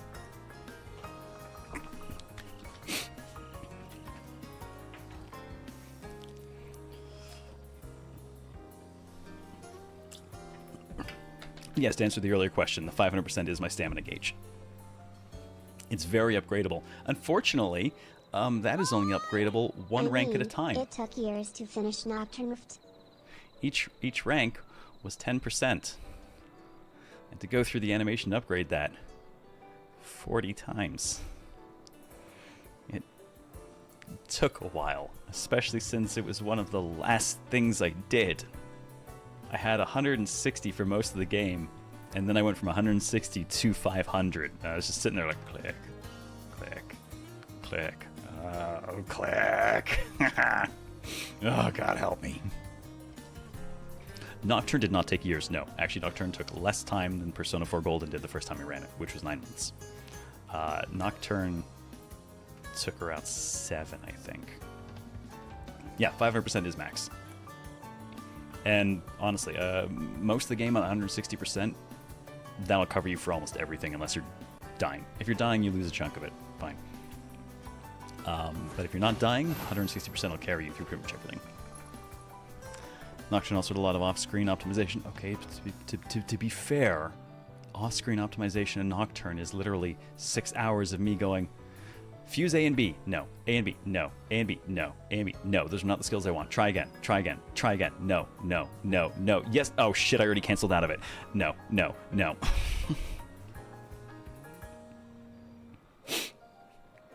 But we got it, and the Bone Zone was amazing because of it. But seriously, the number of times it's like, yes, oh god, I already canceled out of it because of muscle memory.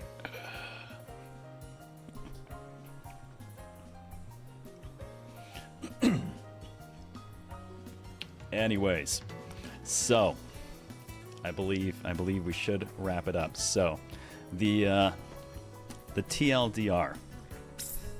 Simple synthesis, Very cool system. I really like the idea of doing a little bit of light alchemy in the wild to facilitate getting around the wild. Wish they did a little bit more with it in the broader context of actually exploring the world. Crafting, definitely more accessible, so if crafting has been what's keeping you out of the Atelier games, fear of the incredibly complex systems, this is the one to give a shot to. It is much, much more simplified. Too simplified for me, a little unrewarding for me, but that does make it a really good point for people to come on board and build up with any new and added complexity that comes from here on out. Gathering, also similarly simplified. I'd love to see them go back to different tools and stuff, hoping they bring that back later. But again, makes it an easy time for people to join in now.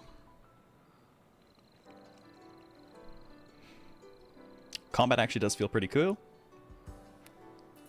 Definitely too easy for me after a little bit on very hard, but it is a neat combat system. I did enjoy engaging it, which is part of how I ended up leveling so much, because I kept picking fights because I wanted to pick fights, because I liked fighting.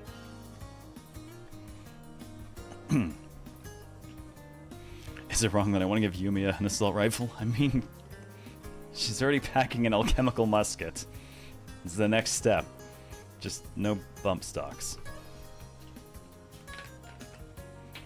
I do get a laugh out of the Homer Simpson level of use my gun for everything, but I also kind of like having a tool that can involve the environment. But I think it would be kind of neat if we maybe had some upgrade customization kind of stuff, as opposed to just put a bullet in it.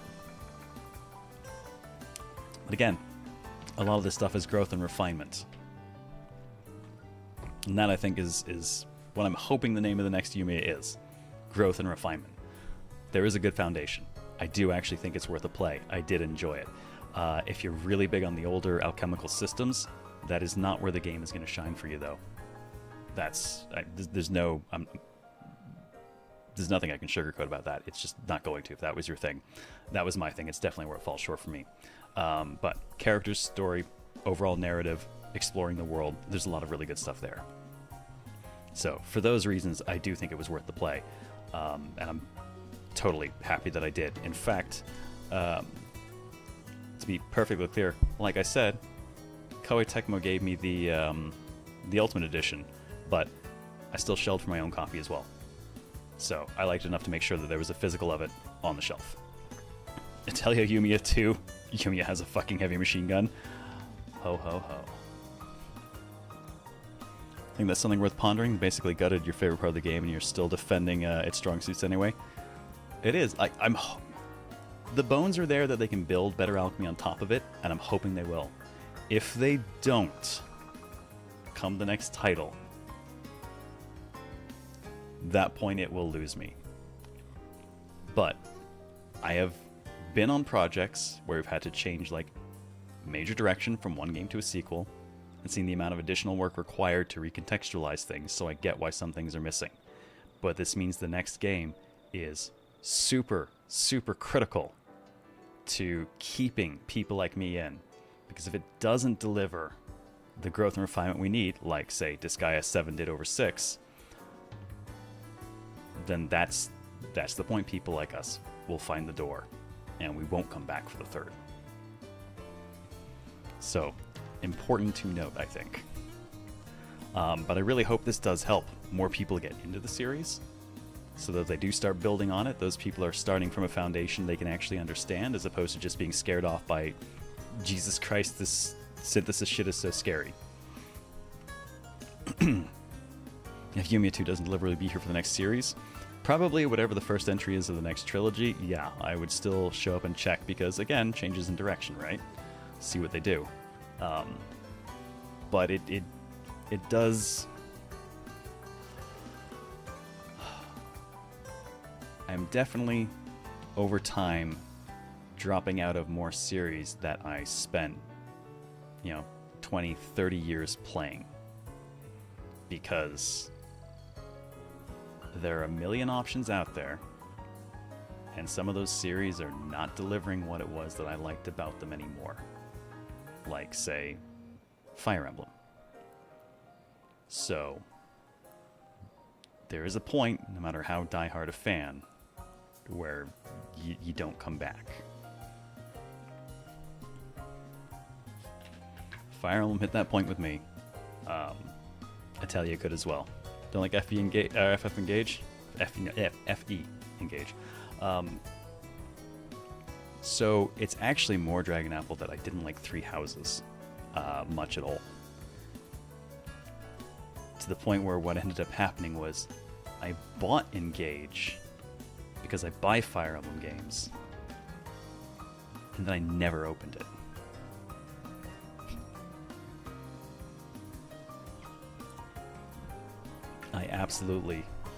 In the end, I could not stomach the fucking visual designs, and between that look coupled with how much I disliked Three Houses, I dropped the series.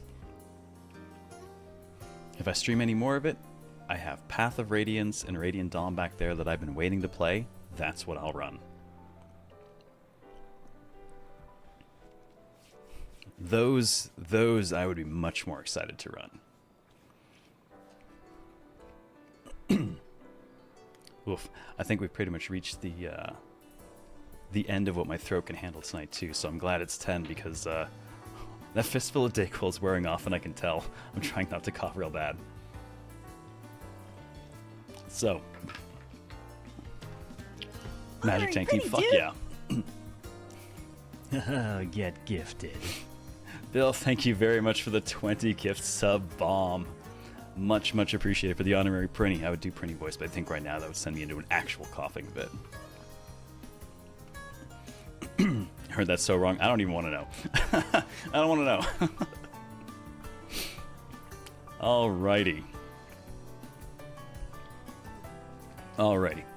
Let's pump this thing back a little bit, and let's cover before I roll out here. This week, tomorrow, we will do a look at Xenoblade Chronicles X Remaster, the remaster I begged for and never actually believed that I would get. Holy shit, I did. It also turns out it is the least played Xenoblade, which saddens me, because as far as I'm concerned, it's also the best. But as of June 2023, Xenoblade Chronicles X only accounted for 10% of the series' sales of its 4 games.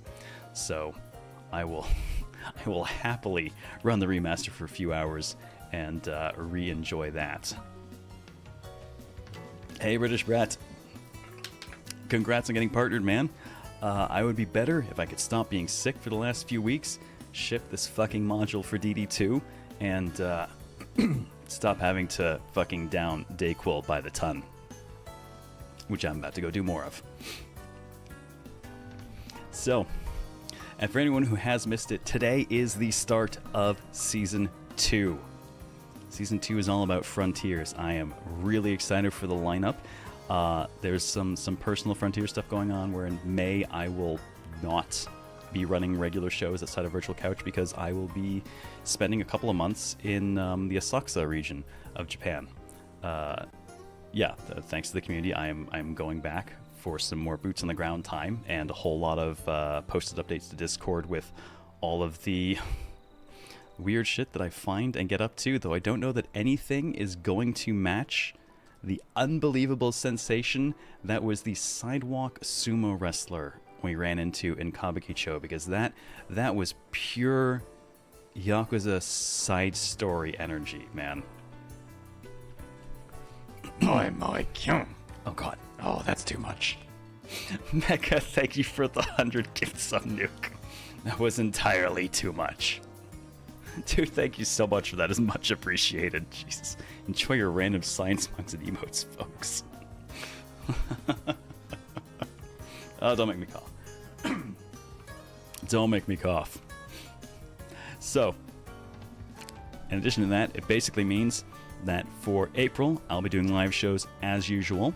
For May, I'm going to be releasing our archived run of Hero Must Die Again, which is an unbelievably fantastic anti-RPG, as well as the Virtual Couch episode of Night Trap. Yeah, the one that involved all the drag, and yeah, all the other horrible things. I will be releasing that in May.